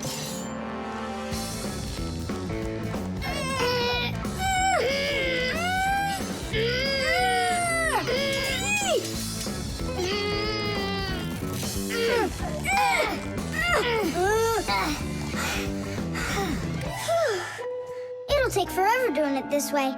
Yeah, I got an idea. Let's use this paper clip. And what's next? I'll just stick the end to the paper clip and then wrap it around. Tidish! With the help of solar batteries, we can produce electricity without burning any oil or coal. Unfortunately, these batteries aren't very powerful. A calculator can get enough energy from a small little battery. But in order to power a whole city with solar energy, you need to have power plants with huge fields full of solar batteries. And of course, it's best to build these plants where the sun shines bright and long, like out in the desert. By the way, in outer space, the sun shines very brightly, and it's never blocked by clouds. That's why all of the vehicles and satellites in space use solar energy for power, including the International Space Station, where astronauts from different countries work together. Tom Thomas! What, you guys all done? Uh-huh. Now you can go solve your problems on the calculator. But I already solved them on paper before you peeled off the sticker. Hooray! I'm the winner! Ow! That's totally unfair. If it wasn't for the sticker, you would have lost. What's going on? Nothing. Never mind. That's nothing to you? Well done, Tom Thomas. You got them all right. Now it's working. Look, a picture of our Nolik. Where? Right there on the calculator. Oh, I got it. 0 means no, Nolik.